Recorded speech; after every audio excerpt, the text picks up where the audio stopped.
Good evening, ladies and gentlemen. We're glad you're watching. Thank you so much for making time to join us. This is Mtembe TV, open forum political discussion show that gives you an opportunity to air what you feel and think about the latest development on our political front. A lot is happening. The famine is biting hard. Kenyans are crying out for intervention. The government is speaking, and the president today says he launches out a program to plant 5 billion trees in order to combat the famine in the pretext that there is global warming. Well, a good gesture, but is that what will sort out the Kenyans' outcry? Of course, the DP regarding Gachagua wants Raila Odinga after he says Raila is back to claim his victory, and he's ready to spill the beans on what transpired in the 2022 elections. Why is there an issue with that? We need to discuss that. And can Gachagua, whatever, the DP and the Kenya Kwanza government, uh, are they able to handle one Raila Odinga, silence him, or make him not to express uh, his political stand on issues? Are they going to be exceptional? Let us look into it keenly. And of course, there is the Miguna anti-climax. He came in with a storm promising to shake everything. It seems he's been around, and his presence is not being felt anywhere. What is happening? We need to also air and talk about the same. Karibu sana wote mnaojumuika nasi katika Mtembei TV tunapoangazia siasa zetu na masuala yanayotukumba kila siku na jinsi tunavyoyashughulikia katika kuhamasisha na kuhakikisha kwamba serikali yetu inatekeleza wajibu wake. Asante sana. Naomba wote tukajumuike na tukakaribishane. Samahani kwa wote ambao mnatufuata kwa Facebook. Hatuwezi kuendeleza matangazo yetu kwa Facebook kwa muda sasa. Bado tunashughulikia swala hilo. In the meantime, tunaomba wote tafadhali, ukitaka kufuata kipindi hiki haswa, lazima ukifuate aidha kwa Twitter, kwa LinkedIn ama kwa YouTube. So tafadhali, kama umezoea kutufuata kwa Facebook, tunakuomba tu tafadhali vuka pole pole, mwendo wa aste aste, basi ukajiunge nasi katika YouTube. Hapo ndipo utatupata kwa njia iliyo safi, na tutaendelea katika masuala yetu tunapojadili siasa zetu na tunapodai haki yetu kutoka kwa serikali ya Kenya Kwanza. Mambo mengi yametendeka, lakini ukame umezidi. Wakenya wanalia, wanataka msaada. Serikali inakaa kana kwamba inashughulikia haya masuala kwa long term approach without short term intervention. Is this how a government functions? Is this how Kenyans are going to be salvaged in their dire need of a quick and fast intervention? Will the planting of 5 billion trees salvage the cows that are now dying on the marketplace, going for a cost of less than a kilo of meat? Is that how we need to give approach to this? And just to jog your memory, what happened to rain comes from heaven? It does not come from trees. Those of you who've been around for long, you are used to that statement. And we also need to look at it keenly so that we are able to fix whatever it is that needs to be fixed in order for us to move forward.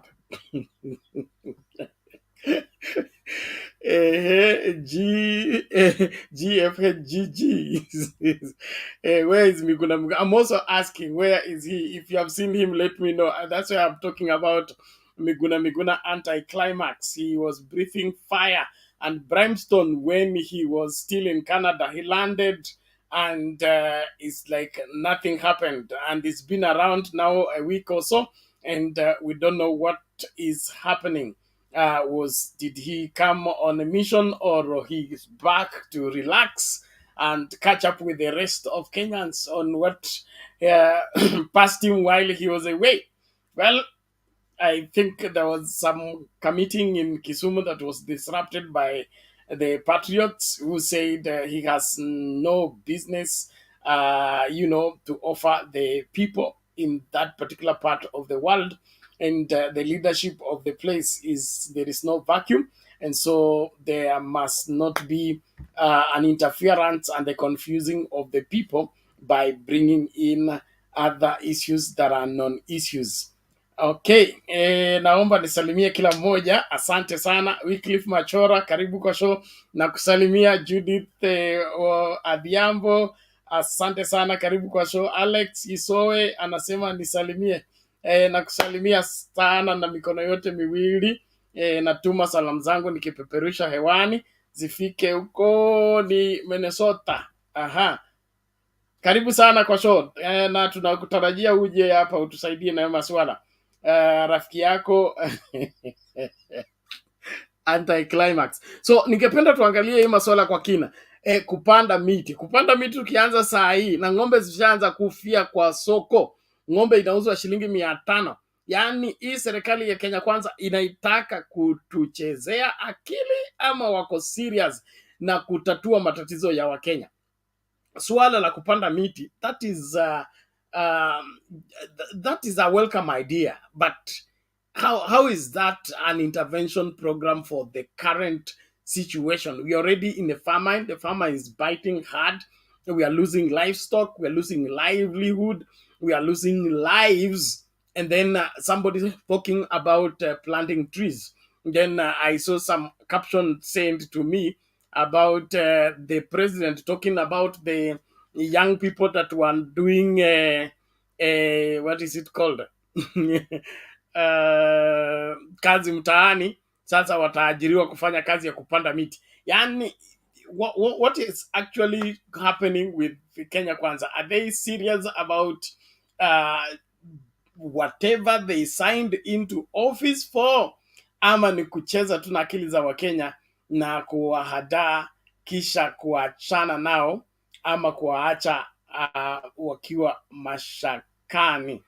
Hilo ni suala ambalo ningependa tuliangazie kwa kina ili tusipatwe na na butwa wakati mambo yanakwenda mrama tukiyatazama hivi. So kama mambo ni kuanza kupanda miti sasa, miti itakuwa mara saa ngapi ndio hii tushughulikie masuala ya famine?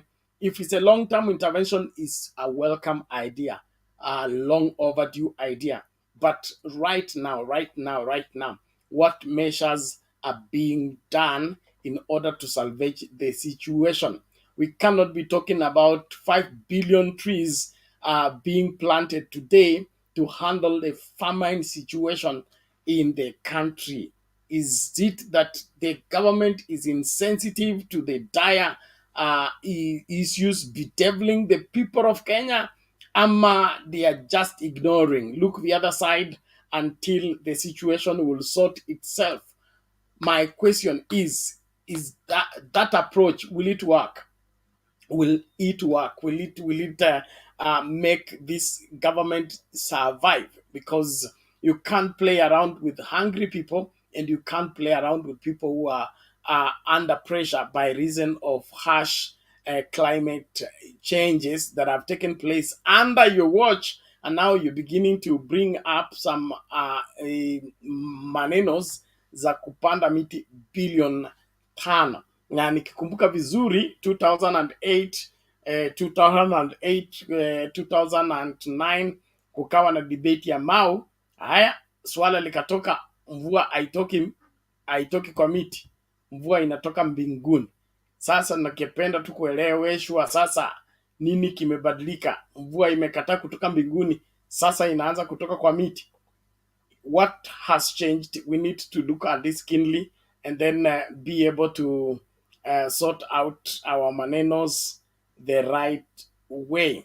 And then of course kuna apologies apologies zimepeana kwa sababu ya Dr. William Ruto akiwa DP alitupiwa tear gas, akiwa Kenol ameombwa msamaha na deputy wake kwa niaba ya watu wa Mount Kenya, wakazi wa Mount Kenya.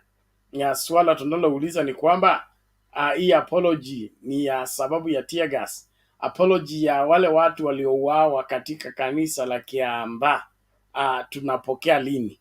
Okay? Ama how those ones don't matter, or those ones don't count. We need to also ventilate on the same. So wherever you are around the world, karibu sana kwa show. Nashukuru kila mmoja. Tuandamane unyo angalau tuhakikishe kwamba tunaweka hii serikali katika mrengo ama katika ile hali ya wao kuwajibika kutekeleza majukumu yao. Hii masuala ya kukwepa majukumu, saa hii ng'ombe zinakufa, watu wanakufa, alafu mtu anazungumza kuhusu kupanda miti bilioni 5. Kwani hii miti ikipandwa leo, mvua itashuka kesho, alafu wanyama watapona? Is it that somebody's playing with our minds, or is serious about our situation and wants to do some rightful intervention?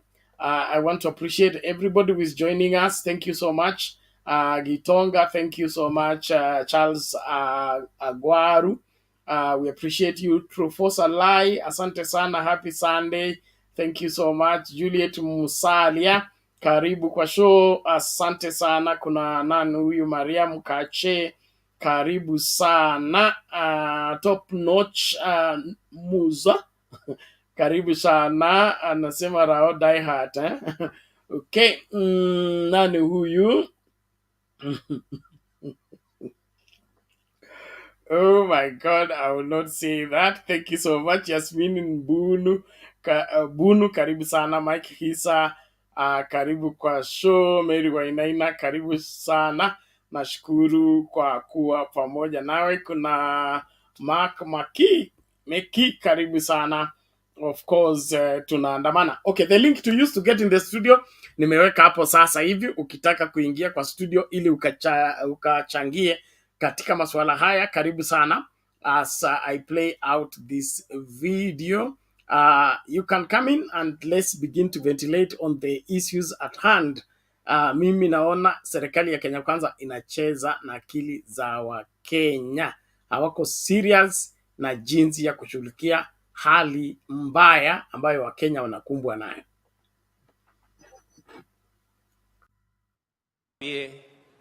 Ndugu zetu kama vile tulivyo hapa, hiyo mpango ya maji, mnajua ya kwamba tuko na hali mbaya sana ya kiangazi, na hii it will not improve, it will get worse with the time because of climate change unless we do certain things. Na ndio hivyo mumesikia tumesema kama serikali tunataka tuungane na wananchi wote wa Kenya tupande miti bilioni 5 kwa miaka 5 ijayo. Kwa hivyo kila mmoja wetu, na county government, national government, all other agencies, the private sector na wafanyabiashara wengine wote, sote tutaungana, both from the public and the private, tuweze kuchangia kupanda miti, ndio mito yetu isikauke na tuanze kupata mvua tena. Mimi nataka niwaulize, zile kazi ambazo tulikuwa tunatafuta kama ile kazi ya kazi mtaani, sasa itakuwa kazi ya mazingira. Wale vijana wote tulikuwa tunaajiri kwa kazi mtaani, sasa tutawaajiri wapande miti. Tuhakikishe ya kwamba tuko na miti ya kutosha. Tumekubaliana ya kwamba CDF tutabadilisha sheria kidogo, ndio tuongeze pesa ambayo itatumika kwa CDF, ile ambayo inasaidia na wabunge waweze kupatia vile vikundi ya kina mama, vikundi ya vijana, waweze kuzalisha miche ya miti, ndio tuweze kusaidia na kuchangia katika kubadilisha mazingira katika taifa letu la Kenya. Because unless we change our environment, climate change is a reality that we must live with. Kwa hivyo tunataka tupande miti, na mimi nimesema ya kwamba kila sehemu ya Kenya, ili tuhakikisha kwamba tunabadilisha mazingira, tuendelee kuwa na maji, ndio huyu mama Alice aweze kutusaidia na dams, na nimeshapatia yeye instructions, tunajenga dams ya kwanza 100.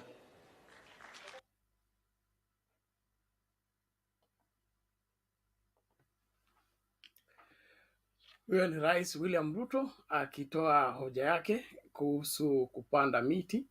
Sasa amebadili lugha tena, anasema wale vijana ambao walisema kazi mtaani ni kazi ya kale, sasa anasema wamepata ajira mpya.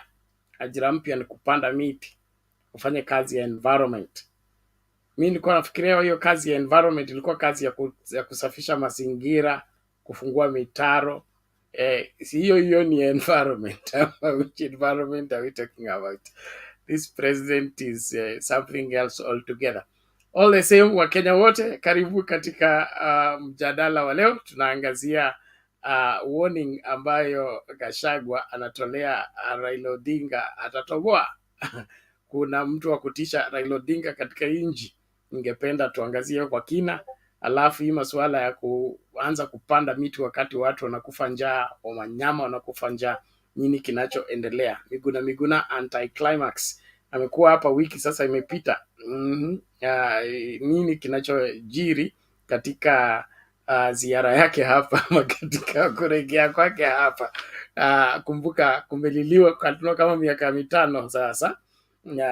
Ilikuwa kulete mabadiliko yepi? Mbona hayo mabadiliko hatuyaoni? Well, thank you. And I will play one more video and then tuanze kujadili kwa kina. It's just sickening listening to some of these things. In my opinion, it just makes me sick. I really want this country for prosperity. Muslim clerics have called on the government to lower food prices as promised during the campaign period, led by Dr. Hassan Kinyua, the national chairperson of Muslim professionals. They said Kenyans and livestock have been adversely affected by the acute drought and need for instant interventions to salvage situation. They were celebrating the Maulid ceremony at Masjid Nur in Uasin Gishu County, where over 300 imams across the county were in attendance. Kama nchini Kenya tumeomba mvua hapa, hasa dua hii kubwa iliongozwa ni Sheikh wetu Sharifa Salim, ndiye alitia dua mvua inyeshe, na jana mvua ilinyesha kwanza alipotia dua, na leo tumeomba mvua inyeshe zaidi. Pande ya Mungu sisi tunaomba, lakini serikali tunaomba chakula kishukishwe, chakula kishukishwe kama mlivyoahidi katika kampeni zenu. Ikipatikana mvua, chakula kitapatikana. Kikipatikana chakula, njaa itapotea. Ila tunamwambia Mheshimiwa Rais, kama serikali yake imeahidi chakula watakisimamia kwa njia ya haki na uadilifu, iende kwa mikono wanahusika. Hili ndio moja, kwa sababu njia ya toba ni kutokana na madhambi.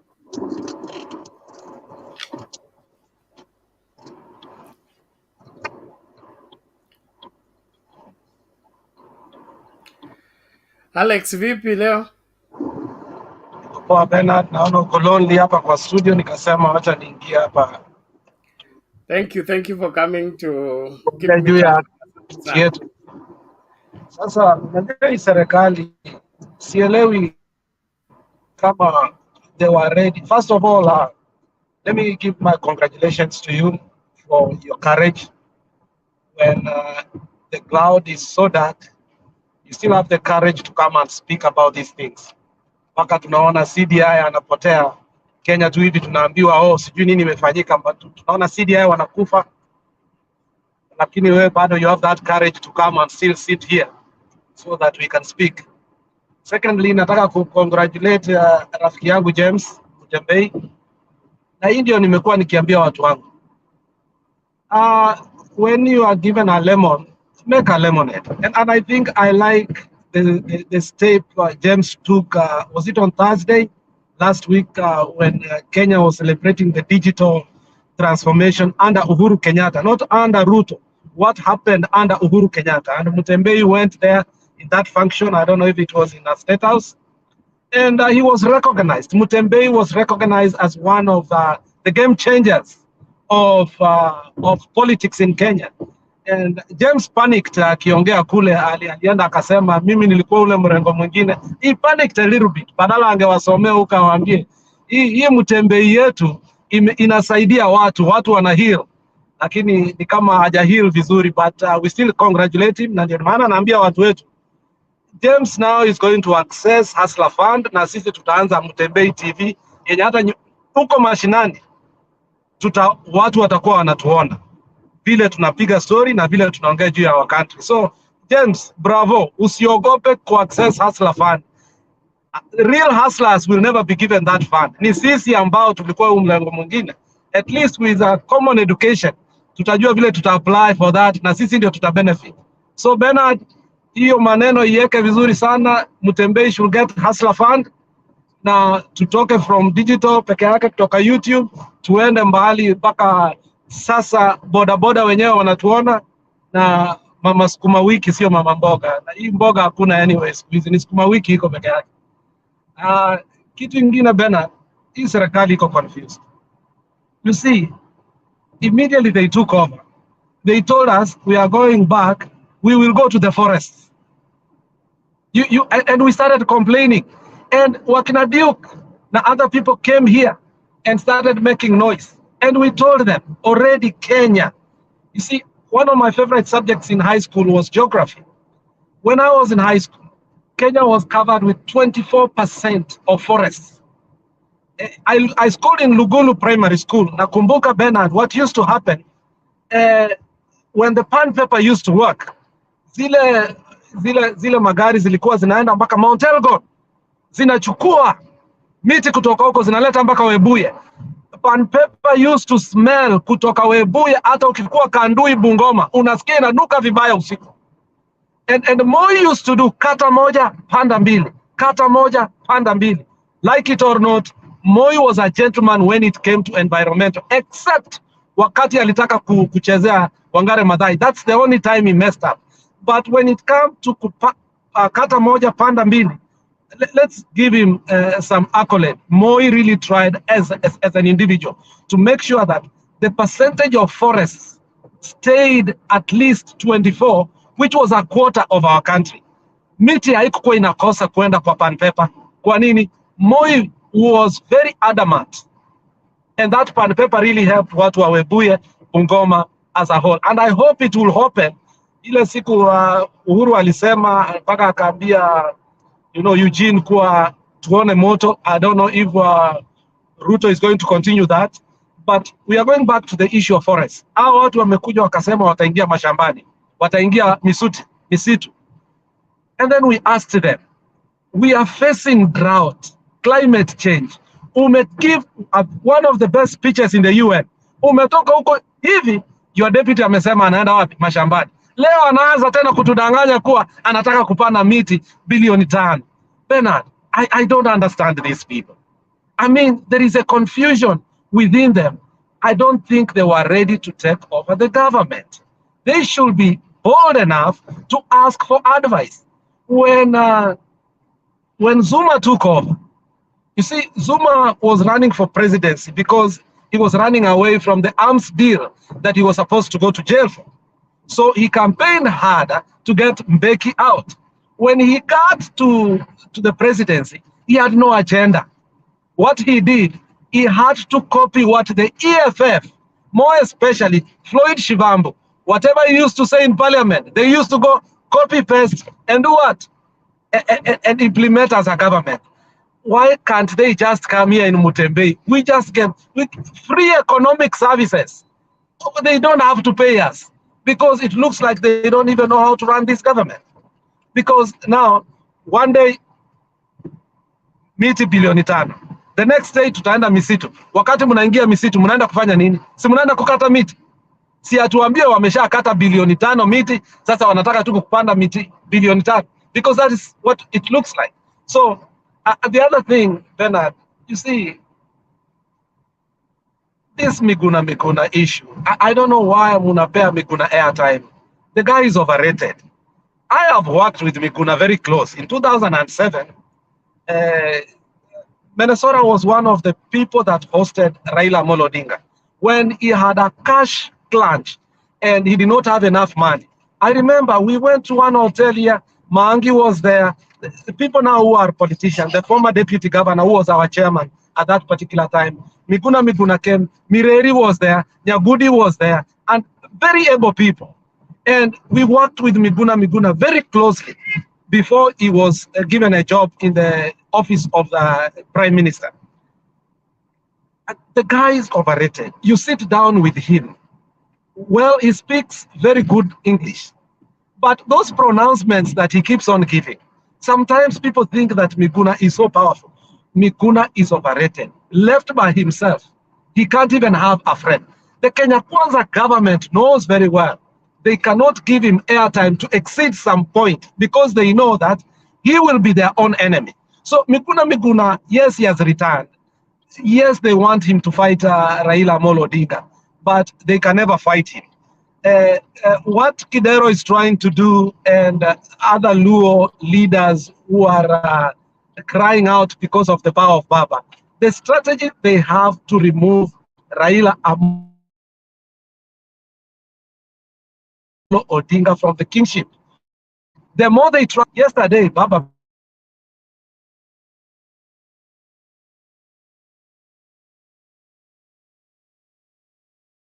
the Luo elders, and Baba was very categorical. The Luo, we are waiting your direction. And when you hear the Luo elders still speaking in that language, it tells you, Bernard, people have not heard. And Herman Manyora keeps on telling the Ruto government that you are joking with people who have not heard. Bomale used to say this way, a wounded lion is more dangerous than a lion that is not wounded. We are wounded. We are very dangerous. We are a little weapon right now. If Baba could say right now, and Bernard, you know very well, they are friends of ours, kama nani, kama Kenyatta. Kenyatta, unajua Jomo, our friend Jomo. Jomo is very bitter. Jomo is asking every day, when is Baba saying forward march? That's all he's asking. And Bernard, there are so many people asking like that. So we are not here to say that we want to take William Samoei Ruto out. William Samoei Ruto is taking himself out because these things he's doing is the same things Solomon's son tried to do. The elders told him, you cannot do the things you're doing. He said, my father was this, I'll be more worse. The kingdom was divided into two. I hope we don't go to secession, Bernard, because Ikitu, the way it looks like, Kenyans are bitter. When people are bitter and they have not gone to the street to demonstrate, Bernard, it is more dangerous when people are allowed to go to the streets. So ndaachia hapo, but kitu ya Miguna isiwashtue. Hiyo sasa ndio hot air. Umesikia? He was just breathing hot air. Na hiyo hot air imeisha. Aya, asante sana. Hiyo ilikuwa hot air and inaonekana hiyo hot air imeanza kuisha mapema hata kabla breeze ianze kuja. Mvua haijarudi lakini hot air inaisha sasa, sijui itakuwa kuaje. He may just freeze out completely and fizzle out because somebody sent me a clip. He's claiming that Raila wanted to kill him. Why can't just people fight themselves and present who they are? Must they drag Raila's name into their misfortune everywhere? If you don't have credit, you don't have credit. You don't have to always blame someone for the same. Anyway, thank you Wakenya wote, na washukuru. Tuendelee kujumuika nasi, tunaendelea kuwahimiza wote ambao mnatufuata katika Facebook. Tuko na mshikili kiasi, hatuwezi ku broadcast kwa Facebook in the meantime. Kwa hivyo vuka sakafu, ingia YouTube, hapo utatupata kwa njia safi. We are also in LinkedIn for a few hours and of course Twitter. So if you are able to, if you are not a member of wherever YouTube, tafuta Mtembei TV on Twitter, you will get the broadcast. Is there live right now, and LinkedIn. But Facebook, tafadhali, Facebook haiwezekani kwa sasa hivi, both the page and the profile. So tafadhali subscribe kwa YouTube. Mzee wangu Mike, vipi?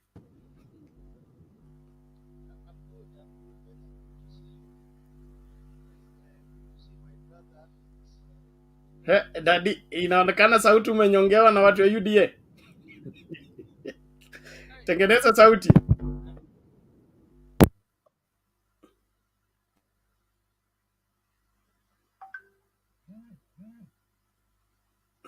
I think you do away with those headphones. I think you'll be able to get it. You're mute. Unmute kwanza. You can hear me now, I'm sure. Good, good, good. Go ahead. We can get you now. Yeah, good to see you guys. Good to see you, Alex. It's been long. Bernard. Uh, it is this statement of healing. We need to repeat it so that people don't think we have moved on. We are honest enough to say we have not recovered. At least that one I can say for myself. But the things that are unfolding are not making us even heal any better, because certain things can happen that can make you think that maybe you made a wrong decision, and because of that, things have changed, and they have changed for the better. So it was not so bad. But what is happening is actually confirming that our fears were right, and that's why we are even more disturbed. Everything we said is unfolding in a very, very precise way, almost in a very, very word by word of what we have been sharing, what we've shared on this platform. Bernard, if you want to know what is happening behind the scene, never ignore what Gachagua says. Gachagua's free ranting helps us understand what happens behind the scenes in the government. When he said out of anger that no one wants Raila in government, and you looked at his tone, it should tell you something, that there must be a faction within government that is doing exactly that, and that has annoyed him. It was a response directly to the president on his face that don't bring this man here. Is exactly what Ruto and Uhuru had, and it is replaying in a different version. So I looked at the tone and the mood. It had nothing to do with the Raila, but it has everything to do with what is happening inside UDA. And Bernard Ruto, we might not like him, but we need to give him credit. He's a very shrewd and crafty man, gifted with craftiness. And immediately he takes power, he starts working on plan Bs and how to get safety nets should something happen. And having Baba on the side standby is a good safety net for him should Gachagua grow horns. And actually, and that's why Gachagua took it upon himself to respond to that rumor. He was, in essence, trying to tell the president that if that rumor is true, I'm not part of it. And that should tell you something, that all is already not well. If it was a small thing, it wouldn't have caused the attention and the lengthy explanation by Gachagua. So, number one, that should tell you something about what is happening inside. Politics is politics, and those things have to play. Number two, Bernard, as Alex says, this government, just like the first government of Uhuru and Ruto, didn't come in for the sake of the country. It came in for their self-preservation, and Kenyans were secondary. And it's unfortunate that Kenyans always think that they are the main reason politicians wake up at 4 and traverse the country to campaign. That is never the case. You're actually secondary. You're actually used as a front. But the real deal is they were on their own survival, knowing very well that the things and the ills they'd done, they needed to be somewhere in government to protect themselves. And once they come in, as Alex says, then they discover that government is not as easy as they thought. Moi once told us that these young men running up and down think running government is like running a kiosk. And indeed, it is true. I appreciate that running government is not easy. Even you, Bernard, if you have a small duka, you can tell that managing business of Aduka is just as complex. You need to check your stock, know your stocking level and reorder level and all that. You need to know your credit. You need to know. And now he's gotten into the credit part. He discovers he has to do a lot of gymnastics to get his books balancing, and that is where the thickness of everything is. Ruto is now confronted with an economy he contributed in battering, but now he has to make good all the promises he made of 100 days, 6 months, 3 months, and all that. It is not as easy. Bernard, economics will tell you that borrowing locally is more expensive in terms of growing the economy than borrowing from outside cheaply. The only problem Uhuru did is they went and borrowed expensively commercially, but there's enough money outside that you can borrow cheaply or and still do what you need to do.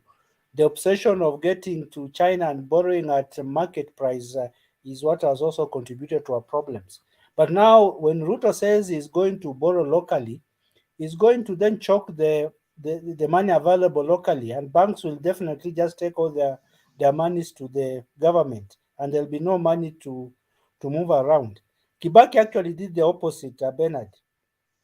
He just made sure there was discipline in his policy, fiscal policy. He increased his taxes, but in the right places. Now we are being told my grandmother, if I send her 1,000, my 90-year-old grandmother has to first of all go to Duma Center and get a pin, and then when I send her 1,000 pocket money, my 90-year-old grandmother has to be taxed. Now that is not. I don't think that is what Hassel has voted for Ruto. I'm not one of them, but I don't think it was in their minds when they were voting for the president that he will be taxing transactions and not income. Remember what he's talking about, M-Pesa, is more of transactional than income, because the same 1,000 can move to 5 people. And when you start saying that because you have a mobile phone and money has come to your account, that's an income. I think the new governor, the new treasury CS, who's a professor, should tell him differently. Again, the comparison of 30 million SIM cards, an average Luo Alex has 5 phones with the 5 different SIM cards.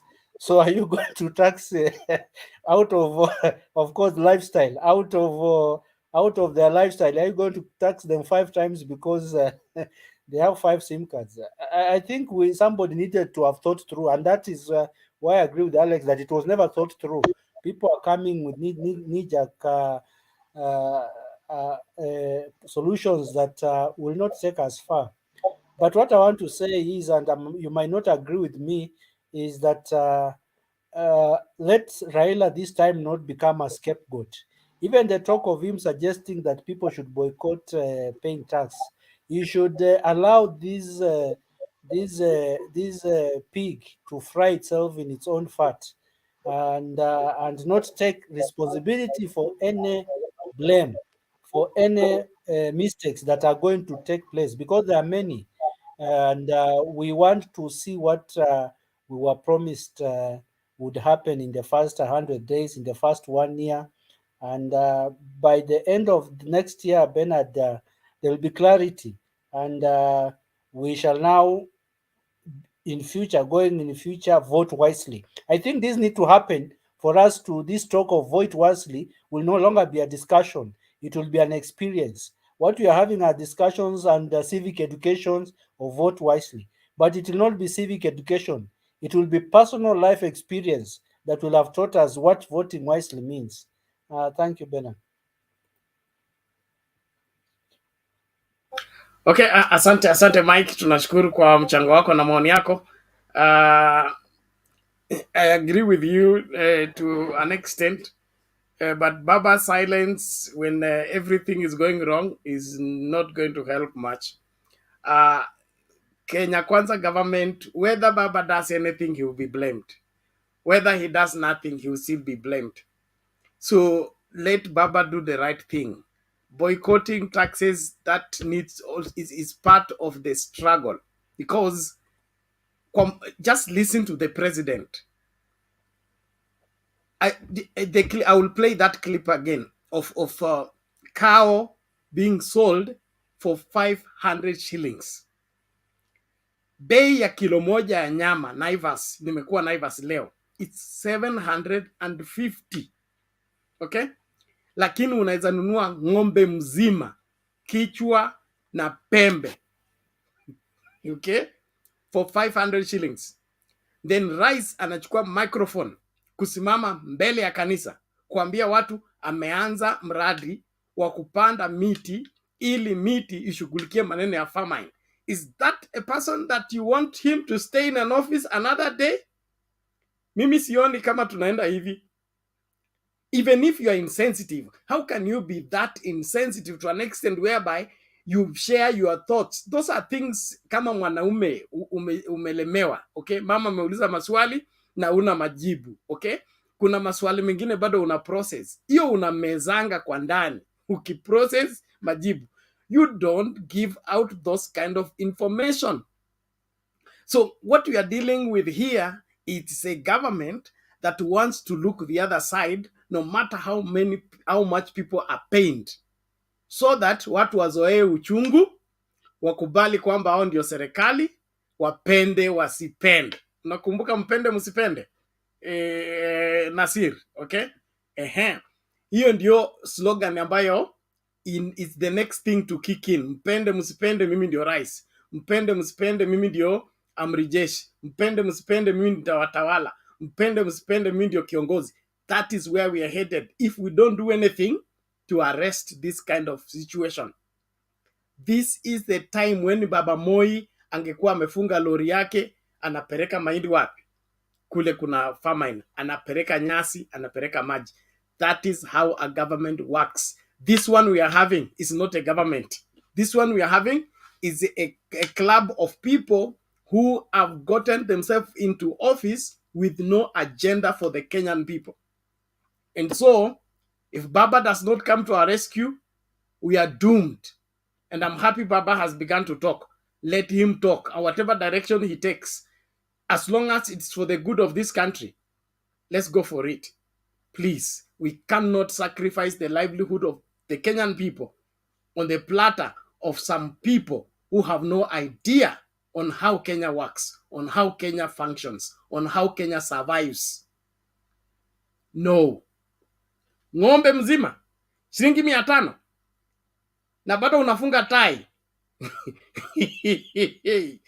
No, that is not possible. So let them call it incitement, let it call them what and what, but no, it doesn't work that way. Never. I was here when there was Mutongwe ferry issue. There was the every time there was a crisis, Moi will be there, the first person. He will be there to empathize with people, at least show concern. Lakini ng'ombe inauzwa Kajiado shilingi 500. Umeenda Nyeri, sijui Nyeri ama Kenol, kuongea maneno ya masuala ya kupanda miti. Kenyans, mtanichukia lakini hapa sioni dalili. So kabla tumlete Bwana Guru, wacha tucheze hii video alafu. Hey, Mungu saidia Kenya.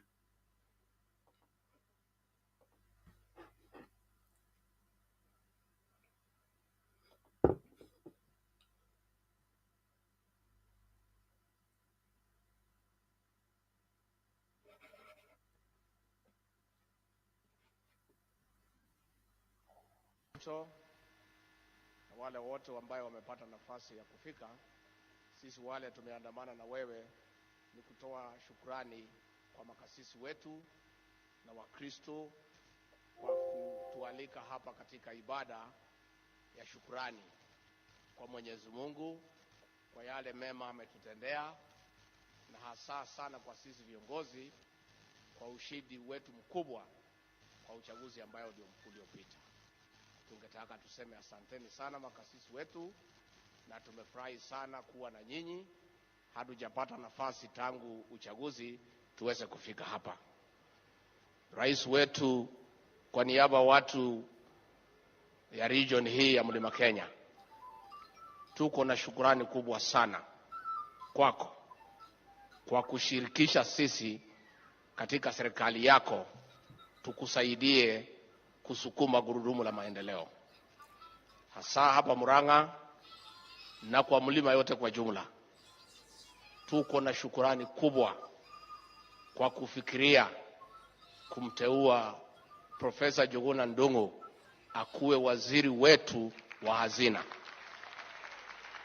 Tuko na shukrani kubwa rais wetu kwa kuangalia gadha yetu hapa katika mlima, kwa sababu huyu Alice Wahome si kiongozi wa Murang'a, ni shujaa wetu ambaye amekuwa na msimamo mkali kutetea wanyonge na kutetea haki ya Wakenya, na tumeshukuru sana kwa ile docket umempatia ya kushughulika mambo ya maji negetha aruti atumia mitugi mugongo niguo.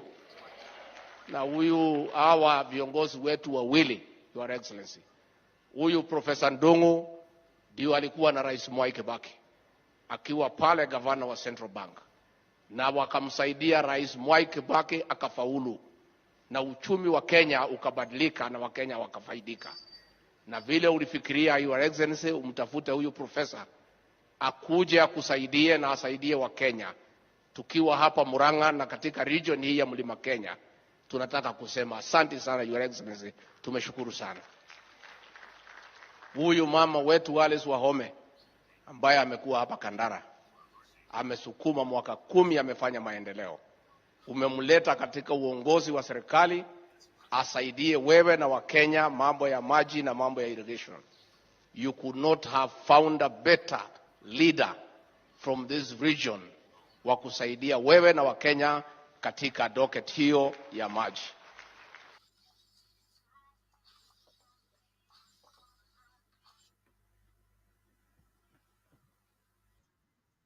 Joki Shege. Now, pastoralists in Kajiado are losing hundreds of their livestock to the ongoing drought daily. In addition, prices of livestock in the county have plummeted to deplorable levels as farmers rush to dispose weak and starving animals. As Emily Chebet reports, farmers in Bisil Market are selling sheep and goats as low as 100 shillings, while a cow is selling for a throwaway price of 500 shillings, down from between 20,000 and 50,000 shillings before the drought's peak. In the dusty market of Ilbisil in Kajiado County, residents are feeling the effects of the ongoing drought. Their livestock are dying in drafts, and attempts to salvage what they can are not that successful. Indeed, the situation appears almost beyond salvage. The kicks of a dying cow. The owner hoped to sell it before the worst happened, but it seems he will have to accept the inevitability of this death. The struggle to get these animals to the market is real. There is transport and other expenses. The ravaging drought in this county has forced residents who depend on these animals for their livelihood to dispose them off to buy food and other necessities. The prices are heartbreaking. It sounds unbelievable. Hii pesa yenye nimepokea ni mbuzi 12 ndio nimeuza. Kwa kila mbuzi ni 100 ndio nimekuja kupatiwa saa hii. Hii ni kondoo 2, 100. Sasa hii pesa inakula nini? Tulikuwa tunauza kondoo moja 1500. Kama naenda nyumbani hakuna kitu ya kupelekea watoto. Kama naenda shule amebumbuza watoto, anakaa nyumbani na hakuna chochote. Frail and feeble cows lie on the ground within the marketplace. At least they managed to get here, but for some, it is a matter of time before the inevitable happens. The animals look helpless. The movement in these cows are indicative of the struggle to remain alive, despite the body's refusal to comply. It could be too late, and the price a cow will fetch is demeaning for an animal that is so highly valuable by the community. Saa hii ng'ombe unauza bei ya 400 na 500, ambaye hata ile gari ambayo ilisafiri na hiyo ng'ombe haiwezi hata lipia. So hata mimi tulikuwa tunawasaidia kuwanunulia, lakini mahali tunapelekanga imekuwa too much. Na kupeleka Nairobi upeleke Bama, unaweza mwambia tu shilingi 500 ikiwa bila kupimwa. Kama yangu saa hii nikiwa hapa nimesimama hapa. Nimepigiwa simu niwaambiwa tupeane na 500 ama tutupe. Back in the villages, wild animals are suffering the same fate. The vultures making a feast of the locals' painful losses. Pundamilia 6 amekufa karibu boma yangu. Punda yangu 2 amekufa kwa boma leo. The struggle for water for human and animal use is evident. A few who are lucky to access community water points are in a better position.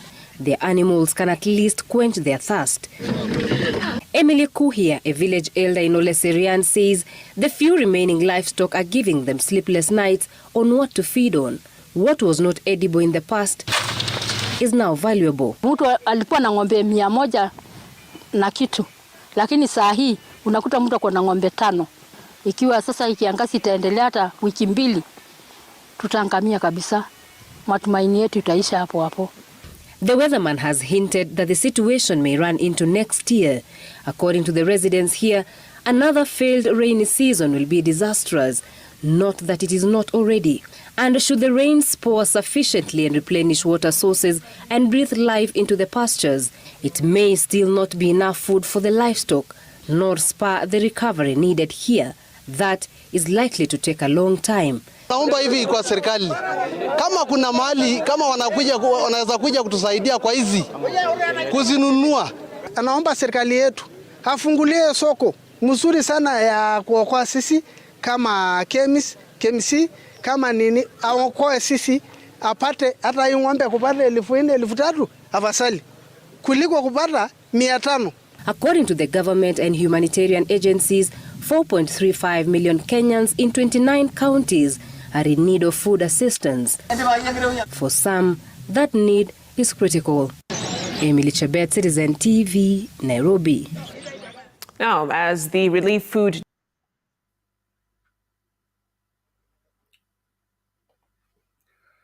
So Kenyans of goodwill, in that kind of a situation, will we be having a president talking about 5 billion trees?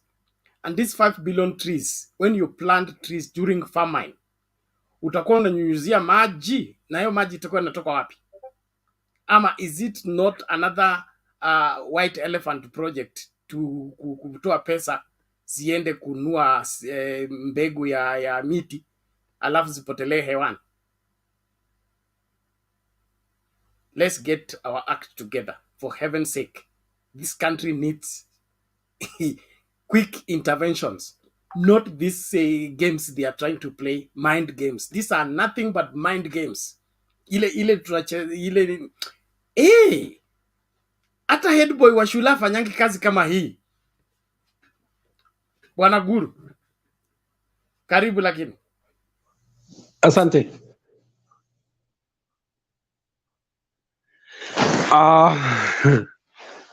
Habari yenu Alex, kwa nini ile siku ingine ukapotea?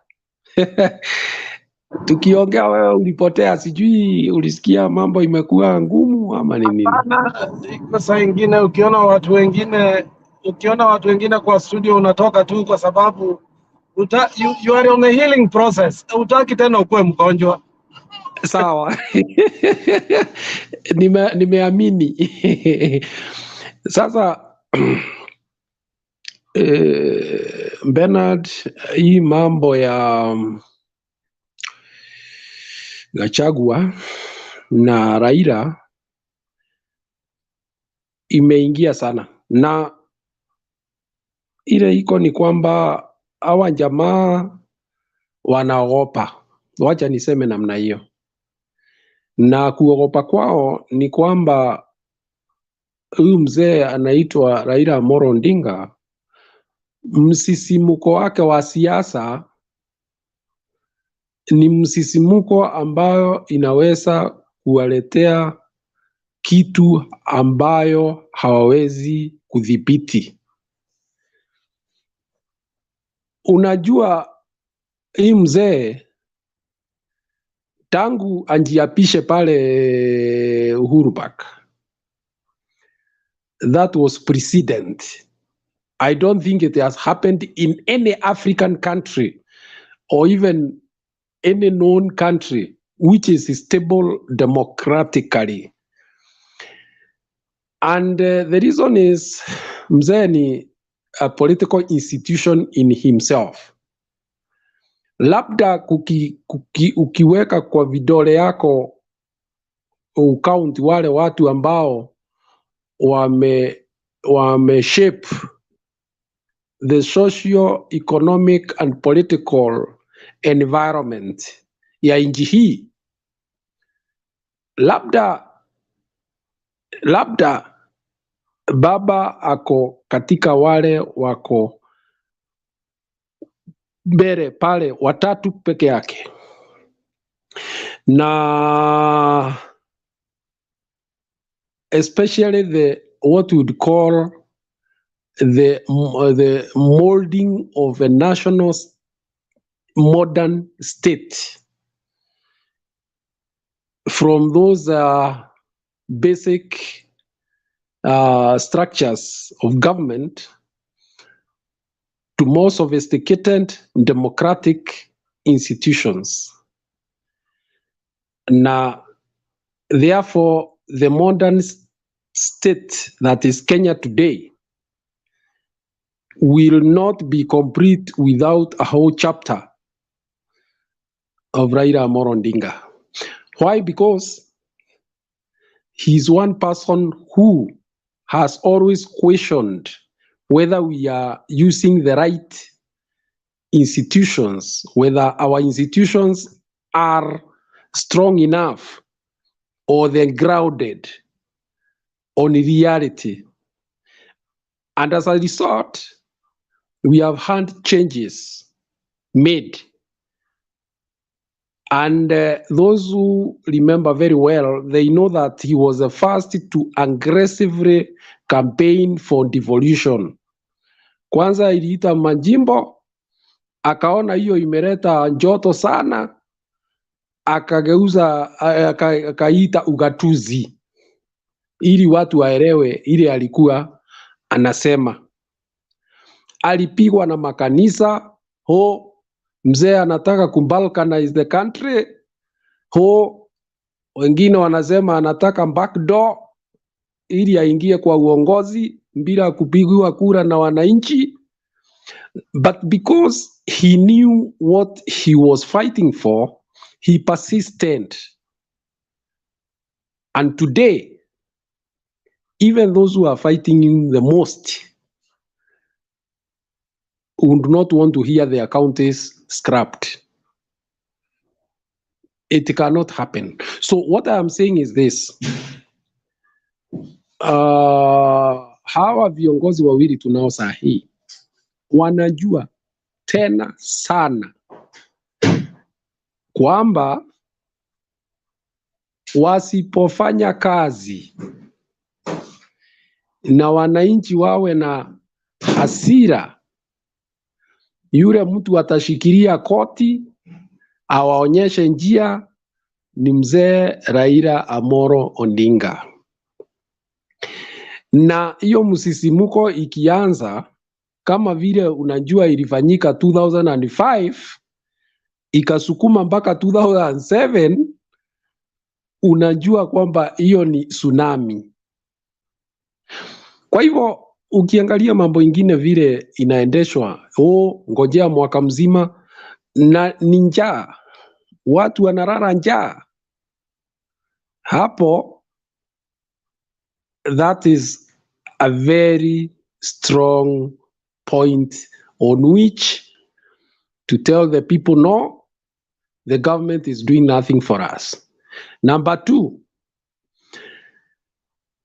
mtu anaitwa Ruto na Rigathi walipanda mbegu hasa kwa vijana ya rebellion, na hiyo seed iliwaingia na ikaingia kwa mifupa yao. Leo mimi nawaitanga hatupangwingwi generation.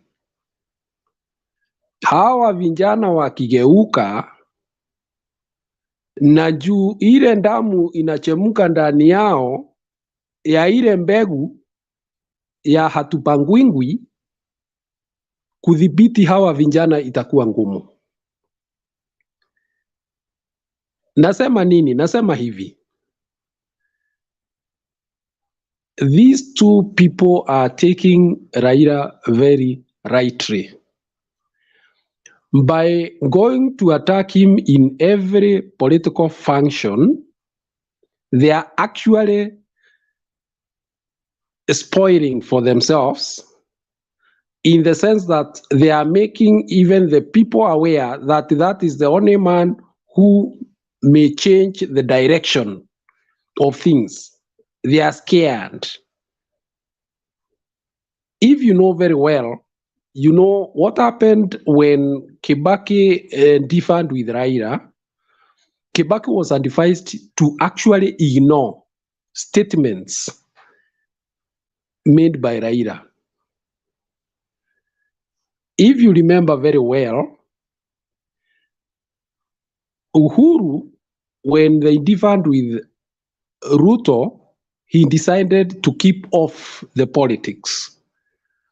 But now the way it seems, these two will want to do a duel every day, every fortnight with Raila Amolo Odinga, a man well entrenched in the trenches of politics. Wakicheza hawa, hakuna kazi watafanyia wa Kenya. And there is nothing that Raila will be doing wrong, because that's how politics is. You draw out your enemies and press them hard. And I think already they are falling in that trap. Na sioni wakienda mbali akiwa hawatakuwa na njia mwafaka ya kudhibiti hali. Asante Bernard. Okay, asante sana Bwana Guru, tunashukuru kwa hayo na mengine mengi ambayo yanakuja. Nashukuru kila Mkenya anayejitahidi kuhakikisha kwamba anawajibika katika sehemu yake, kuhakikisha kwamba hii serikali na viongozi wa maeneo tofauti wanawajibika. Kile ambacho ningewahimiza kabla nilete Papa ni kimoja. Unajua, hii serikali inajua kwamba baada ya muda fulani Wakenya watazoea hali, okay, na watakubali situation na watakaa 5 years. So what they are doing is buying time. Kile mimi nataka kuomba kama Mkenya mzalendo, mahala popote ulipo, usipatie nafasi serikali hii kuzoea kuzembea katika ofisi na kuona kana kwamba hiyo ni haki yao. Ukiona MCA wako, okay, amerudi mtaani, kamata yeye koti. Uliza yeye maswali. Ng'ombe ikiuzwa shilingi 500, wewe uko kwa ofisi unafanya nini? Mbunge wako, hao watu wote, kwa sababu kuna hii plan ya kuzoea, because this is a government that has gotten into power through narratives. Narratives, nothing, hot air and narratives. Hakuna kitu ingine, propaganda. So they want to run the country by propaganda. That is not going to work. Our life is real. And so mahala popote ulipo kama Mkenya, usizoee hali mbaya. Don't bend because the condition is bad. Let us stick our neck out, demand what is right until this government performs. Na rais akianza kuongea history ya kutudanganya, kuna famine, watu wanakufa njaa, alafu nasema unapanda miti. Wakati tulikuwa tunapanda miti Mau, ukasema mvua inatokanga mbinguni, haitoki kwa miti. Sasa ndio umekumbuka miti zinaweza kupandwa. Thank you. Naomba tumsikize Papa. Papa, karibu. Na nimekumbushwa ni dakika tatu line zikuwe mrefu sana. Asante. Papa, you unmute. Unmute, the mic is beside your name on the screen.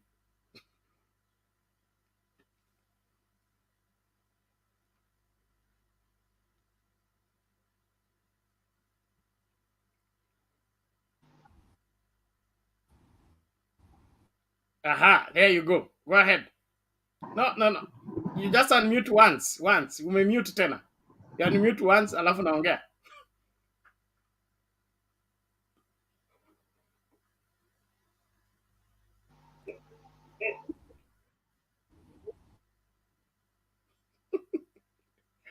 Pole, relax. Usikuwe na pressure. Hapo basi. Endelea.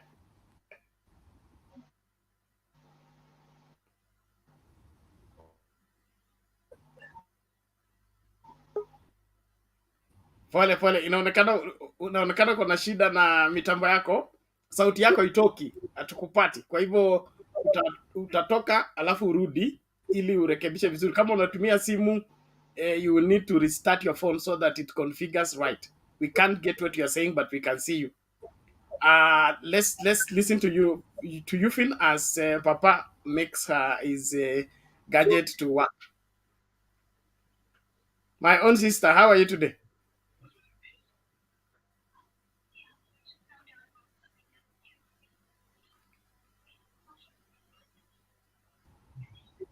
Unmute my own sister.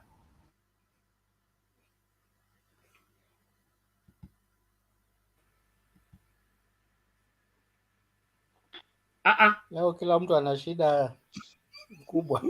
Okay. Sasa mnanipata, si ndio? Yes, unapatikana. Karibu. Thank you so much. Alex, karibu, usipotee hivyo. Kwanga unakuja. Bernard, unajua mimi Kenya yetu mimi nashangaa tu. Sijui tutaenda wapi juu hata sioni. Watu wanakufa njaa. Animals wanakufa, alafu mtu anaenda kanisani anaenda kusema eti serikali ya Uhuru ilikuwa ya shetani. Kwani tulirogwa?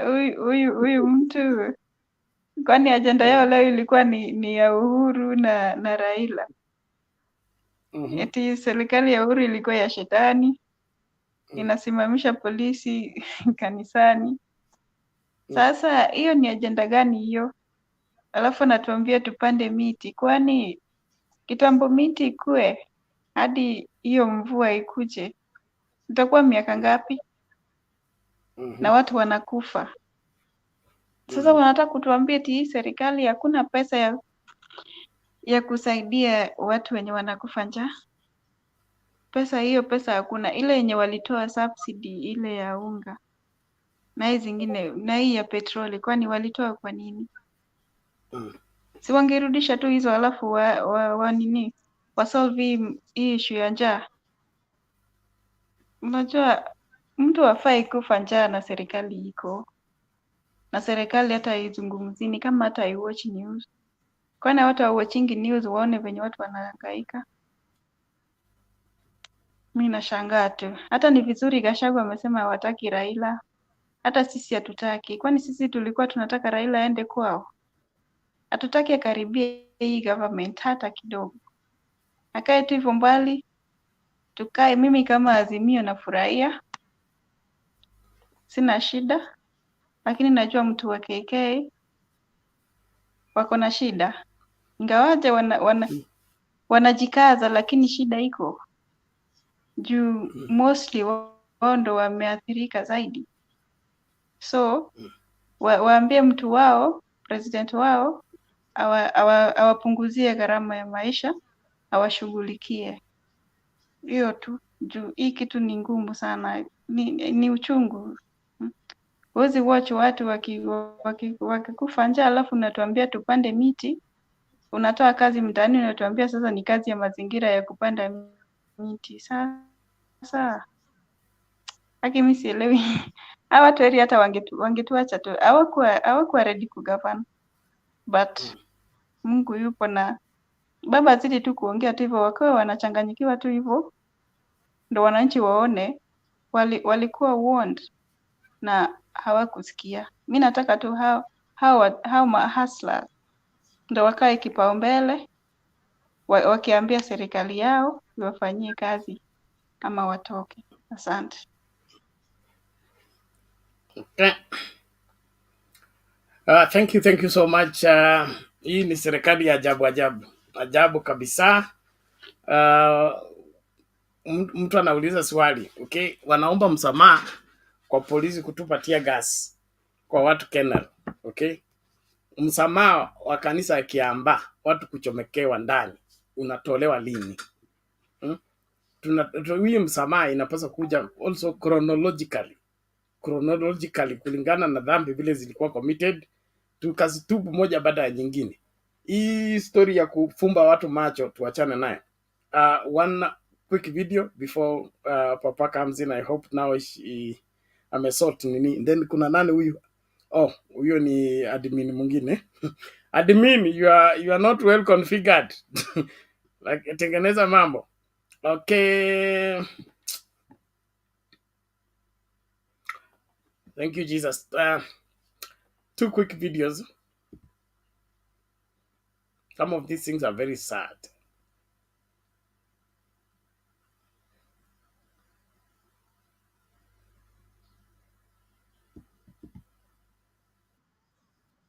Sisi na njaa, sisi tutakufa na njaa, sisi tutakufa na maji, njaa ya maji na njaa ya chakula. Sisi mtusaidie, serikali mtusaidie nyinyi.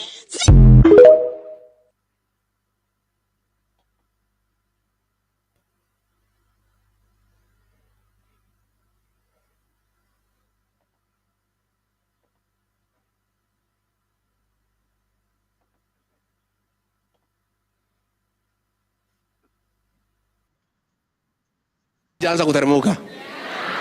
Si unga imeanza kuteremka? Si gazi imeanza kuteremka? Bado kiabireli ya gwashe nyingi. Jana nimeona wale wazee tulishinda. Ati hiyo mzee akisema ati he'll not be coerced or intimidated to joining our government. Wewe mzee sikia. We have no business within our government. Hatuna haja na hatugojei wewe. We are not looking for you and we have no time.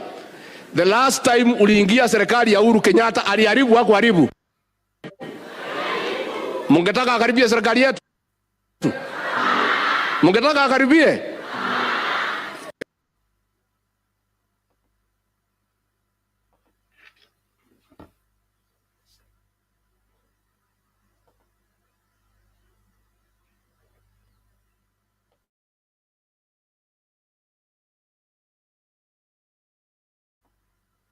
Sorry, Papa, you can take it.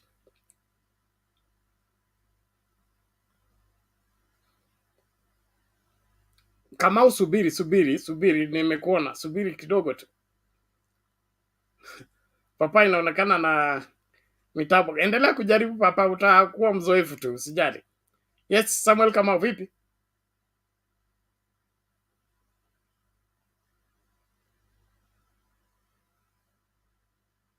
Unmute. The mic is beside your name on the screen. Okay, you're hearing me? Yes. Go ahead now. Okay, ile kitu mimi najiuliza. Okay, kuna vitu mimi sijielewi venye hii serikali ina operate or kama tuko kwa mazingira gani. Okay, wao wakati wanaselekea, si kama hapa on the ground, kama youth tunaumia, hakuna hustle. Tuliambiwa tuende kwa college, tukaenda tukafanya our course, wakasema kazi iko, hakuna kazi, watu wanaumia, wao wanaenda na magari kubwa. Hapa kwetu kwa ground, for example, I'm here in KIAMBA, kuna barabara iko hapa ya around Gachie. Hiyo barabara imejaa vumbi. Nilikuwa huko leo, imebidi nikifika kwenye nilikuwa ninaenda, ikabidi nioge tena. Hii hakuna, I don't understand about this government.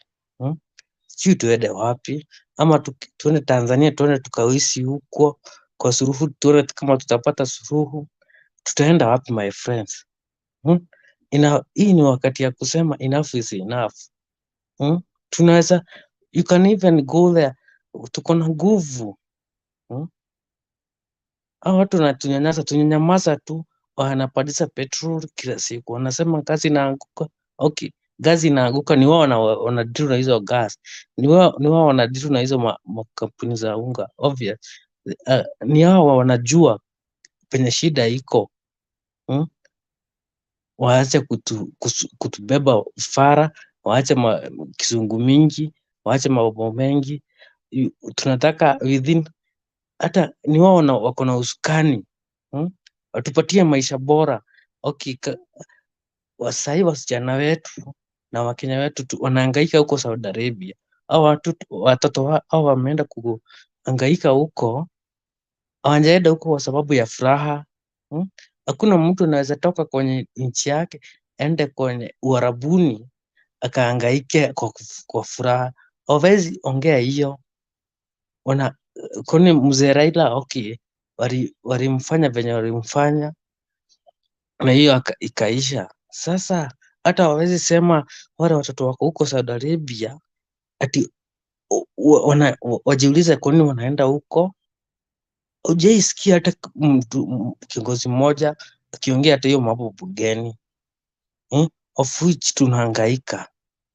Tunaweza fika kama ile country ilikuwa imefika ikasema enough is enough, and ile watu walitokeza na wakasema enough is enough, na president atoke kwa power.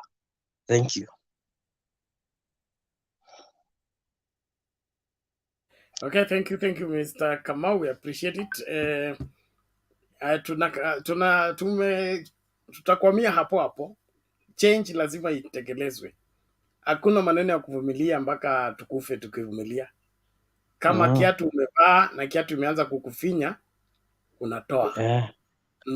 Hauwezi sema ati hii kiatu nilipewa kwa harusi na ni ya muhimu sana. Harusi nilipanga kwa muda mrefu, nikanunua hii kiatu, itaendelea tu kunifinya kwa sababu nilipewa na ni mimi nilipewa. Hapana, kama kiatu kinakufinya unafanya nini? Unatoa, unatafuta saidia. Kama hii serikali imeanza kutufinya kwa mguu saa hii, wakati umefika tubadilishe, tutafute namba hii. But you should insist. You talk with them. I know you normally talk with akina my MP. They should, watoto wetu wanahangaikia huko Uarabuni, come with a clear policy. My friend, unajua ukitembea hapa, lakini naweza taka ukuje on my village nikuoneshe mama alikuwa anahangaikia huko kwa hiyo nchi ya Uarabuni. Hata kama ni kwenda kufind a greener pasture, they should have a clear way. You have a UN policy. Hata kama ni mtu akienda kukosea huko, haufai kwenda kunyanyasiwa huko. Ukienda mkukosana mwajiri wako, we toka uende pahali pengine. Hawawezi ingia sahi. By the way, baba si amefanya kazi kubwa kwa hii Kenya, si anaenda retire, wamefanya vile wamefanya, ni yeye amefanya wafike hapo, wakina Mr. President Ruto na wengine.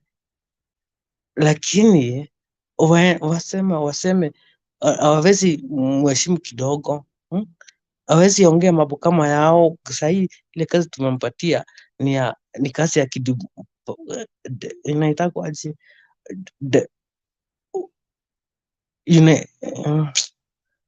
gazi za juu. Anaweza ongea nao viongozi wako huko, watoto wetu wa Kenya wache kunini huko nje, kwa sababu by the way hii ni feria yao. Hii ni feria yao kwa sababu hold on Samuel, watoto wanahangaikia huko. Bwana Samuel, you have made your point. Thank you. Your message imefika na itashughulikiwa, na hilo ni swala ambalo ni nyeti. Naamini kulingana na habari niliyopewa ni kuna taasisi ambayo inashughulikia hayo maswala, although we need a permanent solution, not this quick fixes and the kind of measures of mitigation ya kutuma delegation. We need a serious foreign policy that caters for everybody equally when they are working within those areas. I'm told that like the Philippines, who are working in Qatar and all that, have a whole comprehensive negotiation that is comprehensive. It's not individual. So contract is here to nimesign mimi na wewe na contract, the government versus government. If that's the approach, then we will have a lasting solution to the same. We pray that that happens. But in the meantime, let's deal with the current situation within our country. If the government is now supervising animals dying, Kenyans crying for hunger, like huyu mama ni mshosho, amebeba mchukuu kwa mgongo na analia. Okay? Alafu serikali haioni hiyo, haihisi hiyo, okay? Haifikirii hiyo. So itaanza kufikiria wale watu wako warabuni saa ngapi if they cannot respond to this one they see. Is it now those ones that are in the other country? We must begin to ask right questions. Now, these right questions, we take them to right offices. Wabunge wetu wote tunataka waanze kufikiria nje ya box. Hii story ya guarantee ati nimechaguliwa 5 years tusahau. That is one of the things that makes me agree with Moi. Moi alijua jinsi ya kucall snap elections. I think we need that snap elections back. Okay? Mtu akishamaliza tu hivi campaign amekaa pretty anafikiria atakula mshahara 5 years, snap election hapo katikati. Watu wajipange. In the process we may end up having some reasonable leaders. No, we must get our act together or we lose this country completely. Tukiendelea namna hii, we are going to lose this country to foreigners and will eventually become visitors in our own country. Bad governance is not a welcome idea, not at this time and age. And so let's talk straight and be able to sort out these matters. Thank you, those of you on the comment section. Please, let's keep it neat and clean. Tutaendelea kupunguza bei ya unga in 1 year's time. We don't need it. We don't need it at all. By 1 year, we'll have known how to grow maize by ourselves and generate our own unga. We don't need it. Kama huwezi fix problem sahi, toka jikoni, tutafute wapishi wapya, watatupikia chakula. Hii story ya borrowing time, we don't need it at all. Siwezi kuingia kwa ofisi, nikae mwaka mzima ndo nijue cha kufanya, hakuna haja ya kuwa na... Can you imagine wewe uko posted kama daktari? Kuna magonjwa let's say inaitwa nini, the wherever the refugee camp, kuna outbreak ya sickness in the camp, then you are posted there as a doctor and then unamwambia una borrow another 1 year to look into the situation to see how you can begin to treat people. It doesn't work that way. Now, and I don't see why we are entertaining this kind of talk from the person who is occupying the highest office in the land. That is very irresponsible. Na nataka viongozi watoke kwa hii kasumba ya kurogwa na kuanza kubehave kama mazuzu wakati mambo yanaharibika. That kind of talk is not supposed to be entertained by anybody. Let the Kenyans rise up and begin to defend what is rightfully theirs. There is no 1 year, remaining a few days. After the 100th day, we will hit the street.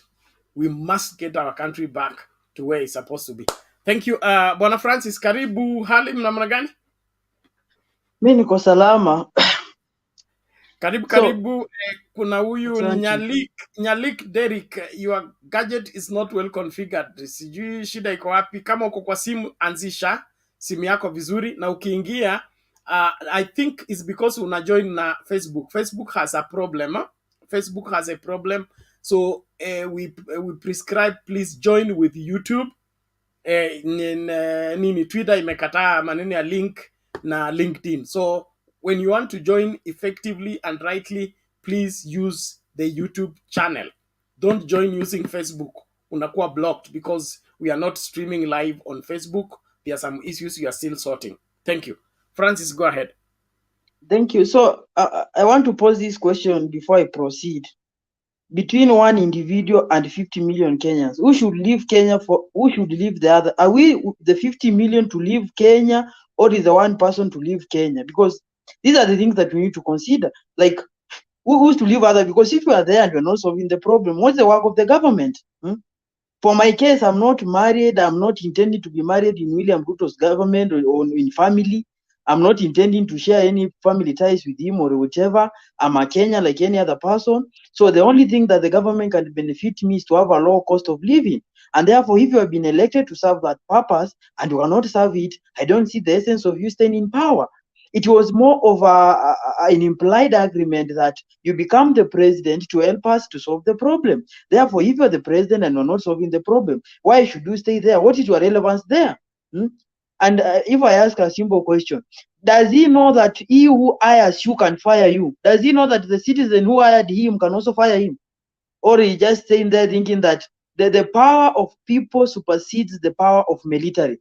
He can look for somebody we call Hossein Mubarak, Omar Bashir. They can give him a clear picture how power of the citizen supersedes the power of military.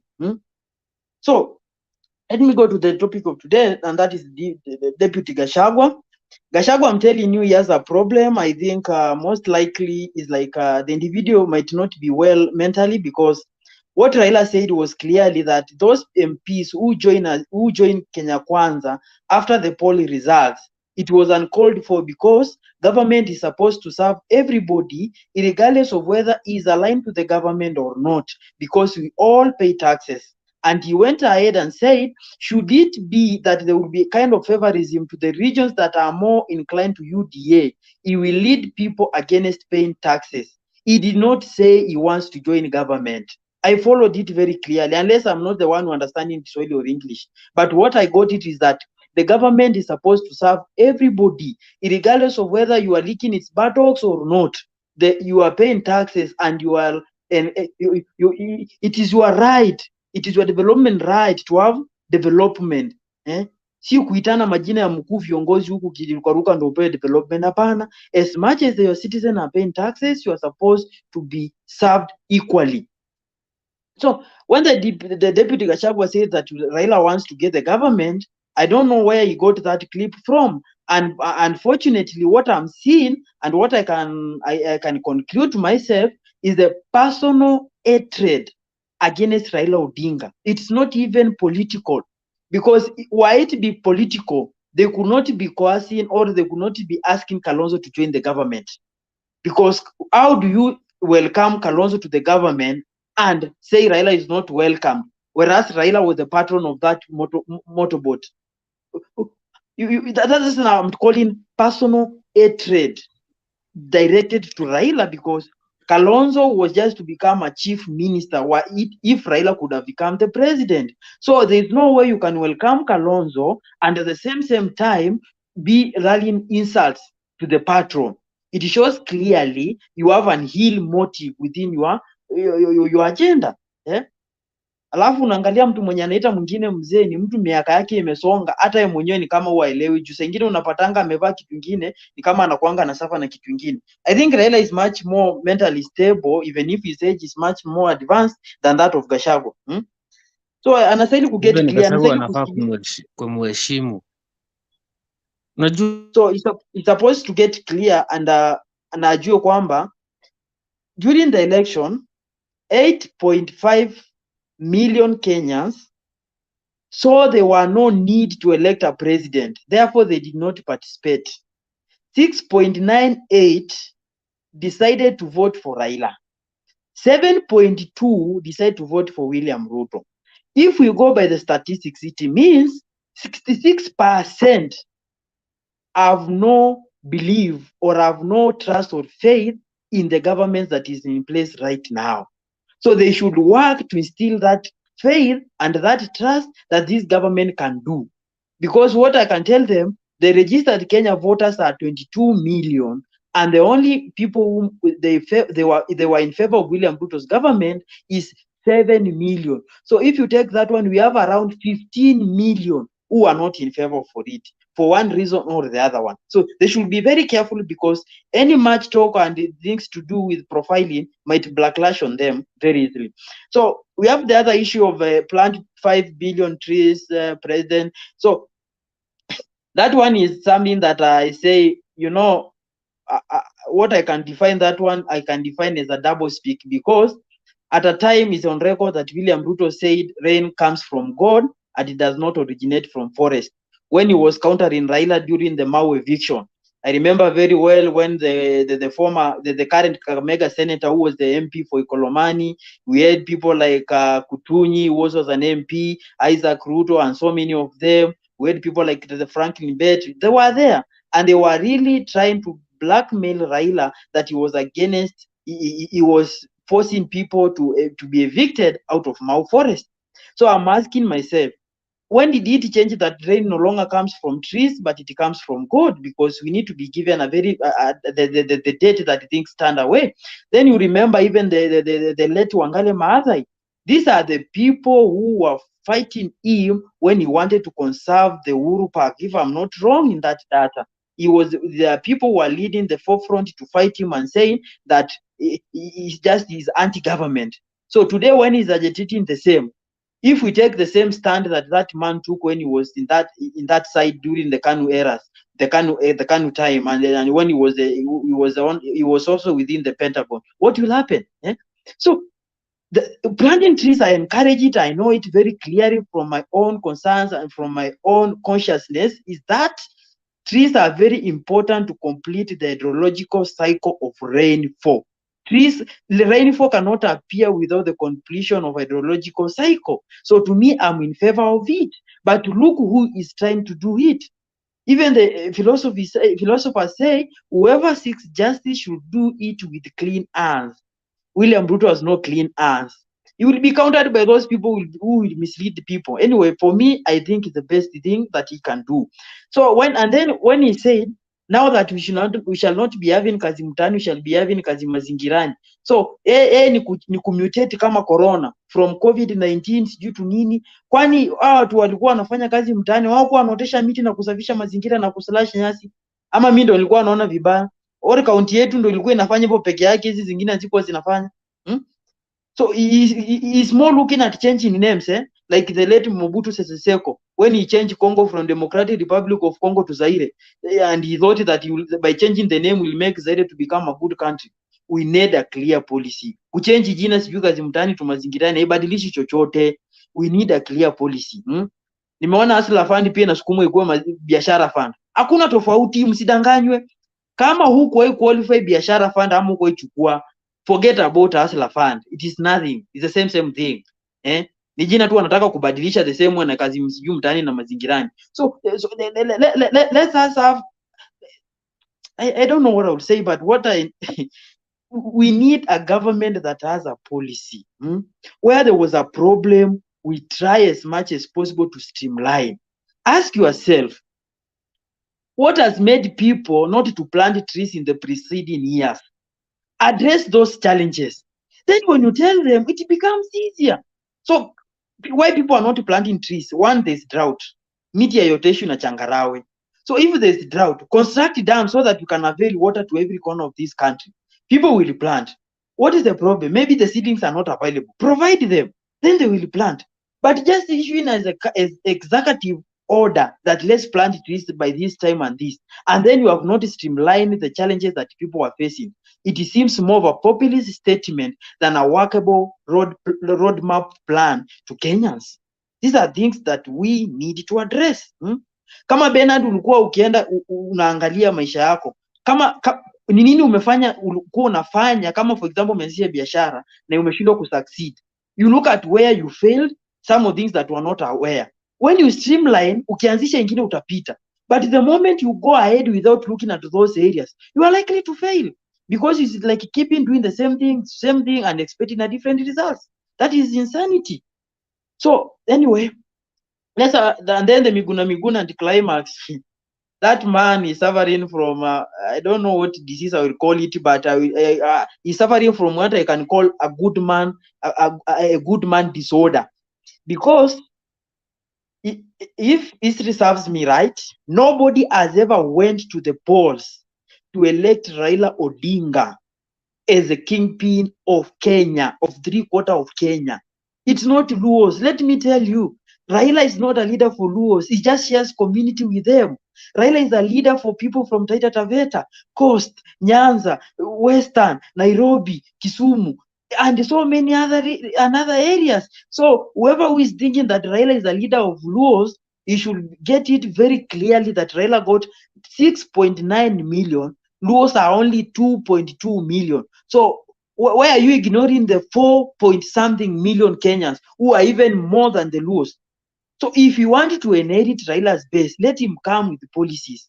Sio kutukana mtu. Mimi nikitukana Bernard yezi nifanya mimi kuwa mzuri. You cannot, your candle cannot light brighter by putting others people's candles off. Haiwezi kuwa bright. You need to think a little bit more. You need to expand your memory. So hiyo kazi ya kusema ati he wants to go 6 term. Raila hata akitaka kuvai 100 times, he has that capacity. Wacha asimame. So he believes that he can only succeed if Raila is not there. So that's what if they believe they hold, that you cannot succeed if Raila is there. People is like memory, people wanarudisha nyuma, ni kama isongi akile ubongo wao hata akisimama si akona haki kama Mkenya ya kusimama hata akitaka mara 10 mara 20. Shida iko wapi Si mwenye unataka, kama unajua uko na sera ambazo zinaweza fanya uchaguliwe, usimame tukuchague.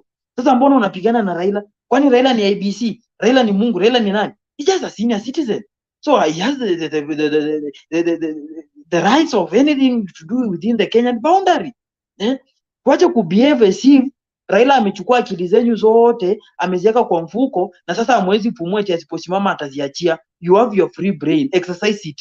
Go ahead and claim that victory that you think you can get it. So stop attacking Raila and up and down. Hiyo haiwezi saidia chochote. So anyway, Bernard, that was my presentation, and just to conclude, I think as a country we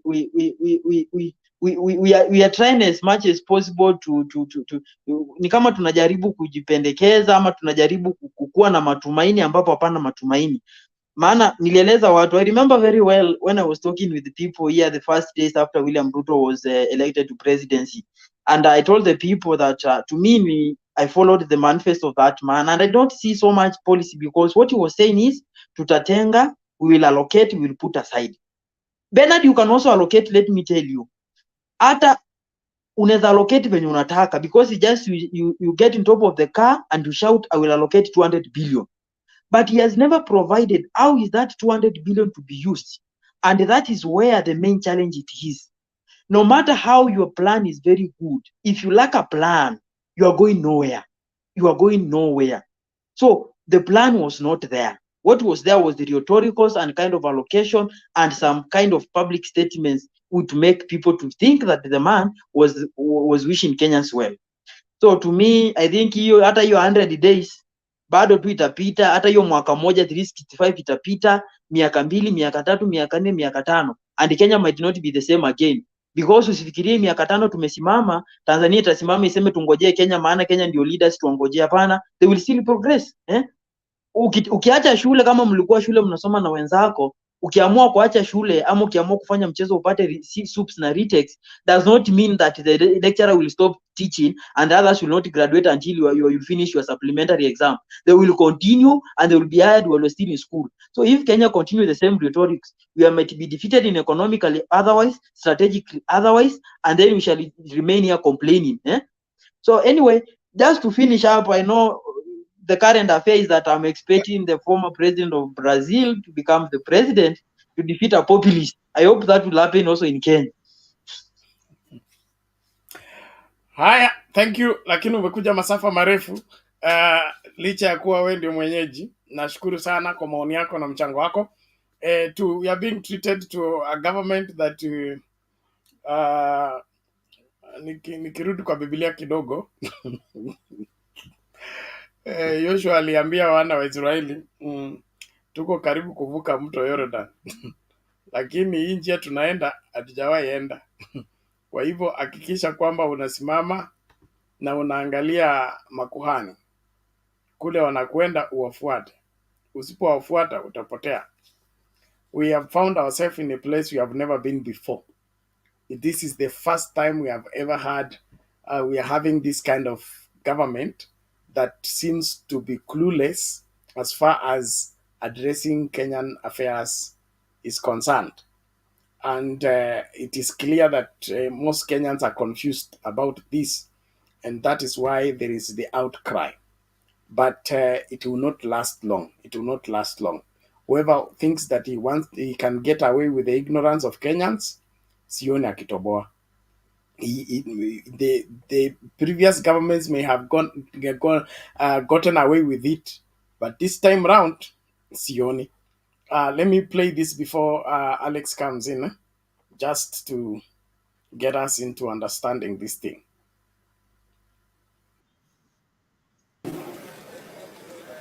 Tunataka Rais Uhuru hajastaafu. Tunataka arudi ndio tuanze kazi. Tuanze kazi. Raila Odinga, nataka kukumbusha wewe, tulikupeleka Uhuru Park. Uhuru Park, halaiki ya watu wa Kenya, tukakuapisha kama the people's president. Tulimwapisha ama tukumwapisha? Hiyo haijatolewa. That oath has not been taken. My president is Raila Odinga, and under the constitution I have the freedom to elect who is my president.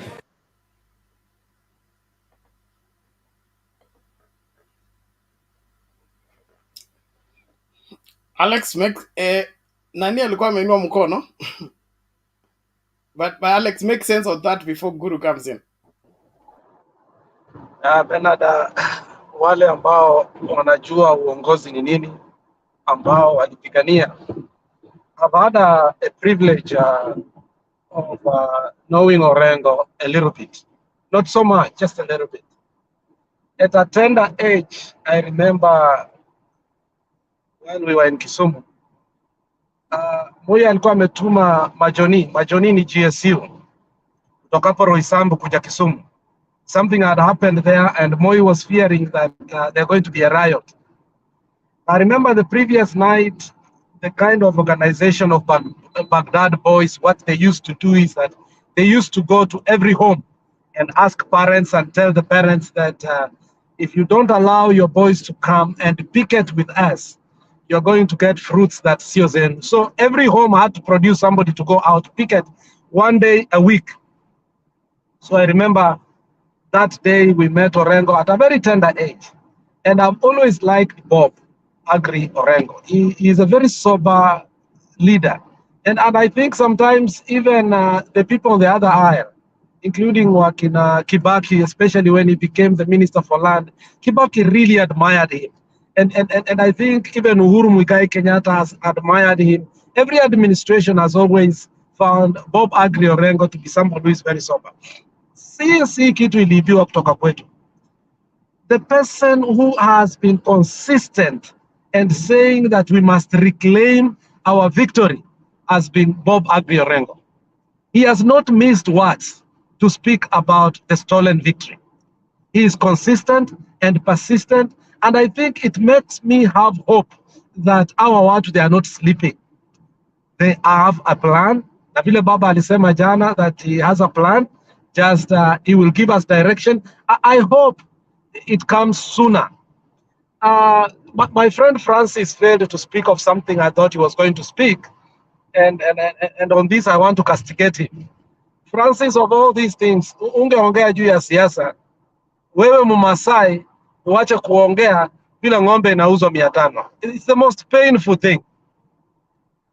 Sijui huyo Francis ameenda wapi, ama yeye ameuzwa na 500 pia.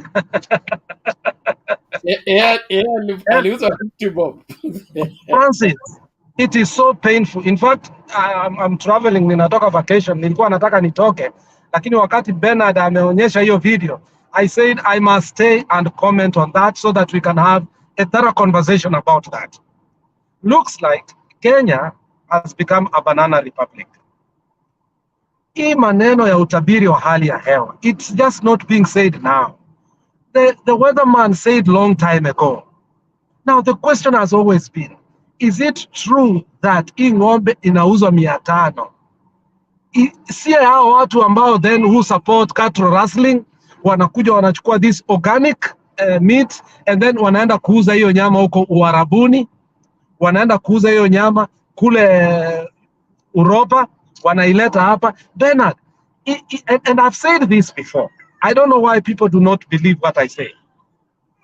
The meat industry, ask Argentina and Brazil, whereby the British people have been having ranches for beef industry. Bernard, ng'ombe ikikatwa, kuna kitu inaitwa finion fillet steak. That is the sweetest part ya ng'ombe. If you go to Walmart or you go to the best supermarkets here, the finion fillet,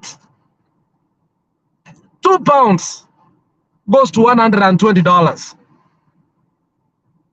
Alafu ng'ombe, hiyo ni steak, kitu iko hivi, inatoshana, you know, and that steak, inatoshana hii mikono yangu mbili peke yake. It goes for 100, and depending where you are buying it from. And then unapata mchezo ambayo iko Kenya, ati ng'ombe inauzwa 500. Ati mbuzi inauzwa 100, less than $1. Today we are talking 80 cents US dollars. That we are not able to take our kids from JKUAT to build artificial jua kali freezers, not even easy freezers ambazo tunanunua kutoka China. Bernard, to make a freezer is very easy. We can make mega commercial freezers. Sahi tungekuwa tunakata hiyo ng'ombe. Bernard, this is how we survive in Minnesota. When I came to Minnesota a couple of years ago, we used to go, tunanunua unga ilikuwa inaitwa Mama Jemaima. Hizi vitu tatu ya maji, vitu tatu tunanunua kila siku. Munanunua 2, kama uko na familia unanunua hata 4 kwa siku, and they were very expensive until we came na unga inaitwa nini? Farina. When food became very expensive, one guy called Caston started farming here in the US. Akaanza kuweka Nsaga, Makuneni, Muto, hizi mboga. And today, Bernard, were it not for that genesis of that man, we will be crying. Sasa sisi tunaweka hizi mboga, alafu we buy big freezers, we put them in our garages. Hiyo mboga ndio tunakula mwaka mzima, Bernard. We don't go to buy chakula kila siku. Ingekuwa tunaenda kununua sukuma kila siku, Bernard, atungetuma pesa nyumbani. The reason why people in Minnesota are able to save is because we are using the power of freezers. Tunaenda kwa farm, unanunua, munaenda watu 4, munanunua ng'ombe mzima. Munakata hiyo ng'ombe mara 4. Hiyo ng'ombe itakuchukua, kwa sababu kila siku ukienda kununua, utanunua $30, $40. Lakini ukienda kununua ng'ombe mzima, it is $800. Mkikatana watu 4, that is 200. Hiyo nyama inakupeleka for how long, Bernard? Inakupeleka for the next 3-4 months. Why can't we give, what is the money for research and technology that goes to our university does? We should be start first of all now on food preservation. And part of the food preservation is mega commercial freezers.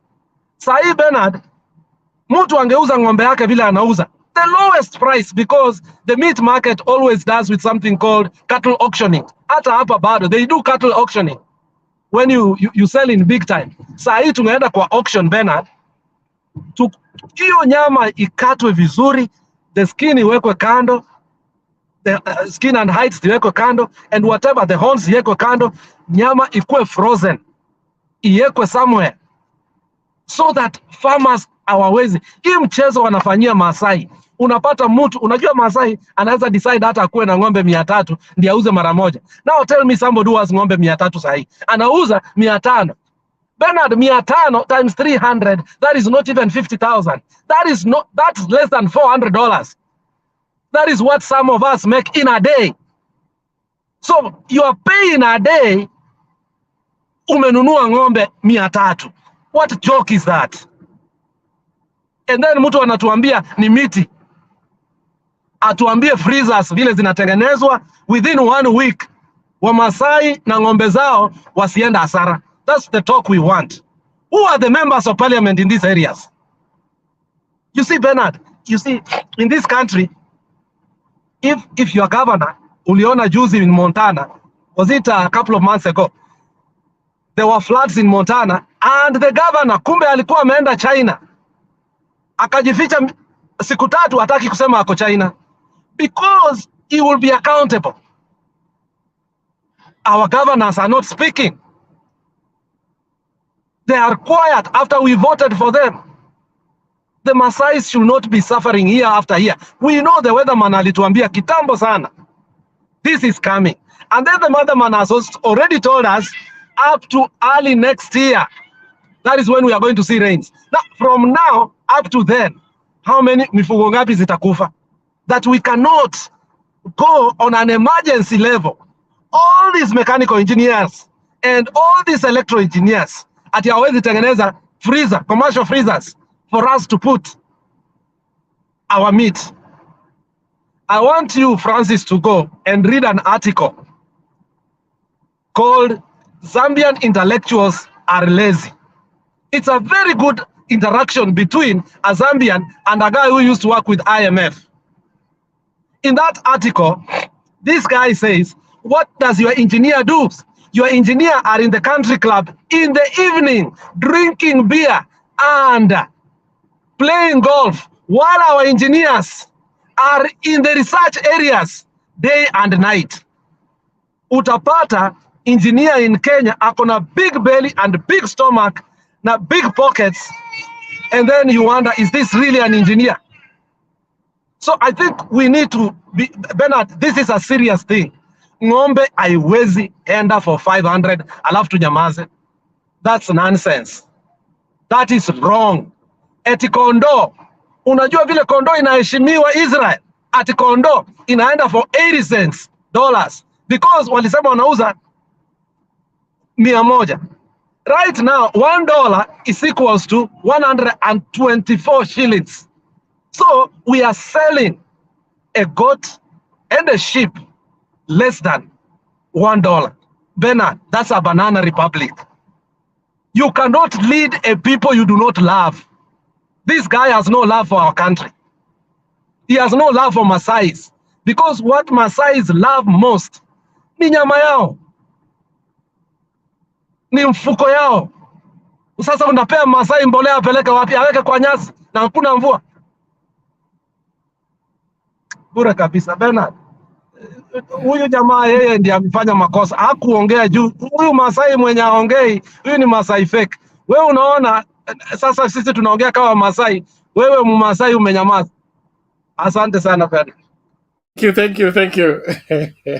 Big J atakuja ajitetee, lakini tunashukuru. It's important and I share that completely, and I think the information needs to get into the head of the leadership of this country. This is something that is salvageable. Nani huyu Gitonga nasema in America stima ipoteangi, lakini Kenya inapotea. Gitonga, I just want to inform you that after high school, my first job, nikitoka high school, before niende college, I worked for 3 days at Kenya Cold Storage. Kenya Cold Storage, pale Kamkunji, okay? Tukibeba nyama kwa mgongo, kutoka kwa freezer, tukitengeneza sausage. So cold storage is a frozen house, not a freezer, a house that has a freezer. I mean, built as a freezer. So ni kutupa tu nyama ndani ama zinakuwa hanged and they are frozen. We cannot use electricity as an excuse. What is happening here, I have said it before, I'll keep repeating, there is a calculated means of impoverishing Kenyans so that they bend to the will of this unpopular government. Wanataka Wakenya wafike mahali pa kusema, what can we do? That is what we have. Tumekubali situation. This minority government must own up to the mess that is in the country. Excuses have been shared for too long. It's about time they either fix this issue or vacate office. So staki Mkenya mahali popote akubali hii hali ati is normal. This is not normal. This is absolutely not normal. Hii sio wakati wa kufanya homecoming. Dr. William Ruto and Gachagua waachane na maneno ya homecoming. What homecoming? Which thanksgiving? Are they thanking God for the death of the livestock and for the starvation of Kenyans? What are they thanking God for? This is a mockery of God, and it's a mockery of the whole Kenyan livelihood. Let them own up the situation and salvage the situation. Tuache hii mchezo tunachezea. Na watu wa church, I'm speaking as a clergy. Watu wa church, achaneni na hii ujinga. Ati mna entertain watu kucha to give thanks for what?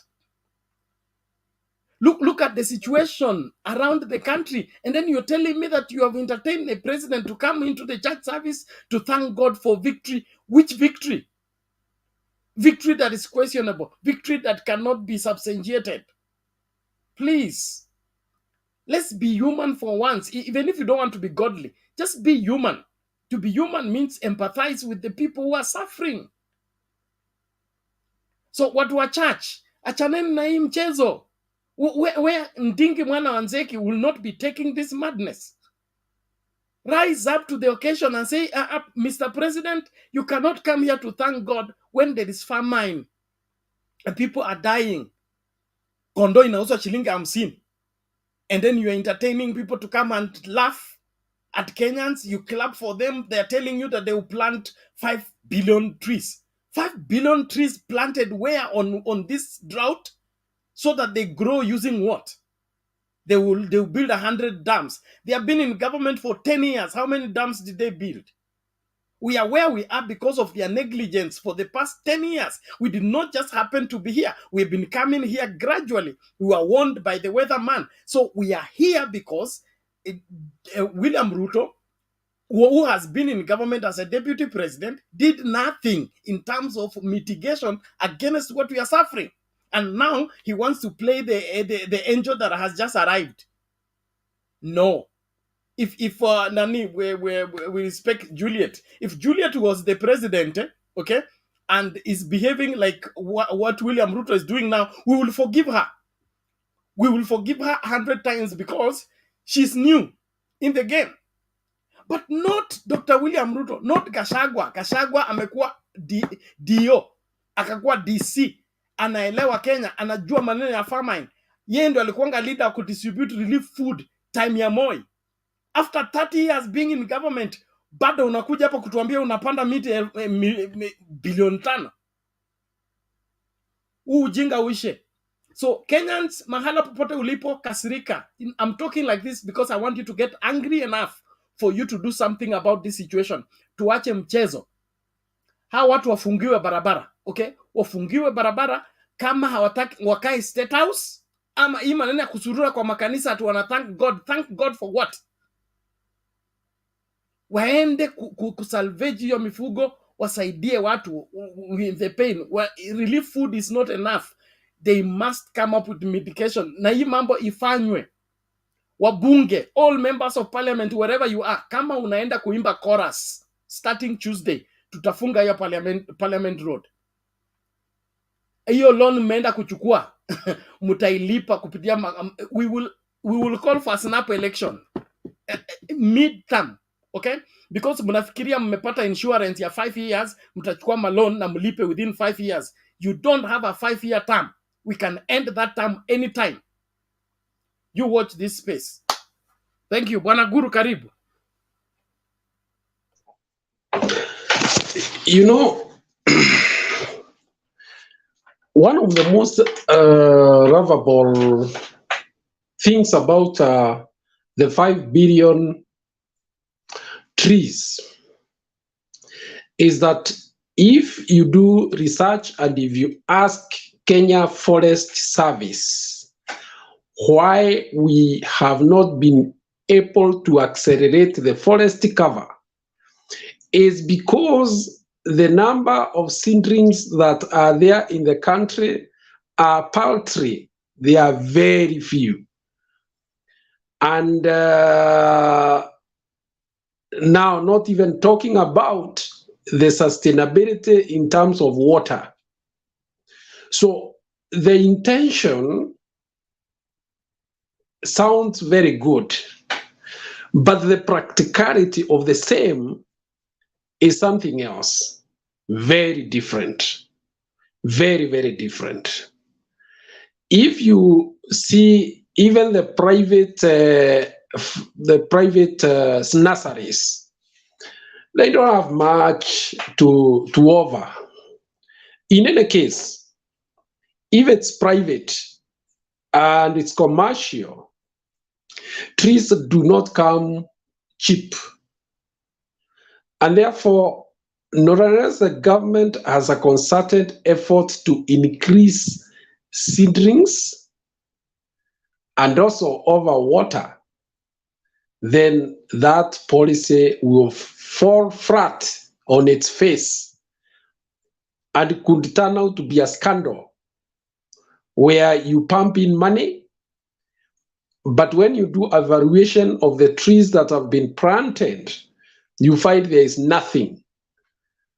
So that's it on that issue. Number two, the man called Miguna, he's faced one of greatest humiliations of his personality. Why? Because he thought that by tweeting and talking of Viva and what not when he is in Canada, that he was gathering huge following in the country. He doesn't know that Kenyans also come in large numbers to lynch those that they feel are going against the social norms. So what happened is that the numbers that were following him cheated him that he was the next big thing in the Republic of Kenya. But his rant is lesson. I saw him visiting Oscar Sudi the other day. I don't know whether it's a job he is trying to look for. He also visited the chairman of UDA, Mr. Mulama. I think he is generally trying to find his way into the government. But what I know is that his character is not consistent with the personalities that I think Ruto would be looking for. Nobody wants somebody who will go shouting that your chest is bare after you disagree. So I may have bad news for him. He may not get any space. Thank you. Asante sana Bwana Guru for making that clear, and I trust everybody is understanding that. Unajua hii Kenya ni nchi ya ajabu sana, nchi ya ajabu kwamba kuna vile unasema kuna ile panya inakuuma ikipuliza, ili wewe unaamka uko na vidonda, lakini ukumbuke uliumwa saa ngapi, kwa sababu inakuuma ikipuliza. If you look at the kind of moves that the Kenya Kwanza government are making right now, is trying to sell themselves to as a better government in terms of trying to show the bad and the ugly part of the Uhuru government. So the departure of the person who escorted Miguna from the airport and to Dubai, was it not Moses Kuria? And Moses Kuria is who's spanner boy. So you this is clear, okay? He led the group that led him where? To out of the country. Now they are coming pretending to be the ones bringing him back. Who dispatched the squad that went to Kisumu to terrorize people, to intimidate people until Pendo lost their life? The people were dressed in a police uniform who are not even police. The person who was in charge of that squad. And now we are pretending that, oh, we want now to arrest the 10 police officers that were used in this 10 years later. Tuache mchezo. Kenya lazima tukubali Kama tunataka kutatua matatizo tutatue.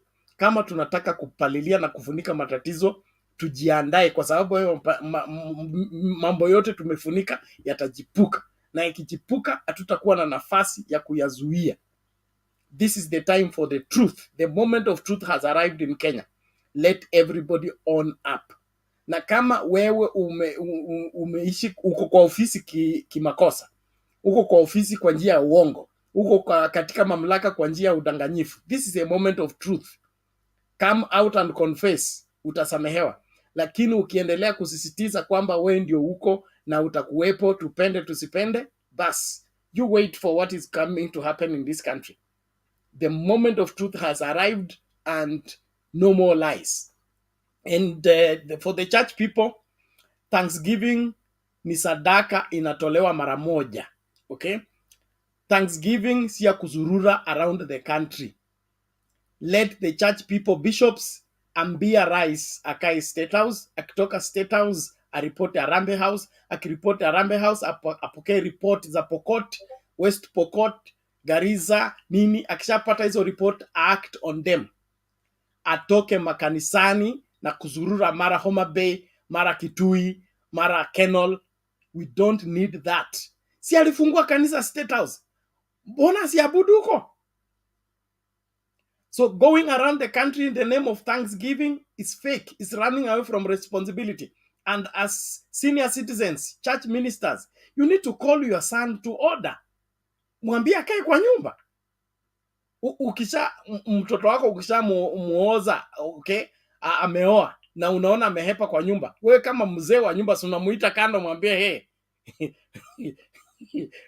mke bado ni mchanga, hawezi kuanza kuzurura around the country. Sit in the house. Church ministers, tuache hii ujinga ati mtu amekuja na sadaka kwa hivyo mnasherekea. Hakuna. Inji ikiharibika hayo makanisa hata hawezekana. Hizo sadaka mnategemea sita kuwepo. So don't mess up the leadership of this country by entertaining madness in the pretext that you are collecting Thanksgiving and thanking God for the victory. A victory that has pained Kenyans, that has made Kenyans, senior citizens in Kenya, to cry, shed tears kama watoto.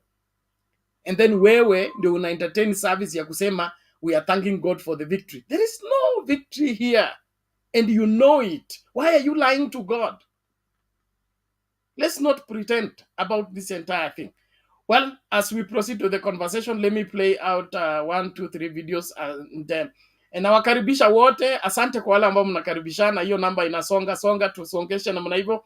Na tunaendelea kuwakumbusha watu wa Facebook, wadau wetu wa Facebook, atupatikane kwa Facebook kwa sababu kuna mushkili fulani tunashughulikia.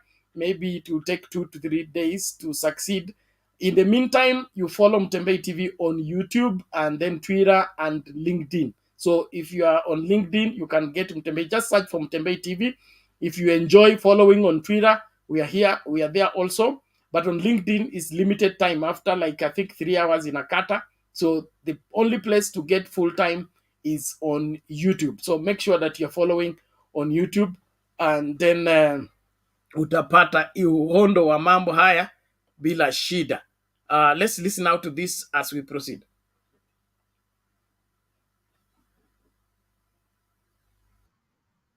In the country are sinking under the weight of huge debt and are at risk of collapse if proper intervention measures are not implemented soon.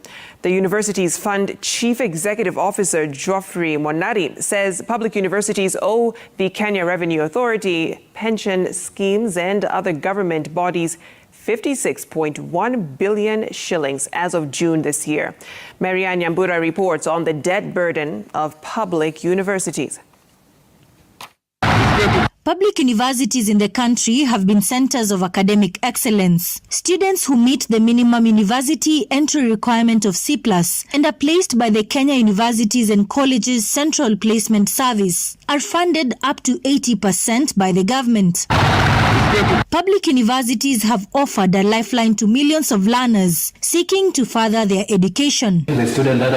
However, reports from stakeholders in the sector say more than 30 institutions of higher learning are on the brink of collapse due to huge debts accrued over time. The institutions are cash-strapped, and the universities are struggling to remain afloat.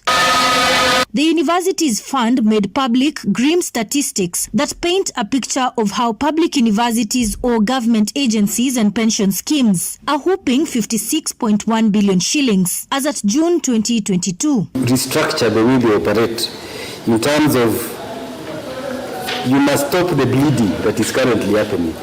Because even if you are to ask for a waiver of the tax, and you are still bleeding, then that will not be able to assist. The public universities owe Kenya Revenue Authority 13 billion shillings under the pay-as-you-earn tax category. Pension schemes are yet to receive 18 billion shillings, while part-time lecturers are owed 4 billion shillings. The National Hospital Insurance Fund, National Social Securities Fund, and SACCOs also form part of government agencies that are yet to receive payment from public universities. The university's debt runs into the billions for several key institutions, which include Jomo Kenyatta University of Agriculture and Technology, JKUAT, with 12 billion shillings of pending bills. The University of Nairobi with 11.2 billion shillings in debt. Egerton University owes 8.3 billion shillings to government agencies and pension schemes, while Kenyatta University and Moi University come in 4th and 5th respectively, with 6.7 billion and 6 billion shillings. Kenyatta University established a hospital which has now been separated from Kenyatta University. So Kenyatta University does not even own the hospital, does not own all those initiatives. The administration had good intentions, but once they were developed, they were taken away from them, and the university is not benefiting from the hospital. Egerton University, which is among institutions that are in a financial crisis, has this year alone grappled with at least 2 strikes as more than 700 lecturers protested pay cuts of up to 43% and non-remittance of pension funds to the schemes. The university management has, however, laid bare the challenges that the institution faces as it seeks to be bailed out by the government. Government capitation we are getting is at 184 million per month. Mind you, from that money, we must run the university. If we pay only salary, do we close the university? The answer is no. That's why we have written many times to the government, and the government has promised they look into it. We cannot bail out universities that have not sealed the loopholes that they are in, because what will happen is that, as I said, right now they have debts of up to 56.1 billion. What will happen is that you'll bail them out now.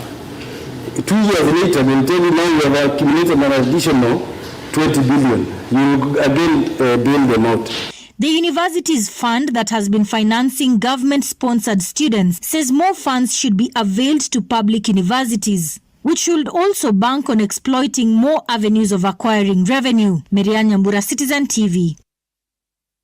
And agriculture.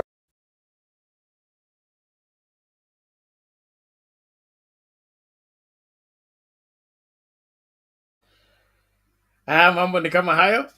University ndio hizo, ingine inafuata ni hospitali. Msistuke wakati mnapata announcement kwamba county government is not functional. It is not tenable. There is enough money to sustain it.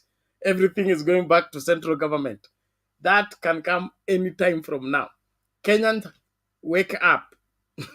It is bad news after bad news after bad news, and there will be hope if the person in office is doing something about it.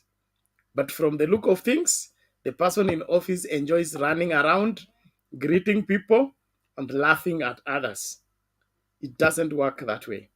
We need a functioning government that owns up the responsibility of the 50 million of us and safeguard our welfare. This one leaves a lot to be desired. It leaves a lot to be desired. Alex, you want to say something?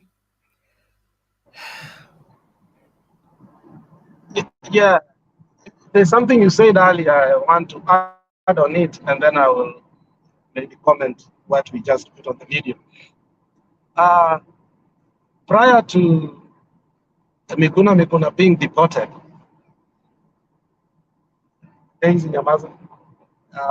Prior Miguna being deported, Miguna was taken from his house, blindfolded. From Nairobi, he was taken to either Kajiado or Narok County.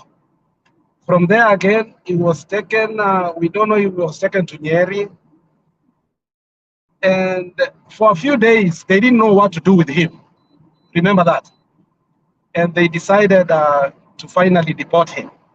And actually, the only reason that Miguna was lucky to be alive is that he was a Canadian citizen. And some of the people who have citizenship out of the country, more especially European and North America, these West countries, when you go to Kenya, you can register yourself in the embassies as one of the citizens who are within the country in Kenya, but they're Canadian or US or European. In case of anything happens, more especially the US people, what they do, since they have their contact, I remember in 2007, I was one of the few people who are privileged. Some of us who recorded ourselves were with the embassy. When the skirmishes hit, I remember the then ambassador called us as a family and they asked, "Where are you?" We said, "In Kisumu." "Is everything okay?" We said, "No." "What is going on?" We said what was going on. And the plane was sent immediately to take us. Now, the only reason that Miguna is alive and he should thank God is that he held a Canadian passport. And I remember the Canadian ambassador made a lot of noise and said, "Leave our citizen alone." And that is what made Miguna to be what? To be deported. Because the ambassador came in aid of him. If you can check the handsides. So Miguna is not very honest sometimes. He knows how to play political expediency to favor him so that he can lie to people who are not learned or people who do not follow or people who do not know how things work. Now, when Miguna dropped in Kenya, Raila was in the airport and the rest of his team.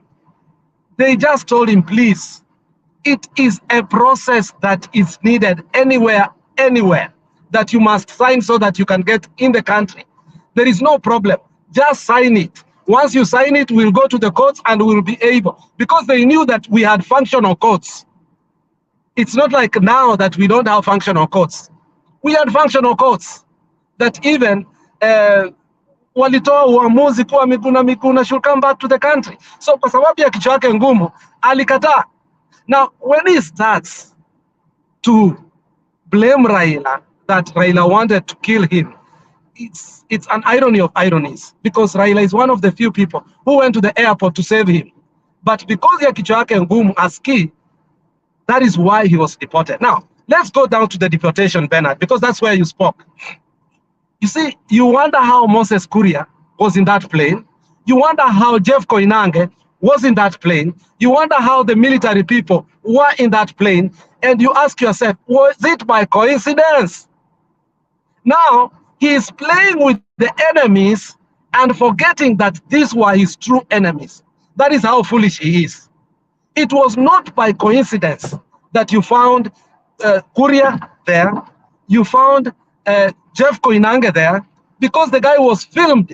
And what he was given was not, what is he? He calls it something else. But it's called sleep hack by the military. Unachapa tu kidogo, before 1 minute, you are dead asleep for as many hours that they want you.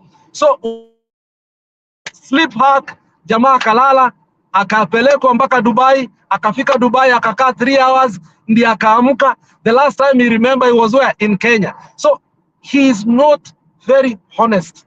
And you see, Bernard, if that happened to me, mimi ndio nilifanyiwa hivyo, I cannot go to the same people who are celebrating. Remember Murkomen in the Senate, how he celebrated it. Remember, you can't go and check, I'll send you the clip how Murkomen was celebrating. And the people in Jubilee by then, how they celebrated how Miguna and whatever had happened, and we were concerned. Hii ni dawa gani aliekewa? Itamfanya ashinde kuongea, itampea stroke. Is he going to make him impotent? Anyway, he has kids. We didn't care about that so much. We just didn't want to lose his brain. But the whole issue is whatever they gave him looks like it made him more mad. The guy is not okay. And now he is playing with the same people ambao walimhack kichwa, and the guy is not very sober since then.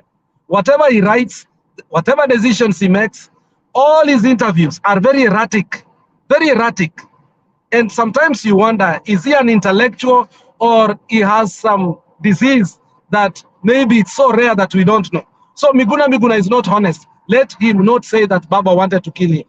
The same people that hosted him in State House a few days ago are the people who planned his deportation. That's lip hack. And it was not intentional that Moses Kuria, who is part of this government again, was the one that they sent him, because Moses Kuria has so many links with Arab countries, because Moses Kuria openly says that anajua Kiarabu, and he has so many deals with the Arab countries. So Miguna is not honest. For his safety, he should stay away from those people. But if he doesn't, Miguna may not live so long. Thank you, Alex, for coming out very candid on the same. And I will repeat the same thing. We have been in this country. We have seen a lot of things. Sikio la kufa halisikii dawa. If Tom Mboya listened to Jaramogi, probably he would have survived. When wazee wakianza kukuambia ukienda hivi utakwenda tu usiposikia. There are many warnings. In this country, when the people who at once were your enemies now become your friend and they want to keep you closer to them, beware. And then now you're going to play into their really trap by going around the country saying that somebody wants to kill you. They will kill you on his behalf and come to bury you in their name. Take care. This is a new Kenya. Watch out. But we are not wishing anybody evil. We are simply giving out warnings. We have seen too many. We have seen too many cases in this country to believe that things are never the same. Especially when you volunteer yourself to be a political tool, to be used to fight somebody. When they finish you, they never even warn you. You utajikuta tu kwa coffin. So let's not play simple, limited, wherever observation of issues. And when you are learned like Miguna, you need to be thinking deeply than that. Miguna is his own unmaking. He's his number one enemy. His refusal to listen. How do you refuse to listen to somebody like Dr. Haminwa? Dr. Haminwa, the oldest and the most experienced mind before the court, goes to the airport. An old man, amepiga hiyo baridi, amekuja airport, amekuletea makaratasi, ngambia we sign hapa twende, unakataa. Baba mwenyewe amekuja, sign hii karatasi sisi twende, you una argue. Then from there unakuja hapa kutulia ati so and so wanted to kill me. The people want to kill you, they will just kill you. Cheza tu. This is a new country. And then Miguna ran away to exile during Moi's time. What is he talking about? Asitubebe wajinga. Tafadhali kama unapenda maisha yako Mr. Miguna, with your English, please take advice. Listen to the elders. Come small.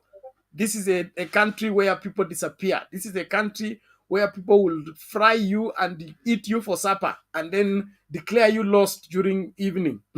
Declare you lost in the morning. Then declare you discovered in the evening. How did Msando disappear? Where did the story of Msando start? Who was behind it, the whole thing? Who was the constant factor in the disappearance and the resurfacing of Msando? We forget so quickly and we begin to play in the traps that are looking for how to exterminate people. Well, now let me play one video and then we can bring in Mr. Nani. Kuna opposition leader amefika. I will play this quick video.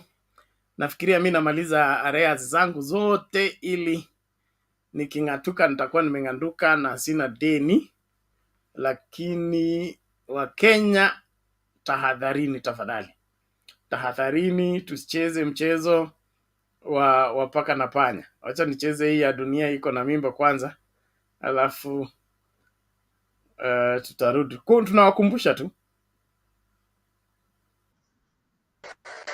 nikiweka tu Biblia Tuesday chini, mimi na wao. Najua nyinyi mumeniambia ya kwamba mnataka ile kazi mtaani. Munisikize, sikizeni. Ati ile kazi anaamini ni ile ya kufunga tai kwa ofisi. Mambo ya kazi mtaani ni mambo zamani. Ati hii ya bodaboda si kazi. Mimi nataka niwaambie my friends, hiyo kiburi mutawacha. Munisikize, sikizeni. Mambo ya kazi mtaani ni mambo zamani. Ile kazi mtaani ya kuokota takataka na nini hapana. Wacha kiburi na wacha madharau. Kazi ni kazi. Ile kazi mtaani ya kuokota takataka na nini hapana. We are a people on a mission. Unielewa? Hiyo kazi hiyo sikizeni. Hiyo kazi ya mtaani. Hakuna kazi ya mtaani tena. We are a people on a mission. Unajua Kenya hii iko watu wana madharau na kiburi mingi. Wakiona biashara ya mtu mdogo wanaona haina maana. Wakiona bodaboda wanaona ni muhalifu. Wakiona mamboga wanaona hana maana. Sisi tunasema kazi ni kazi. Watajua kazi ni kazi. Tuachane na hiyo. Sasa kazi itakuwa hii. Ninyi mnanielewa? We are a people on a mission. Nikiweka tu Biblia Tuesday chini, mimi na wao. Ninyi mnanielewa?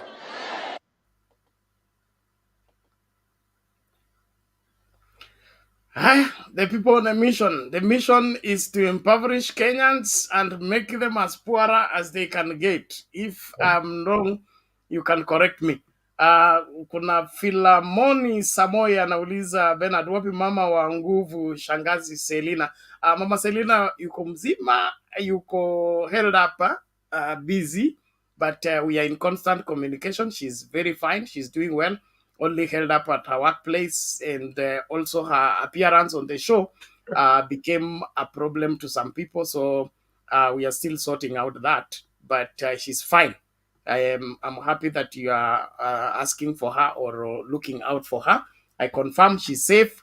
We speak almost on a weekly basis, and she will resurface on the show sometime later, but in the meantime ameshikika job sana. Ile time alikuanga hapa constantly, alikuwa ameanza exceeding. Unajua tulikuwa tumejiandaa to go and work in the deputy president's office, so ni vile tu mambo ilienda vile ilienda, so tukarudia ile kazi ambayo tulikuwa tumeshaanza kuachilia, but she's fine and she sends her greetings. She follows this show even right now, she's watching, and so don't worry about her, she's safe and secure.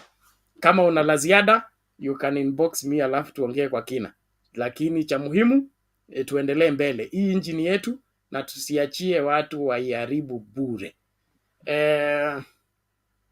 Thank you. I wanted to play an advert because time yangu hapa imeanza kuyoyoma. Simruhusu tu nicheze hii advert nihimize watu alafu nichangishe sadaka mimi niondoke. 1, 2, 3, 4. Just let me get this out. 1, 2, episode 2. Thank you.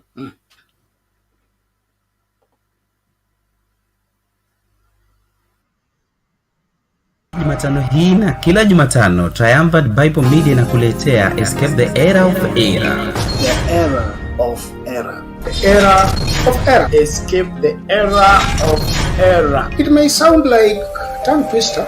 God is never in the noise and he does not compete with the noise. Critical, subject. In our day, it is not called syncretism as it were, it is called interfaith. Well, this is our online Bible summit where we are given to see to it that you establish your understanding of the truth so that you will be able to escape the kind of falsehood that is being cultivated, embraced. Sasa usikose mafundisho haya ya Escape the Era of Era ukiwa naye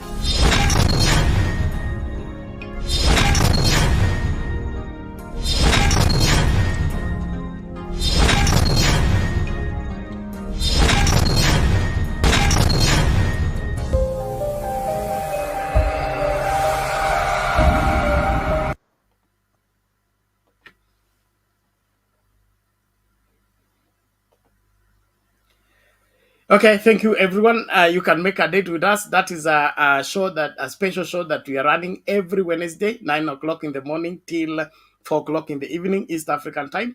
And those of you who enjoy Bible and you want to know exactly what is happening in the church that is wrong, that must be corrected, please follow up on that. If you missed out, we have already done 2 episodes. We are going to the 3rd episode this coming Wednesday. We want you to make a date and follow through.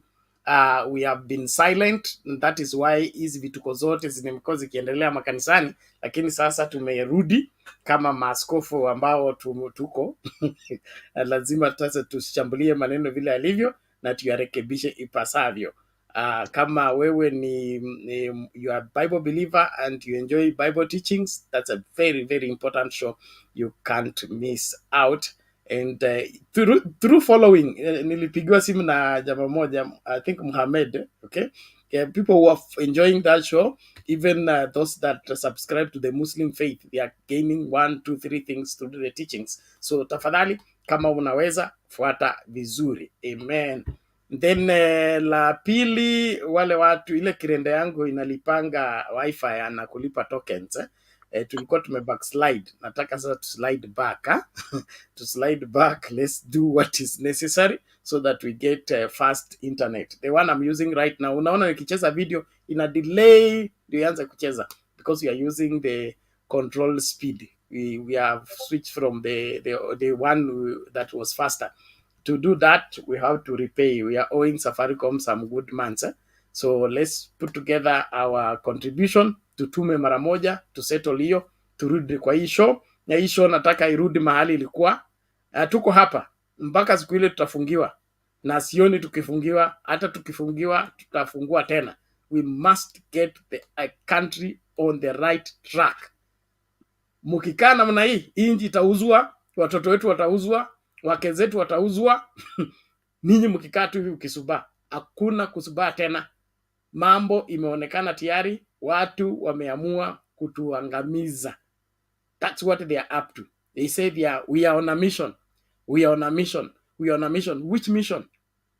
Sasa saa hii walisema kazi si kazi, kazi ni mjengo. Leo tena kazi sio mjengo, kazi ni environment. By the time they are through with us, there will be nothing left. Thank you. Bwana Guru, ulikuwa unasemaje? Naona Olara amekuja. Olara, utamute. Yes, Bernard. Niko salama.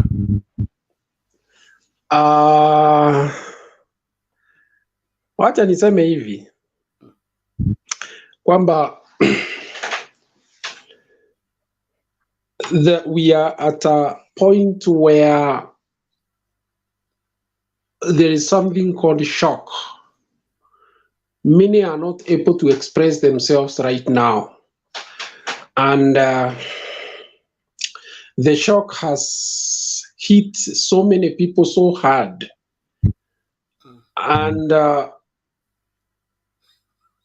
it is not a wonder that some of those who voted for this government are the hardest hit, because to them, the information given to them during the campaigns was that there's a category of people who are responsible for the hardship that was being experienced in the country, that a few people had made life difficult for the majority.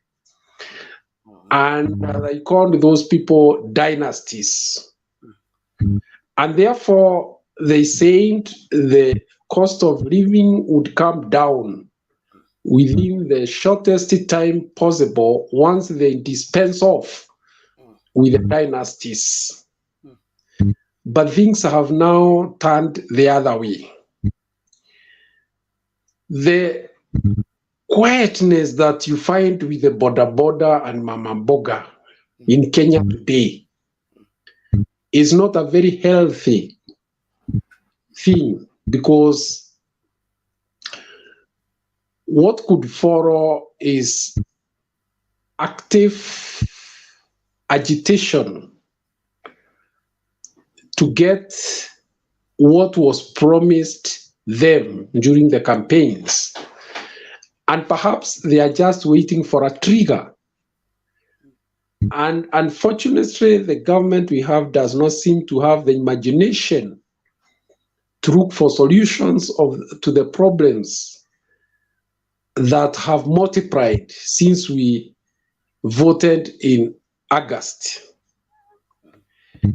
Today, you are not going to find any youth who is proud of having gone to vote in August. They are still hopeful, but that hope is fast dwindling, because you see, a new government shows direction in the first days where it is taking a people.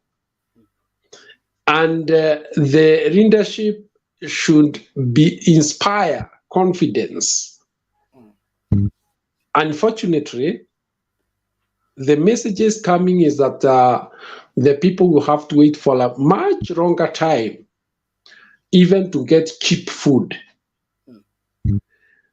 This is something that is going to be very difficult for this government, because if food prices are not contained and continue rising, and the fuel prices also continue rising, right now I understand the OPEC countries have entered into an agreement to cut down on production so that they can maintain prices at a certain level. A very sad thing for countries like ours, and which means the hope for cheaper fuel is not going to come as fast as we would have wanted. The twin problem of food and fuel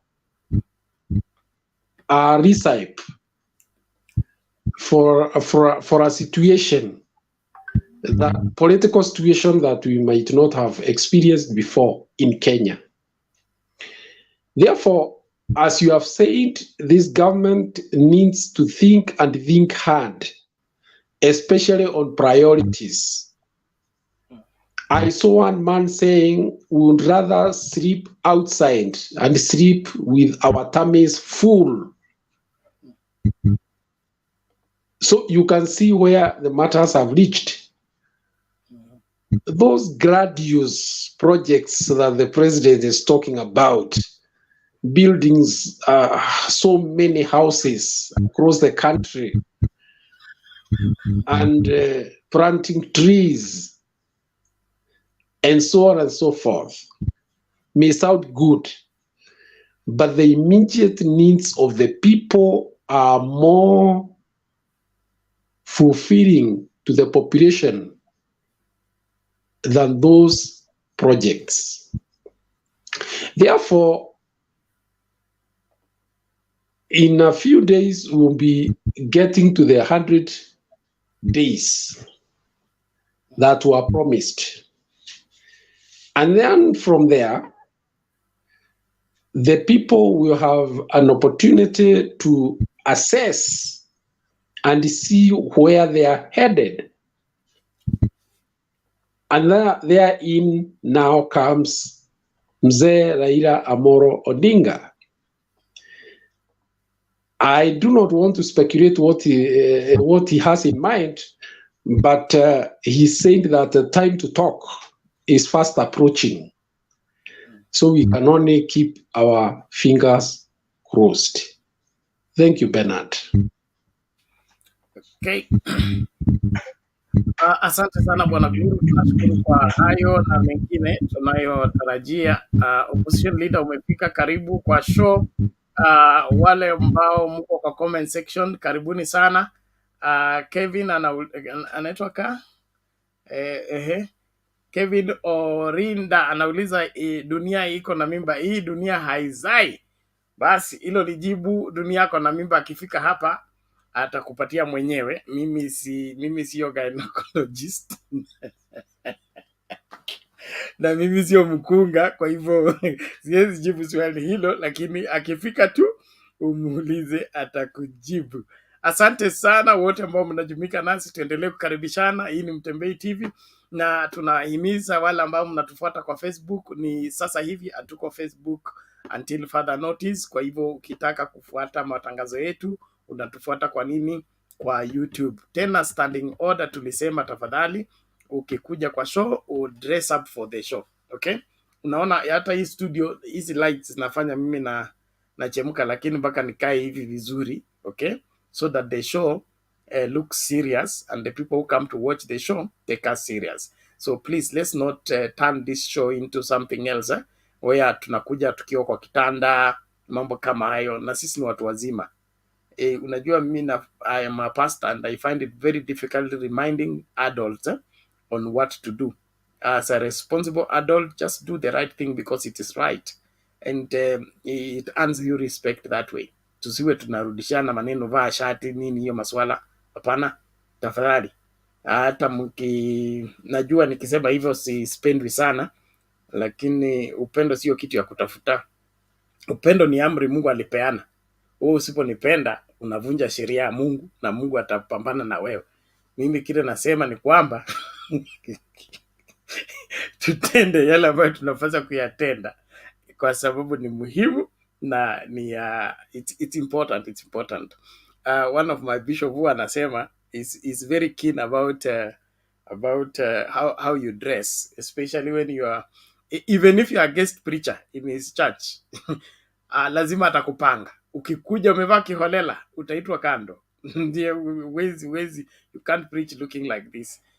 Say why? Say before people hear you, they must first of all see you. Okay, so please, let's not turn this show into a child's play by trivializing it and coming when we are not fully dressed for the show. Let's dress up for the show. Let's do what is right because it's important, na Mungu atatusaidia tafadhali. Asante sana. So tutaenda kumsikiliza opposition leader, na opposition leader inaonekana either tutakununulia kamera kwa sababu umekaa katika hiyo mlima muda mrefu. Tunataka utoke huko, usisumbue watu wale wanatafuta watu kukutafuta. Toa tu sura tu uone vizuri, tukiona watu wanakutafuta tukutumie, kwa sababu tunajua unaweza pambana nao, una kizungu cha kutosha. You can shout down Miguna. Opposition leader, karibu. Vipi leo? Poa Bernard, how are you? Niko salama nashukuru. Karibu. Can I be heard audibly? Sound and clear, You are being heard very well. Asante sana. Opposition leader wako sawa? Tuko sawa kabisa. Until we tununue screen, we will still be in the background. But I think the most important thing is what Guru has spoken about, what you have spoken about, and many of you, is that we are, of course, as you say in your program, we are in the era of eras. We have started with an era, and you know that number 13 in the Bible is a number of misfortunes, a number of drought and problems. Yeah, I think it is significant because this government, nothing seems to work for them. despite the many quotes they make from the Bible. And you know what saddens me as a Kenyan is the fact that, like today they were in Meru, is it in Moranga, and I'm told that every trip they make for Thanksgiving, they spend 100 million shillings because they use choppers, that is government choppers, kama zile the Air Force, and there are over 1,000 vehicles following them in every Thanksgiving service. So 100 million is equivalent to about 300 boreholes. So instead of us going to Thanksgiving, wasting our time in Thanksgiving, I think they should go to Kajiado with 100 million, because I mean I don't see why the president and the deputy president should not have a quiet Thanksgiving in their neighborhood, or even if they because they are president and deputy president, they can go to their village, and even if they want to go to other counties, they should do it silently. You move, and you should not make it a behavior because you are the president of Kenya who is supposed to be solving problems of Kenyans. You move slowly to a neighboring county or in your village, worship the Lord and thank God there. I don't see why we should give this government an opportunity to waste our resources. Each and every week, they are in a different county and different location, using out of taxpayers' money to give thanks. I think if you give thanks in Nairobi, unless there is some scripture that they follow that we do not know, maybe they read the Bible that we don't have. But my Bible says it doesn't matter because God is omnipresent. Where you are, you can give thanks to God. So they can go to Holy Family Basilica and give thanks there every Sunday, which is cheaper for Kenyans and for the taxpayer. We don't need to fuel Air Force One every Sunday and take our deputy president and president and the entourage of individuals to a Thanksgiving in Moranga. Next week we go to Kitui. Next week we go to Meru. I don't think we have that luxury as a country, where the president is spending hundreds of millions every week to just go and give thanks of a win that he is trying to convince us that he won. You see, kazi ya Bwana hainanga makosa, na ikipatikana you are really trying to validate your presidency, then there is something really you are hiding, and we don't want to get to where or what happened, but we want our president to keep to understand one thing, that people want solution, not solutions of planting a tree and that will grow after 30 years, that will grow after 25 years, or building a house that will be occupied after maybe 5 or 10 years. Those are not solutions that are immediate right now. The solutions that are needed by the people from the president is the mitigation on those dying animals of the pastoralists. The immediate issue that he should be dealing with is subsidizing to the poor, because even if you build how many houses and people die before they get to the houses, then what are the houses for? As somebody said there, we better live outside. Tuanze tukae kwa barabara lakini tukae tumbo imeshiba.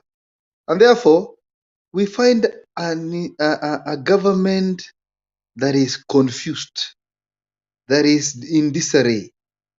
And you know the reason why it is in disarray is because the president and the deputy president, who should be working, are out there speaking all manner of things that are not making sense. As you said there, at one point he says, kazi kazi ni kazi. At the other point he says, kazi ya wheelbarrow mwende mpark. Nitawapatia kazi ya construction huko Kibera. Leo tupande miti.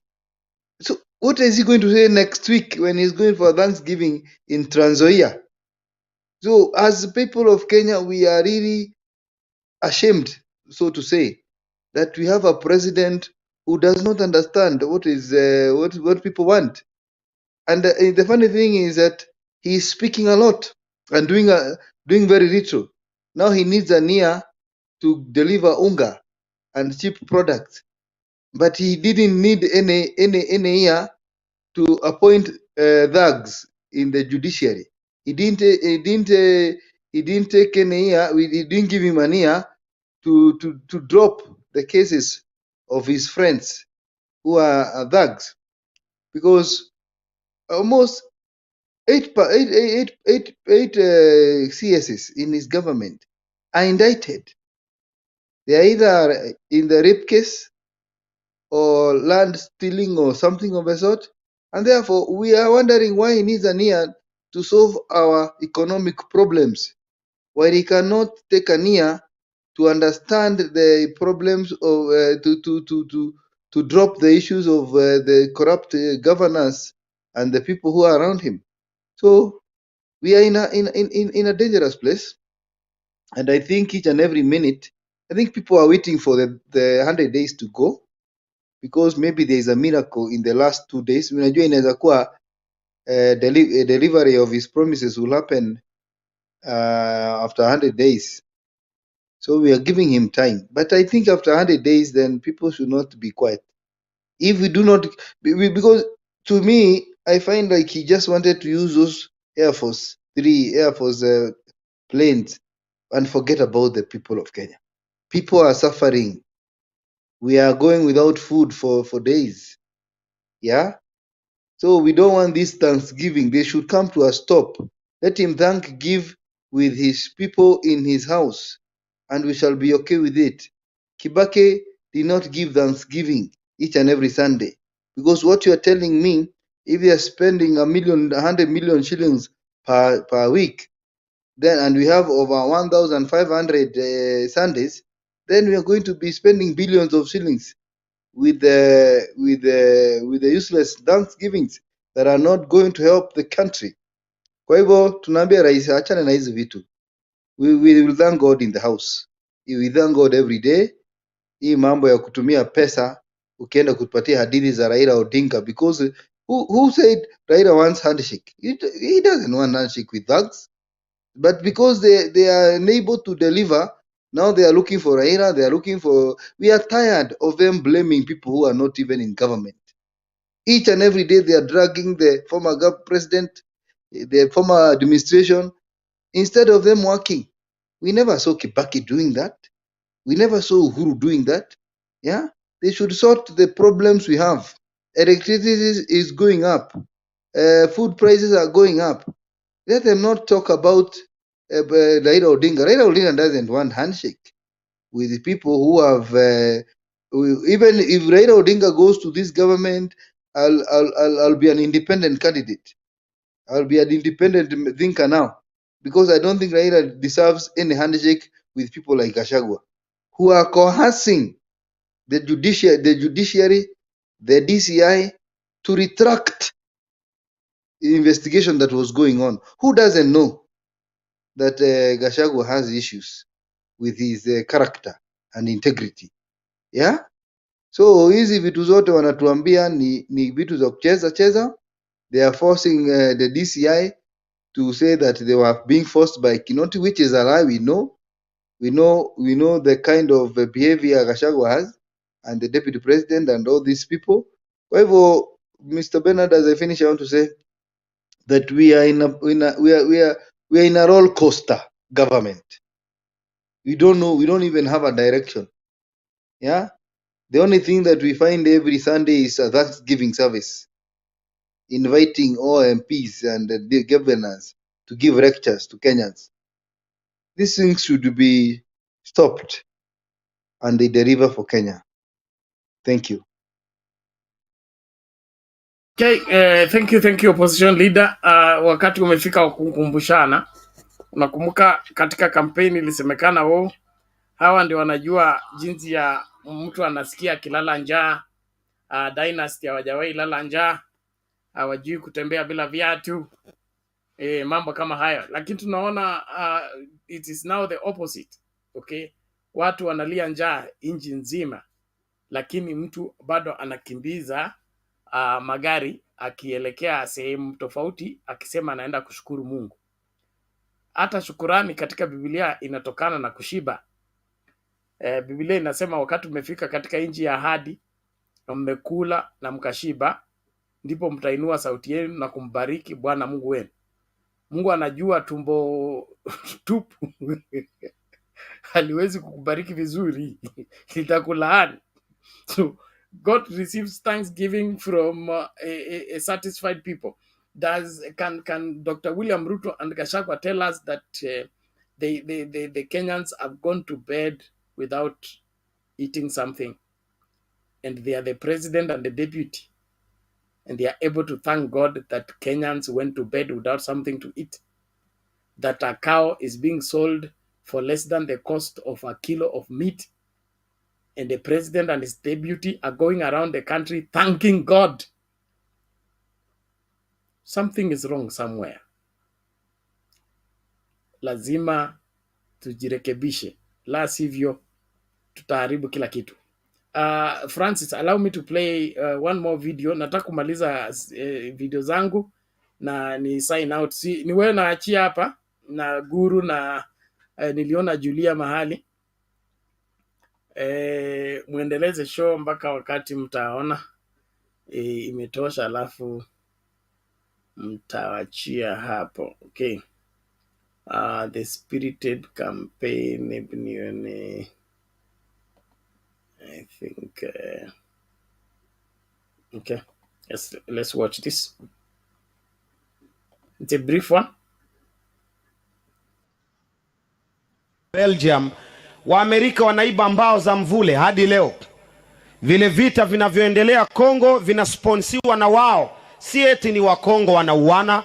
Hakuna watu wanapendana zaidi kama Waafrika, lakini tunapiganishwa kwa sababu wanasema war is a business, vita ni biashara.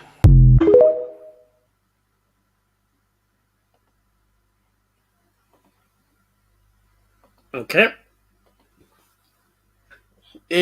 Probably before France comes in, I just wanted to do some clarity on what opposition leader was talking about. Gachagua and a story, a handshake. Hii maneno ya handshake, it is not, Raila has not asked for handshake, and we don't want him to have a handshake. The people who are pushing for a handshake is the people who messed up the elections, hoping that they can get away with it. Things have become to go tough. Now they want to cover it up by pushing Baba to go for a handshake so that it legitimizes this illegitimate government. That is not going to happen. And even if Baba does that, he's not going to get the blessing he got in 2017. This time round, tunataka ukweli, sio mchezo. Kwa hivyo, the international community that influenced and messed up these elections are the ones begging for a handshake so that they can cover up their mess. That is not going to happen. They will have to come out and confess, own up for their messing up our democracy. We need to have a country that is independent completely, not this business of foreigners coming into the country and messing up our elections, then turn around and say handshake, handshake. No handshake. We need the truth. And the Baba is ready to spill the beans. And when the beans are spilled, we are all going to demand our victory, and we must get it. Asante sana. Na shukuru wote ambao umejumuika nasi, asante. Wote ambao mnatusupport kama Mtembei TV, tafadhali endelea kufanya hivyo. Turudi katika ile network yetu ambayo ina uwezo wa kucheza video bila kudelay. Endelea kutuma sadaka yako kwa hiyo namba, na hata wakati mimi nime sign out, let's do what is right because it is right. And then more than that, be vigilant. Be vigilant. Kama you have access to your MP, pigia yeye simu. Sumbua yeye, tumia yeye text message, post kwa wall yake. Okay, let us not sit down and say hii serikali itatusaidia. Siku njema huonekana mapema, huonekana asubuhi. Tushaona asubuhi ya hii siku haikai vizuri. Hii serikali haiko responsible. If we don't keep it on toes, it will do nothing.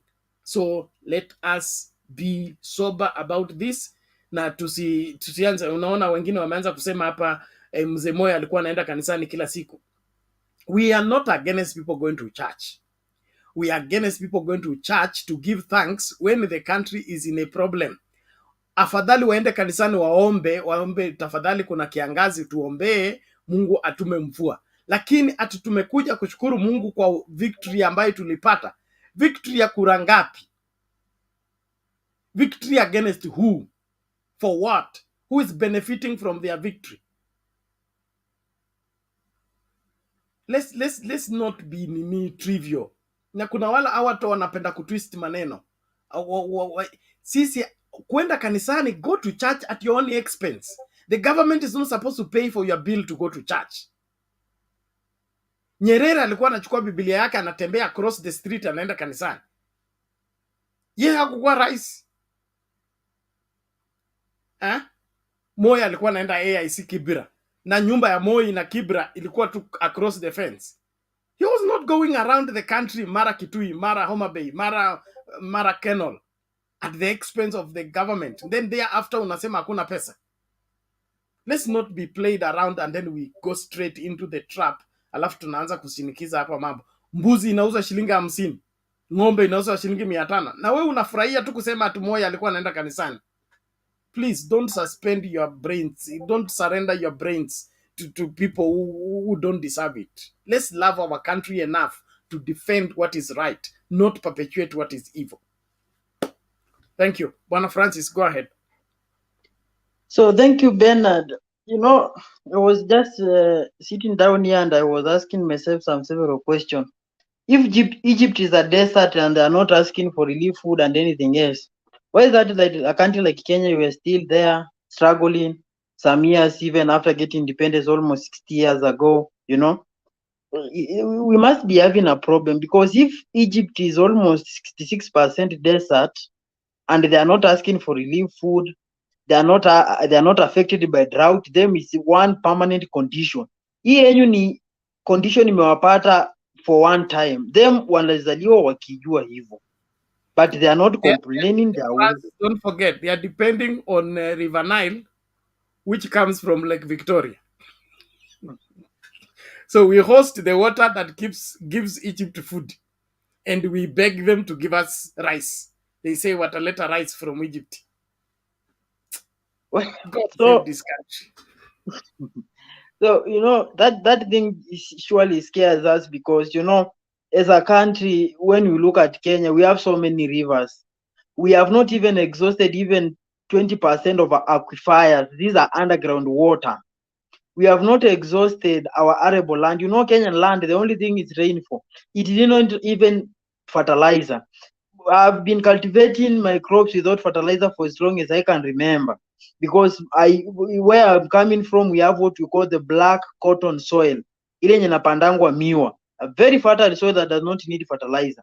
So there are those areas which need fertilizer and those who don't need fertilizer. So where there's no need fertilizer, let's build dams and everything else. Where there's no fertilizer, let's build a dam and provide the fertilizer. Because as a country, for how long shall we still be begging and we know, you know, you want this, you want this, you want this, you want this. And these leaders, they seems not to be aware. They seems to have lost the touch with the citizen. These are our messy leader on whom they have lost the script about our problem. Sasa unapata kwa mfano, what I was looking at it this way. Leo nilikuwa napitia some documents. I look at the managers of KQ. The amount of money they are paid, Bernard, it's not even astonishing that even in 1 year, there's an individual who cannot earn their salary for 1 month. And these salaries are being paid from government, from government entity. They are being paid large sums of money. Why can't we have the salary cut for these people who are public servants, so that they are paid a considerable salary? These things to do with pension, ni pension ama ni sitting allowances. Unapewa sitting allowances mpaka ya kuhudhuria bunge, which is your responsibility. Kama huko unataka kuhudhuria bunge, si ungeacha ukae kando. So unalipo mpaka kufanya kazi ambayo ni yako. You know, let's reduce the dead weight expenditure. This expenditure that you are spending on current expenditure, we pay in salaries. We are using a lot of money paying salaries and the development. To cut it. Our leaders need to come in terms with that. I think one day we shall have a Kenya whereby we can remove all salaries so that whoever wants to serve Kenya, he goes there without looking for money, but knowing very well that he's going there to serve Kenyans. Mi niko sure leo tukiweza kata budget ya expenditure ya salaries na other kind of allowances for these leaders by almost 50%. I am sure 100% we can do wonders. But because when I remember the former president of Burkina Faso, Thomas Sankara, says, whoever wants to control you, whoever feeds you controls you. So Ruto wants to ensure that he feeds you so that he can be able to control you. And the only way to feed you is to make you vulnerable. And I'm telling you, this is a case of Kajiado County where I'm coming from. What happens is, land is there, is good land, and everything is good. So what happens that we are being kept at periphery, so that some of kind of vulnerability will hit them, force them to sell land at a cheaper price because you have no alternatives, like a throwaway price. When Raila raised that concern, they came flame saying Raila is agitating ethnic clashes. But it's a fact. It's a fact. Why should you make people to be poor so that when they want to cover medical expenses, the only thing they can sell is land? Is that not even being against the doctrine? So these are issues that are affecting Kenyans. But once somebody stands to speak about them, so you profiling, you're doing this way, we need to address a bare fact so that we Kenyans can live in peace. And I've said it here and again, is that the unity that can come by lowering the price to 70, the unity that comes with justice in Kenya, the unity that can come with having the right state of leaders in Kenya, it is much more strong than even that one in constitution. If everybody can get justice, right, and what is entitled to receive, there is respect for rule of law. I'm telling you, Kenyans will be united, not like no any other people, because what can unite us is having an equal treatment. Those who deserve A should get A and not D. If that one can be implemented and can be followed by our leaders who are in the political arena, I'm telling you, tutakuwa tunaongea na sauti moja from Lokichogio to Vanga in Vihiga, because we shall be embodied in one kind of forum or one kind of unity. So I also addressed the issue of livestock in Kajiado. It is very, very, very, very saddening. I'm telling you, the livestock that has been they're being sold at 500 ni ng'ombe ambao ukitoka naye at a distance of 500 meters inakufa. Hiyo inastahili ukichunua tu hapo hivi unapeleka butchery inachinjwa, alafu nyama unaweka ama unapeana. Alafu the problem is now that hizi zimekoda zinakufa, their meat, unless they are processed, they don't have that taste, because it's like ng'ombe inastahili kuchinjwa at a certain advanced ikiwa kwa drought, inastahili kuchinjwa at a certain level. Ukipitisha pale nyama yake inakaanga kama maji, because it has utilized everything in the body. So we can salvage the little that is remaining, but hizi zinauzwa 500, sijui ni ngumu sana, hata ukipoyo nyama utaipenda sana, because labda unless ikuwe processed, but ya kuchinja nini sio nzuri. So kuna zile zimebakia, and these weathermen are saying the rainfall might come early January or late January. We have almost 2 months complete. So I'm wondering if there are no rules or there are no steps taken to mitigate this kind of drought.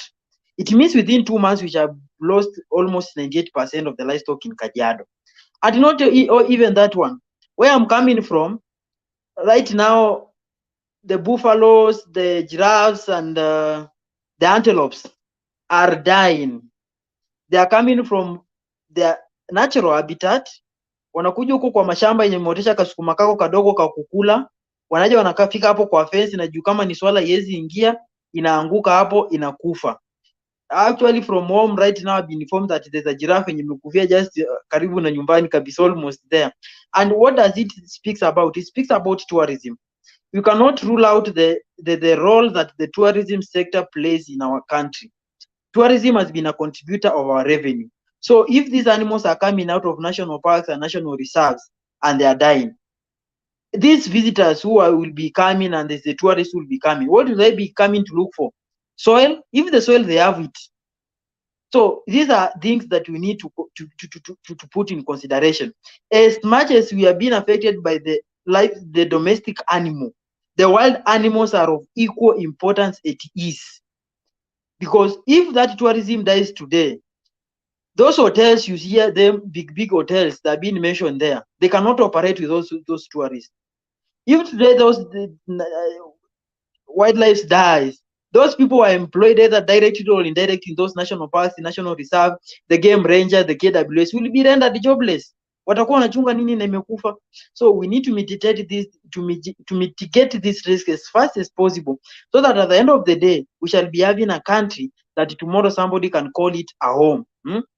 And I'm always very worried. I'm very worried because, to me, if I was in position, if I could be having that personal mandate and enough say, tomorrow Ruto could not be in that presidency, because I feel it in my heart that they have even started grassroots mobilization of UDA to form one big party by merging other small parties within Kenya Kwanza.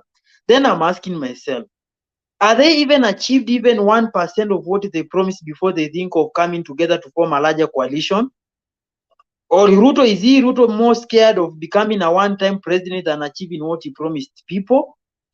These are the things that is inatukatisha tamaa. As much as we might have to build hopes, but is inatua roho. Sasa grassroots mobilization saa hii ni ya nini? Inasaidia nani? What is the importance of it right now? Because I'm not getting it very, and that's why I'm very worried. But that the chances of this government performing, I was rating it at 20%, but it's now at 5%. As we are going, it might even become infinity, because now Ruto should not even be concerned with those election officials under UDA. He should be concerned with hao watu wanakufa Turkana, hizi ng'ombe zinakufa Kajiado na maeneo mengine. Tutafanya aje ndio tujaribu, hata kama tutaokoa 100%, tuokoe 90%. Tutajaribu aje hii mafuta ambayo imepanda bei tushukishe chini. Tutajaribu aje hii unga ambayo inunuliki tushushe chini. Lakini yeye kitu kikubwa pale ni siasa na kufurahi venye alichaguliwa. Si ni president, kwani aamini alishinda ama shida iko wapi? Kama alishinda either illegitimate or legitimate, yeye ndio rais anakuwa regarded by the constitution. For me, in my heart, I don't regard that one, but constitution regard him that way. He have powers, he have treasury, he have courts in his disposal, he have DPP, he have everybody in his disposal. Why can't he utilize those things to make people's life better? And as I finish, I will quote one thing that I remember PLO Lumumba said, if you see an individual spending 3 hours trying to explain what he has done, that somebody has done totally nothing. Because Ruto should not be explaining things to do with unga. Ningekuwa nikienda tu kwa supermarket ama nikienda kwa duka napata unga 70, automatically I will know amefanya kazi. Nikienda nikitafuta kama ni petroli na uzwa lita 100, I will know automatically he has done something. So he doesn't have to explain to me ati unga imeshuka. Kwani unga juu nimenunua side to 30 nikinunua 100, mimi niko na akili ndogo siwezi jua kwamba imeshuka bei. Let him do. We shall just say yes, government is working. Asiyo kutu explainia, sisi tunaweza ona na we can acknowledge what he has done. But as things stand, anyway, I don't see any hopes, so much hopes, but we hope all the best.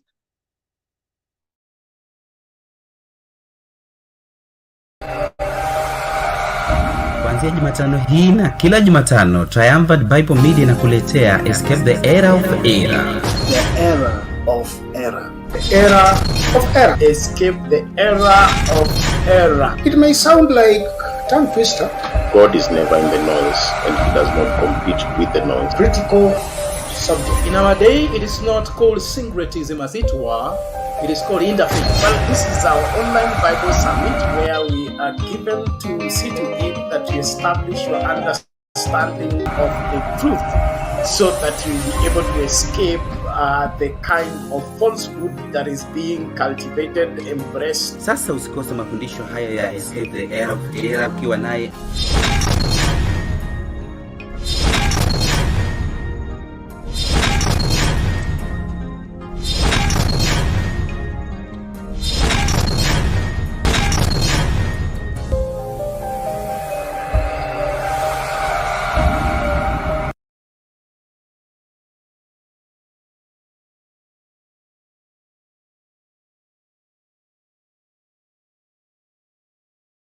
Alex, you can take it.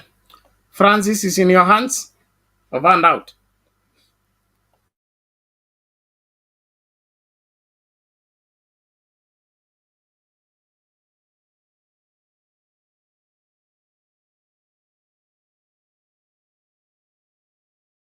Alex, is like you're mute.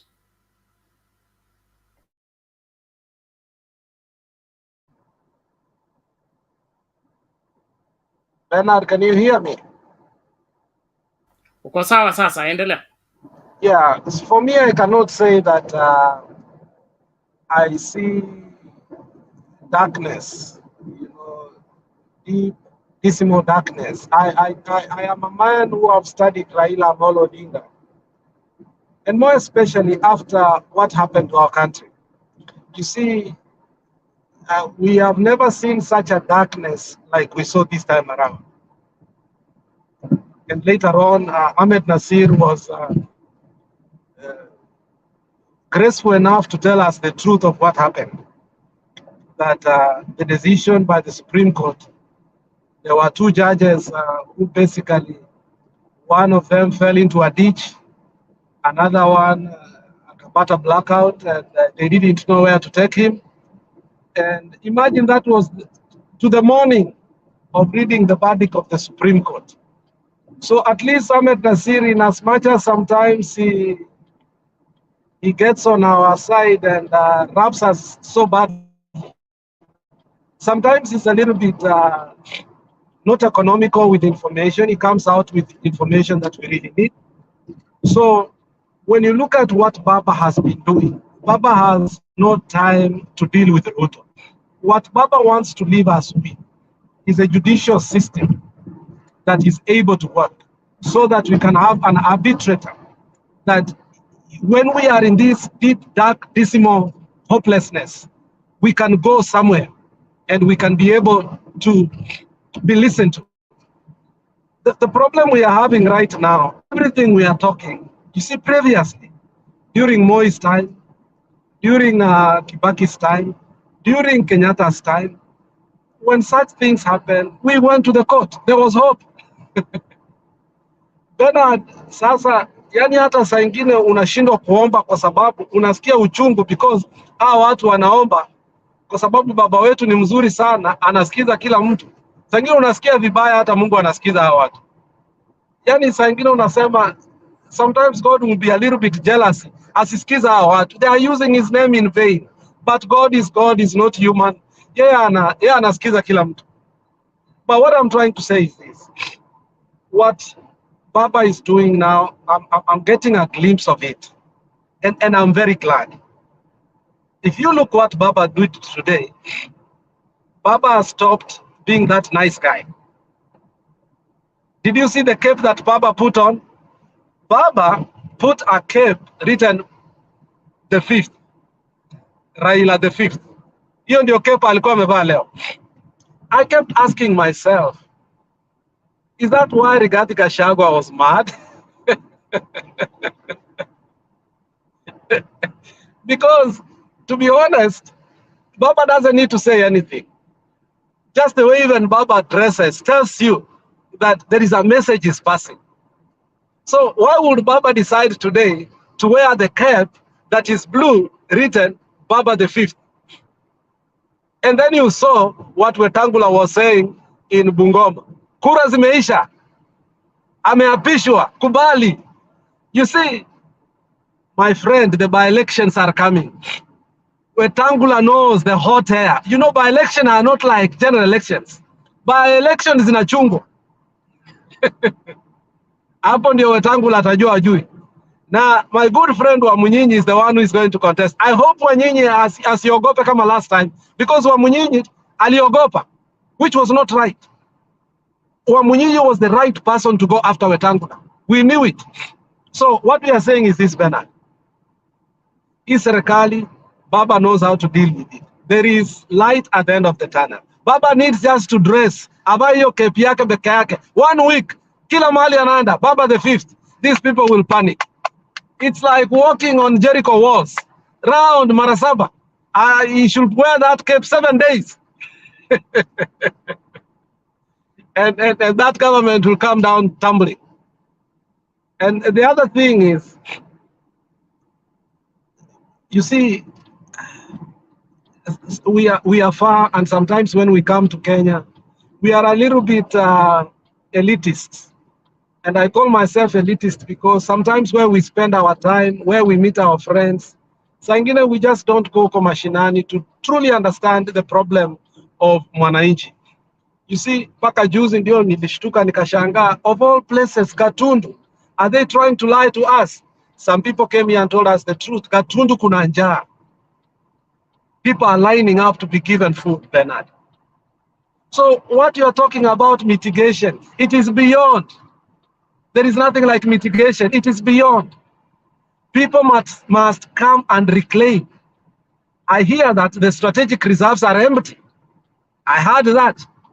There is nothing, hakuna mahindi ya strategic reserves. Those silos that you used to, you see, wakati tulikuwa tunasoma agriculture before, we used to read about storage, the silos, where are they? Those which were very old are the ones we still, in fact, you don't see them nowadays even in Kenya. Where do you see those silos? Mtu kama Francis is very young, probably he has not seen those silos. During that time, wakati tulikuwa na KGGCU, KFA, you could see those silos being erected. In Kisii, there was one in Darajambili there.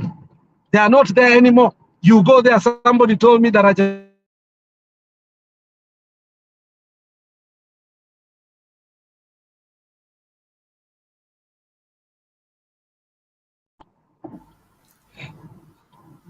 Alex Mr. Sagero, who is our friend, Sagero used to be here before he came. Sorry, his sister.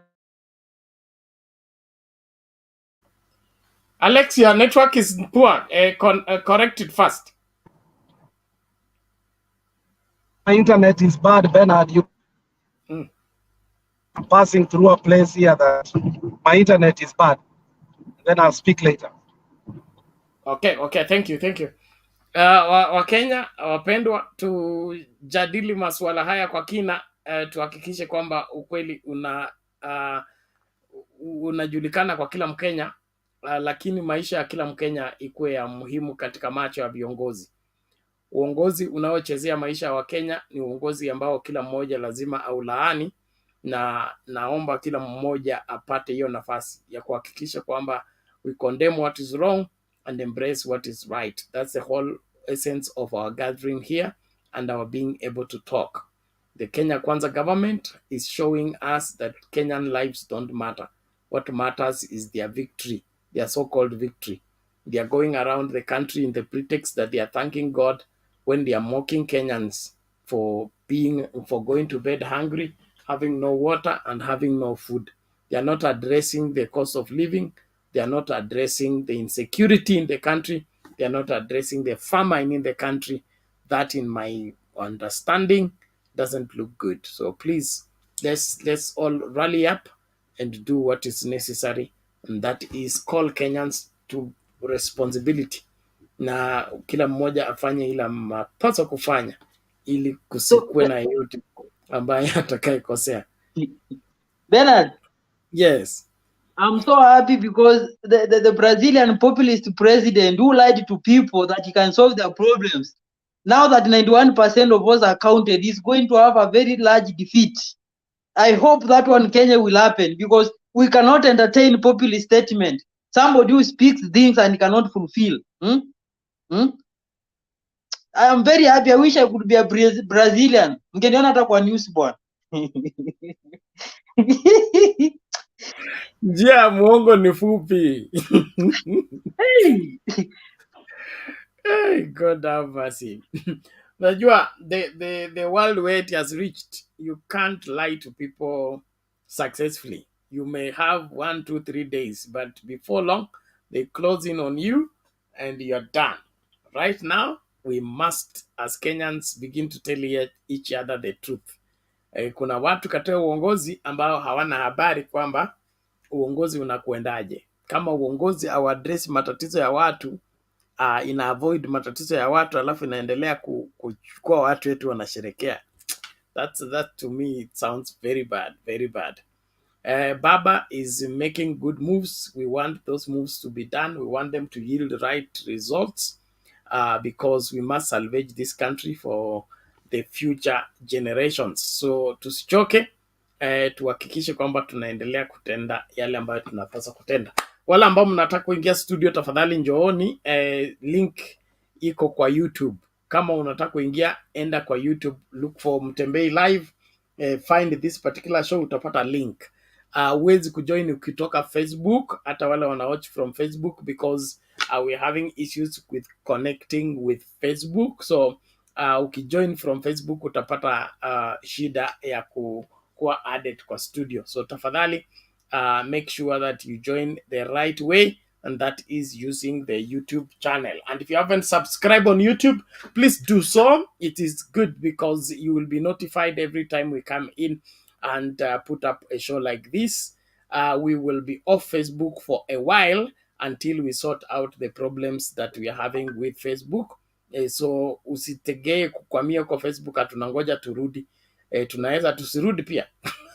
Kwa hivyo ndio diposa tumeongeza LinkedIn, tumeongeza wherever Twitter, and then probably we'll add another platform. So don't get stuck there and say you wait until we come back. We may not come back, but I'm not saying we will not come back, but ukitaka kufuata kipindi haswa, kuja kwa YouTube, utapata nafasi nzuri ya kuingia studio na utashiriki na Wakenya wenzako masuala mawili matatu kwa yale yote yanayojiri. I'll play one more video and then I think Kuanzia Jumatano hii na kila Jumatano, Triumphant Bible Media inakuletea Escape the Era of Error. The Era of Error. The Era of Error. Escape the Era of Error. It may sound like tongue twister. God is never in the noise, and he does not compete with the noise. Critical subject. In our day, it is not called syncretism as it were, it is called interfaith. Well, this is our online Bible summit where we are given to see to it that you establish your understanding of the truth so that you will be able to escape the kind of falsehood that is being cultivated, embraced. Sasa usikose mafundisho haya ya Escape the Era of Error ukiwa naye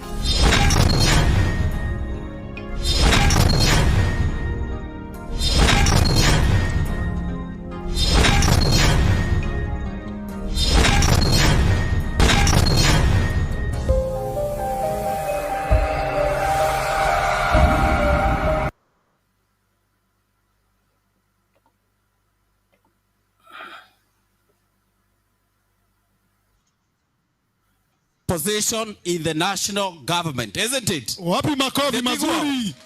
Tunataka Gatundu North tuwe na mwakilishi wetu katika meza ya kitaifa.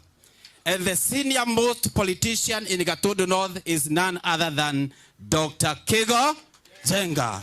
Tiguo. Katika serikali ya William Samoei Ruto ni mmoja wa wale ambao sisi wenyewe tumesema kama wajumbe wa Kiambu, kabla tupewe viti kwetu, Kigo kwanza is our fallen hero, apewe kiti kabla ya mambo ingine. Kwa hivyo tumeshikana pamoja na tunapigana vita ya kuhakikisha amepata mahali katika serikali. So on behalf of the team ya Kiambu County, I appeal to His Excellency the President William Ruto. This is a discussion we have had. He is aware that one of our generals did not make it from Gatundu North. And today we are here because we came to celebrate his achievement. He has been awarded a doctorate degree, a Doctor of Philosophy, and I think this is an achievement. And we should not allow these degrees to just, stay in the house, go to waste. So we are hoping and very, very expectant that the President is going to consider Kigo Jenga for a position. And by the way, amongst the 12 parliamentarians who are vying through UDA, it's only Kigo Jenga who did not make it. And therefore we feel that he deserves to be taken care of, and most importantly get a good position that he will also be able to execute whatever he wanted to execute on behalf of the people of Gatundu North. Mimi nikipatiwa nafasi yote kwa serikali ya President wetu William Ruto, sababu mimi naamini sikuanguka. Mimi naamini sikushindwa. Mimi naamini nilishinda. Sababu Ruto alishinda. Lakini Ruto akishinda mimi nimeshinda. President Ruto, ukinipatia kazi yeyote, nitakufanyia kazi with all my strength, with all my knowledge, especially this PhD, to do and make the bottom-up economic model of the hustler nation become a reality.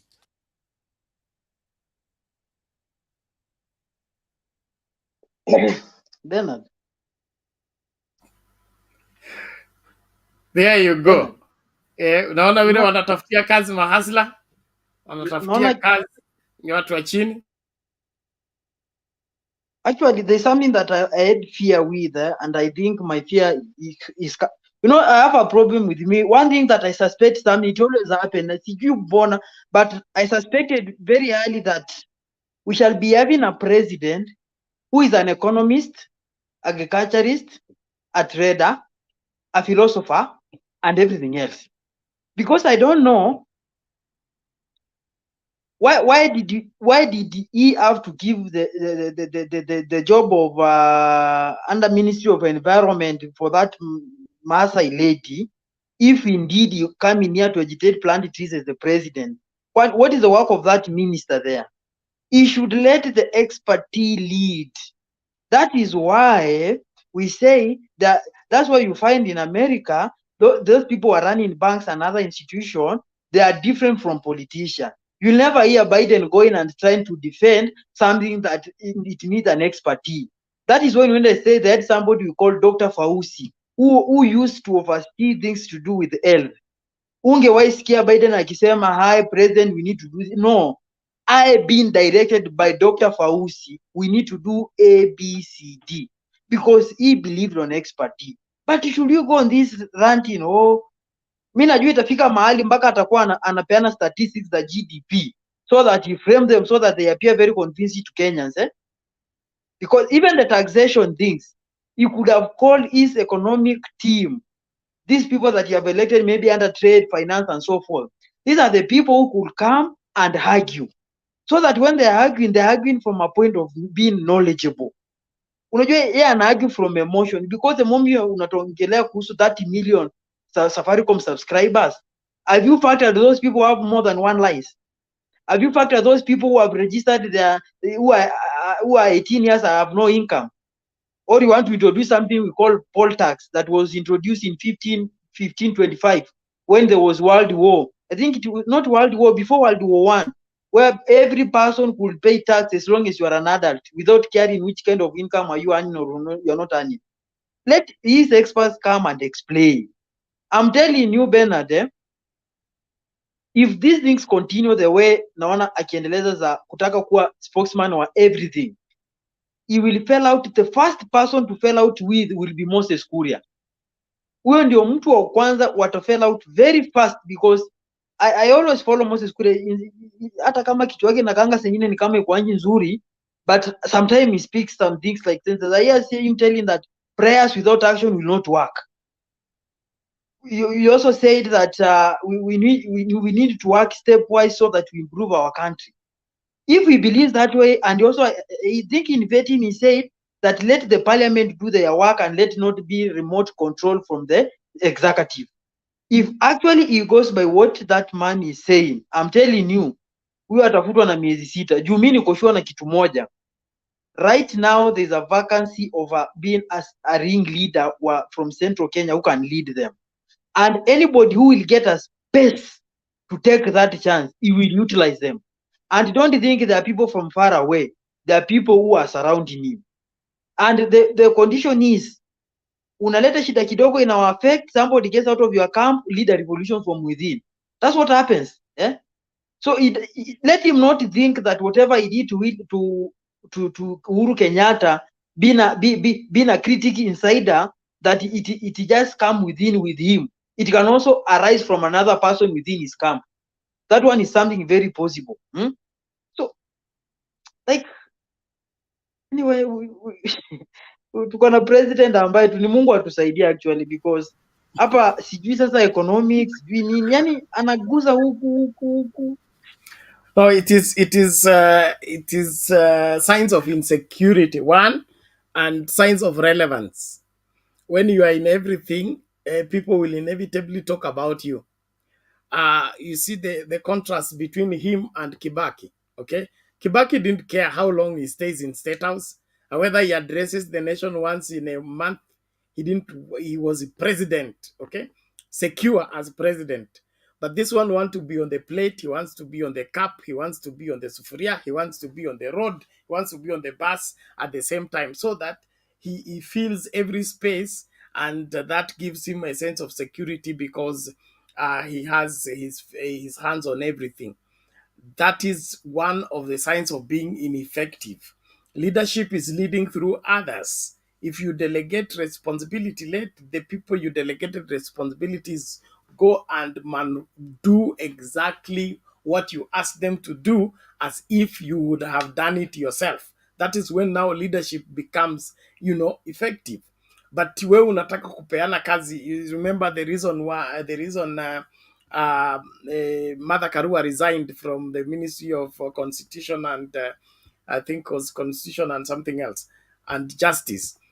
He say umenipatia kazi alafu umenifunga mikono nyuma, okay? So nitalimaje when you are tying my hands? You're giving me a docket, you come and take over the work from that particular docket.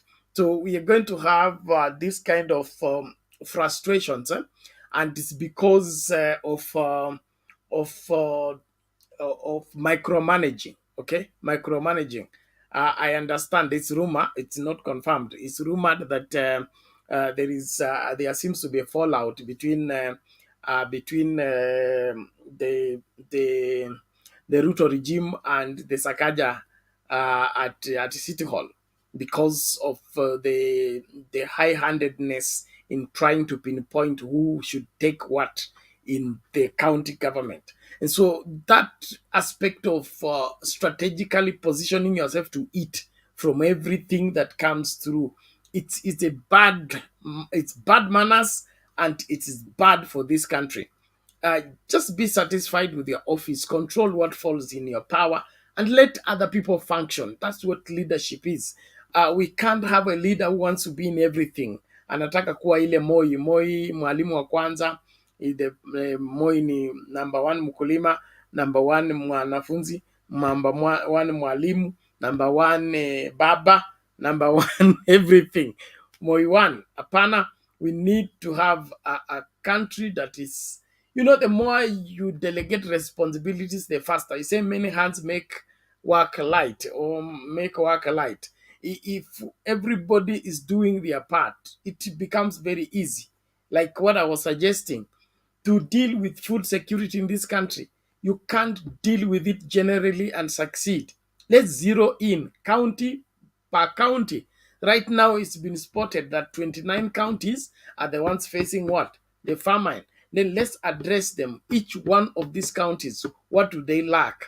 Is it water? What is the problem with Marsabit? What's the problem with Kajiado? What is the problem with Garissa? What is the problem with this county? So that each county is able to address its food crisis. For example, Kakamega County has what population? Has what land productive? How much bags of maize come from that county? Is it sufficient to feed that population? Does it have surplus to share with the other counties? If we get down to getting this solution locally, we will not be having all this red carpet and discussions of emoji and all this. All that is nonsense because we don't want to face what we are faced with. We just want to play games by looking busy when we are doing nothing. We are the current Pharisees. We are not entering, and we don't want any other person to enter. I think the Kenya Kwanza government need to wake up and realize Kenyans are not fools. Kenyans want delivery from its government. And if you can't deliver, get out of the kitchen. Get out of the kitchen. Hii mchezo wa kuchezewa akili hakuna haja iendelee. Now, like right now, universities are in problem. I said the next thing will be health. Okay? From health, it will be devolution. From there, the central government will be suffering. So hata hii maneno ya kusema oh baba nini, Raila doesn't have to push this government. This government is going to fall itself. It's already on the cliff and it wants to fall, and it's looking for somebody to blame when it fall, that somebody has pushed it. The way they are going about the Kenyan manenos is not encouraging at all. And kama ujui njia unauliza. This is the best time for you to humble yourself. Call wazee. There is Mseche wa Buhala. There is the retired bishops in this country. Call them together. Get the elders together. The elders will give you the roadmap on how to deal with the situation. Lakini wewe unatafuta njia ya ku castrate other politicians, render other politicians useless so that you can perpetuate your regime. That is not how to go about it. You get into power to solve people's problems, not to fix other politicians and turn them into vegetables so that they rely on you for money, they rely on you for their entertainment, they rely on you for their going out and their coming in. Wacha kujifanya Mungu katika maisha ya Wakenya. Wakenya wanamjua Mungu na wanamtegemea huyo Mungu. Kwa hivyo hii story ya wewe kujifanya wewe ndio Mungu wa Wakenya haitawezekana, na Wakenya lazima tuambiane ukweli. Thank you very much. Let me hold on. One video alafu tuendelee.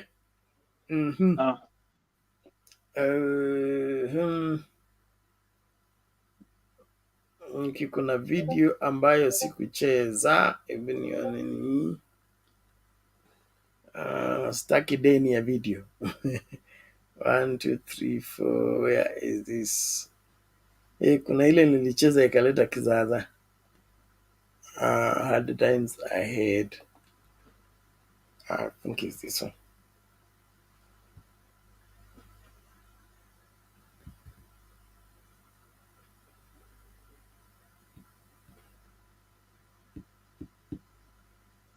Now be forced to pay more for their pension after President Ruto ordered the gazettement of new regulations to guide the National Social Security Fund. Taking a cue from the president's recent remarks, the flat rate of 200 shillings could be abolished and new rates introduced. Should the government introduce a rate of 6%, then a Kenyan earning 50,000 shillings will be expected to part with 3,000 shillings, whereas a Kenyan earning 250,000 shillings will part with 15,000 shillings. We passed the law on contributions to our National Social Security Fund in 2014. It's been in court for 9 years. The potential for it to be in court for another 9 years is real. We decided to call KOTU, Federation of Kenya Employers, and everybody. We had a frank chat. And today, again, we are gazetting the new regulations for NSSF. Speaking during the Taxpayers' Day at KICC Nairobi, President Ruto revealed that the state of the country's finances was worrying and urgent action is needed. The National Treasury and KRA must continuously engage with stakeholders in order to collaboratively review tax policy and make it conducive to traders and micro, small, and medium-sized enterprises to enter the tax bracket. To this end, the president has set a target of 3 trillion shillings for the Kenya Revenue Authority. In the last financial year, KRA collected 2.031 trillion. It will be an explicit mandate of KRA to maximize tax collection while minimizing the compliance burden on the taxpayer. The time for extravagant rebranding exercises, diversionary and cosmetic changes is far behind us.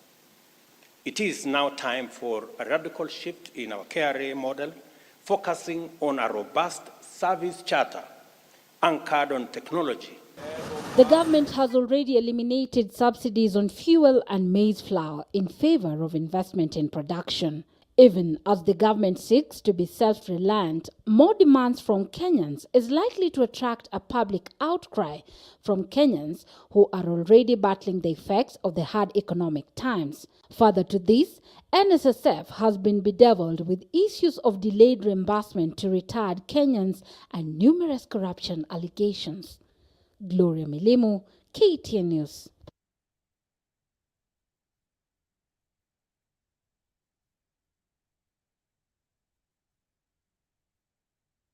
President, tax kila kitu, tax everything. Say it is the hustlers who voted for you. Tax even the air they breathe. What does it? Tax everything. Upate hata hawana nguvu ya kusukuma zile wheelbarrows zenye bado haujawapea. We, kukui. Uhuru is really suffering.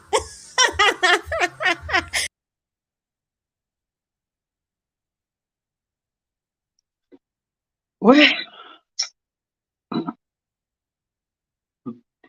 Bernard, issue ya taxation iko na a lot of problems and mi nilisema tena nikarudia tena na nitaambia Wakenya na anybody who listen to me, go and sit down. You don't have to like me, you don't need to like Raila, you don't need to like anybody. What you have is to like the factual information. Kenya is among one of the leading countries in terms of taxation. Umelipa mshahara, unakatwa income taxes, the pay is one.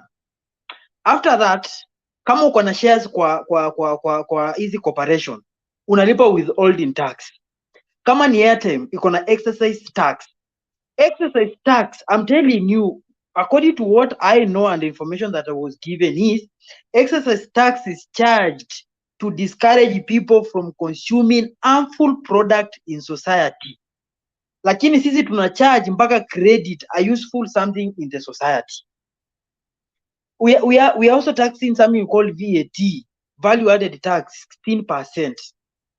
The petrol that we are there, it is still being taxed. This tax we are paying them indirectly such that wherever you are being carried, the taxation factor is being factored in. We are being taxed center, left, and right. The portion of the population that are paying the taxes and are paying heavily, these are the people who are working in the formal sector, the middle class people. If we continue taxing them, they will reach at a point, they will not be able to afford commodities because their propensity to consume will go down. Their disposable income will reduce. So what will likely happen is that we shall be having a government with maybe, let's say, a lot of money, with poor citizens without any money. So what will likely happen, we shall go back to those eras that we shall be depending on misaada and other kind of social programs for us to survive. If that is the case that we go by. I don't know why is it very hard, the president to engage those individuals that within the country who are well rich. If they can actualize their manifesto without involving new citizens, let him go. If he wants to build a dam, let him go. Look at these citizens who are senior, who have money. Let's get into a pact such that we have a president whereby that, let's say, for example, you, Raila, because you have money, construct some dams in Nyanza, construct another one in Western, construct in Mombasa and Taveta. You, this and this, Wanjigi, construct your dam somewhere in Narok so that you also help people there. Construct a very big dam. You so and so, construct another one in Mombasa. Go and help people in Kajiado. Wewe mwenye unaweza nunua nyama hizi mifugo. Anzisha a meat plant so that you buy those livestock from Kajiado. Go do this, go do this. Let him distribute those rich people to all over the country. Let them be encouraged to invest in our country. Hatutaumia. Lakini sasa I can call it that syndrome of being want to be worshipped. You don't want them near, and you are thinking that the country can progress. We already come out of the socialist kind of economy. We are already past that one. We are an economy where it is more of capitalist and neoliberalism, that the private sector is the one that functions best. So not unless these people bring them on board, we shall keep crying up and down. Oh, unajua lazima tutax Mkenya ndio ili tu actualize mambo hii manifesto, sijui tufanye nini What is the issue of having somebody constructing a meat plant somewhere in Kajiado and Narok, anunue hizo nyama asave azicondense aweke pale auzie Wakenya kipindi ya njaa na kipindi yenye hakuna njaa? Kuna makosa gani mtu akifanya namna hiyo, a private citizen, and there are people who are capable of doing so? But because ile kiburi ati huyu ni tajiri asaili kuwa, ni kama kukua tajiri Kenya ni kucommit genocide Sasa tukiendelea na hiyo kufanya sera kwa ajili ya chuki itatupeleka wapi you know, huyu mtu I've said it very clearly, asipotafuta hao watu wenye alikuwa wanawatukana akiwaita matajiri, what will happen is the middle class will be overburdened. The expectation of the people are too large, such that when we were addressing the true things about Ukraine and the drought, alikuwa anafanya Wakenya kuamini kwamba drought na Ukraine only exists in the mind of Raila and does not affect Kenya in any way. So their supporters, they don't believe right now how it has been actualized to be an effect in Kenyan economy.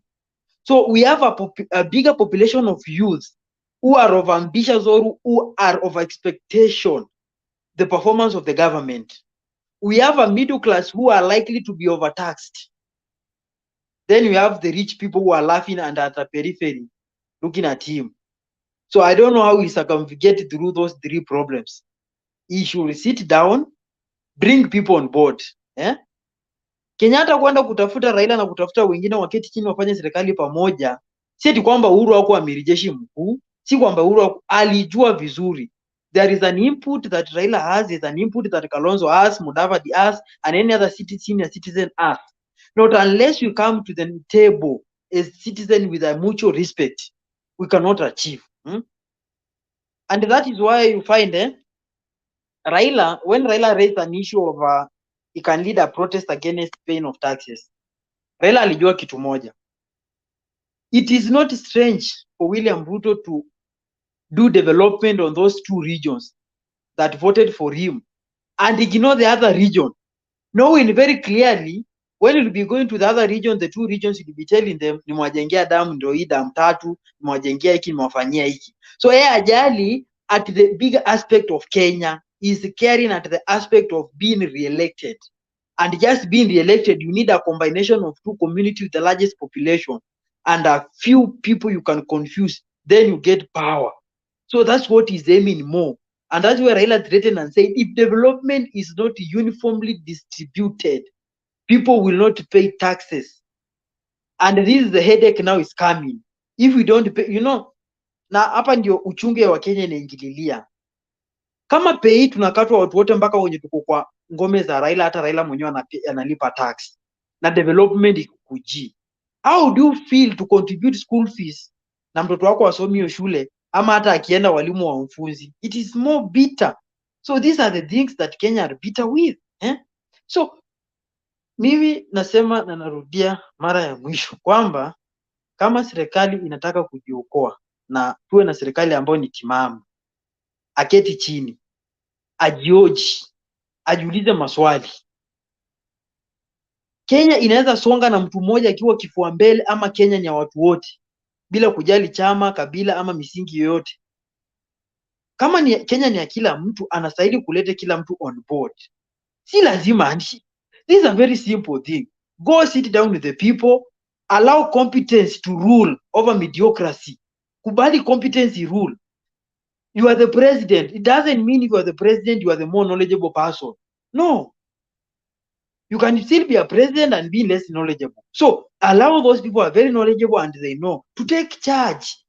Those people who have maybe money which is genuine, let them take charge and participate where it is possible. But tukikuwa na hizi vitu unafungulia maziwa juu unajua Brookside itaanguka, kidogo kidogo. Nimesikia hata USA companies are now trying as much as possible to influence William Ruto to buy GMO. Nimeziona sijui ni 4 companies ama ni 5 companies that are trying to influence William Ruto to buy GMO. Sasa mimi sijui, anyway, maybe the imperialists have come for their own country. This is our country. They will not take it. We will lock them out. If they want William Ruto, we will gladly donate him. We are very generous people, and that will be solving part of our problems. I just want to urge Kenyans, let's not relent. The struggle continues. We must free our country from being messed by bad leadership. And the people in leadership position, please take your work serious. Take your office serious. It is not about politicking. It's about safeguarding the welfare of Kenyans. And that means you must place value on each and every life of each and every Kenyan. So wale ambao mngependa kujiunga kwa studio, sijui mmefungiwa wapi, naomba mje hima, mfanya hima mjooni mmoja kwa moja, ama kama mmeshindikana tufunge station hizi tuende kulala. Hapo unajua watu wamechoka, hata hawana chakula kukula. I think ndio maana hata wamechoka to extreme point Today is having been a Sunday, yeah? It's been a long day.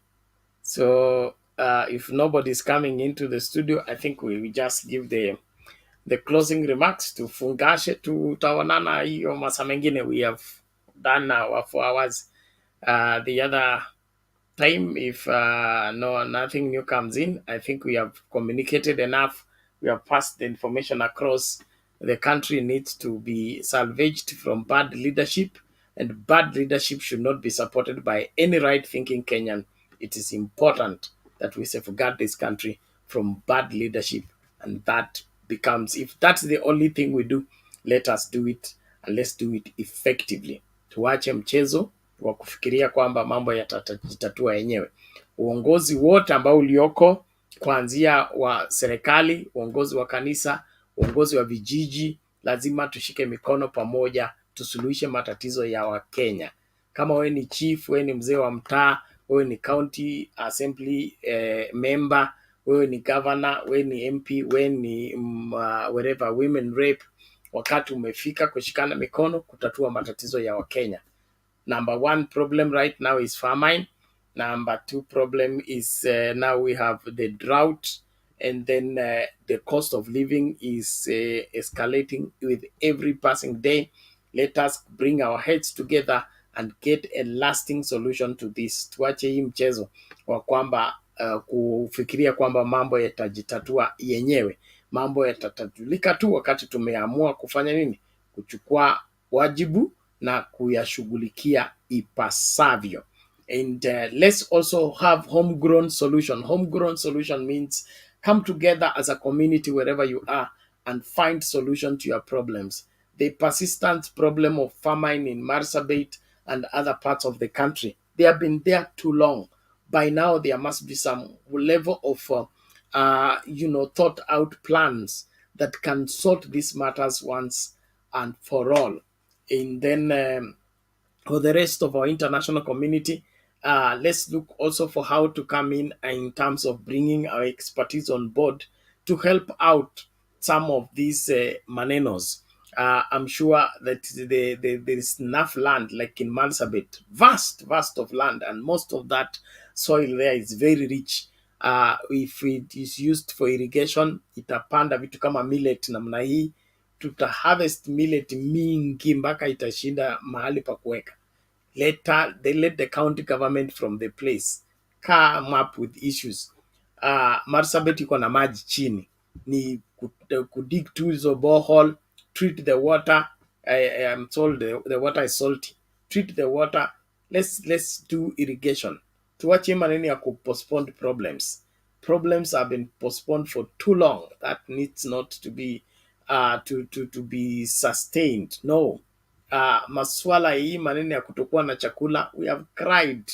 Moi 24 years, Kibaki 10 years, Uhuru 10 years. Come on, we can't continue like this. Can't we find a lasting solution to this? And wale wanasema GMO is not the solution. The solution is homegrown. We have enough land to plant enough foodstuffs. Tupande malenge, tupande mihogo, tupande mawele, tupande hiyo millet, tupande kila kitu, avocado, kila kitu, so that the country has more than enough food produced. The moment we have more than enough food produced, we deal with these issues completely. Tupande fodder, tupande nyasi. Now that there is drought, and drought is coming with a guarantee. So why can't we use the grassland? We used to have something called grassland in this country during colonial time. Let's grow the grass, harvest the grass, store the grass, and then be distributing it. It can be a government project. Hiyo ndio serikali responsibility. Lakini hii mnataka kurukaruka kwa pikipiki, mkirukaruka kwa magari, ati mnataka kujionyesha nyinyi ni marais. It's irritating and unwelcome. So nawashukuru wote ambao umejumuika nasi katika kipindi cha leo. Naamini kwamba umepata mawili matatu, na tunashukuru kila mmoja kwa kuendelea kuchangia. Kuna huyu Ndush anasema tumsalimie Mama Selina. Salamu zako zimefika, na amini Mama Selina anasikiliza kipindi hiki mahala alipo. So kwa hivyo asante sana, na kama hajapata nitasukumia hizo salamu zako kwake. Cha muhimu, tafadhali tujitolee mhanga kuhakikisha kwamba hii nchi itokomee. Tusikae chini tukubali uongozi mbaya. Sio lazima serikali ikae miaka 5. Naendelea kusisitiza, sio lazima serikali ikae miaka 5. Itakaa tu miaka 5 wakati inashughulikia masuala ya Wakenya. Wakati haishughulikii masuala ya Wakenya, imeanza sasa hii kujitafutia tumbo na kujitafutia jinsi ya kutengeneza serikali ijayo. Kama mambo ni kama hayo, wakati umefika Wakenya waanze kujiuliza maswali. Tutafanya nini ili tuhakikishe kwamba we don't lose more livestock, we don't lose more livelihood of Kenyans, and we don't lose more lives to carelessly unmanaged situations within our country. So we are not inciting anybody, but we are stating facts that no government should last a full term if they are not doing their work full time. Thank you. Hata watu wa nini ndio hawa wametufungia. We have just exhausted the 4 hours we are supposed to be on LinkedIn. Now tumetimuliwa huko. But all the same tulikuwa tunafungasha. So Francis, kama unataka kusema useme, tunataka kuomba na tufunge stesheni sisi tuende. Wale wanakujanga usiku sijui watatupata tumeenda. Thank you. You know, and this is my concluding remarks. I believe that we are the people, and the power of the people supersedes the power of everything else. If you had somebody, you can still fire him. And that's what I hold in my holy regards, is that let not intimidation, insult stop you from doing whatever you think is the right thing. We can fight for it, we can achieve it, we can do it. Even the Bible says it very clearly. Fear who can kill both the spirit and the body, but not who can only kill the body.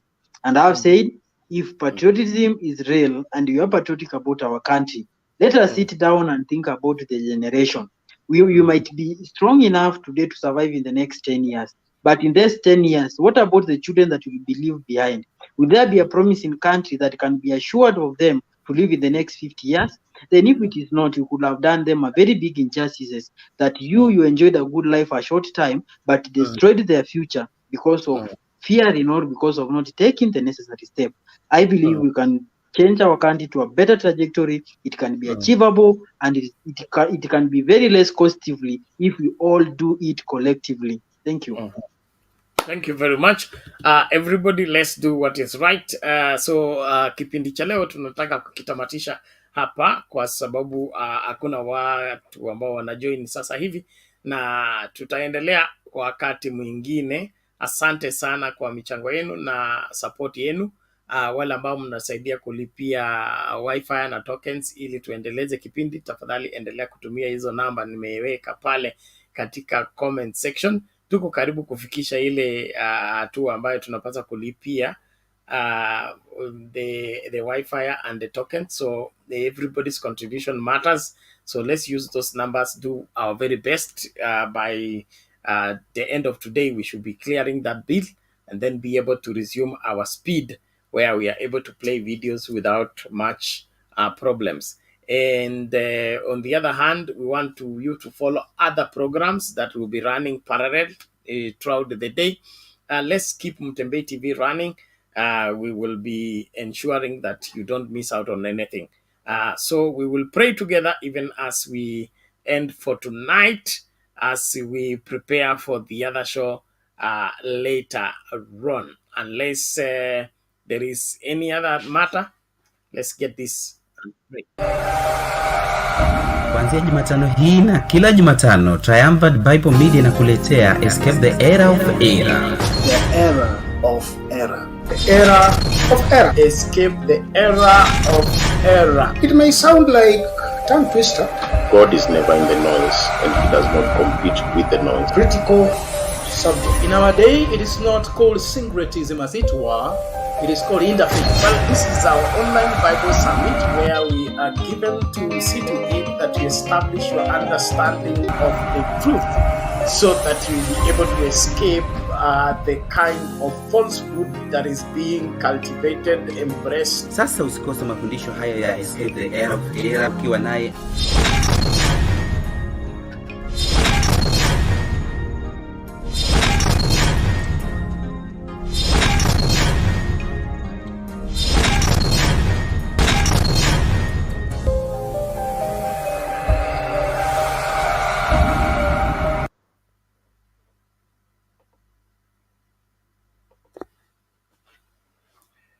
Okay, thank you so much for sticking by and continuing to follow. Let us pray even as we end the show tonight. Thank you, Father, in the name of Jesus, for helping us and strengthening us and keeping us on track even as we continue with the discussion on Business Kenya. We pray that you will continually uphold this country with your right hand of your righteousness. You are the defense that we have as a people.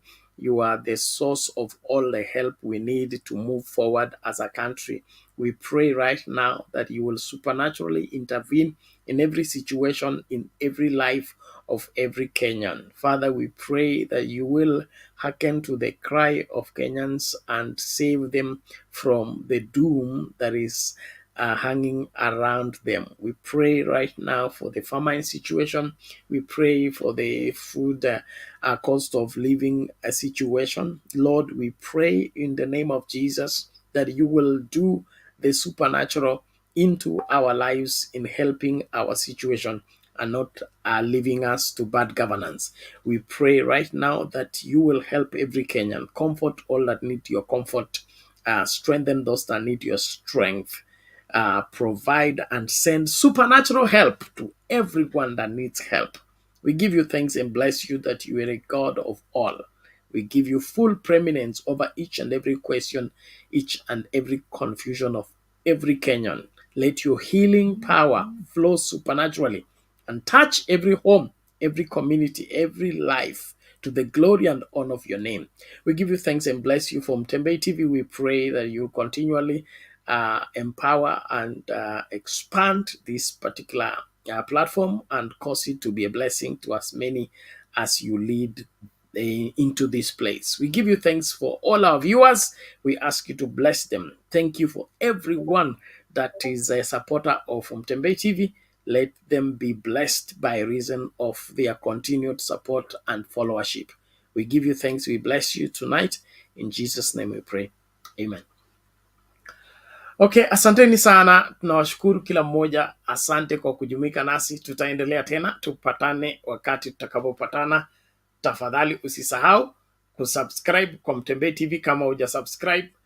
Kumbusha wale watu tunafuatana nao kwa Facebook kwamba tunapatikana kwa YouTube kwa muda huu until further notice.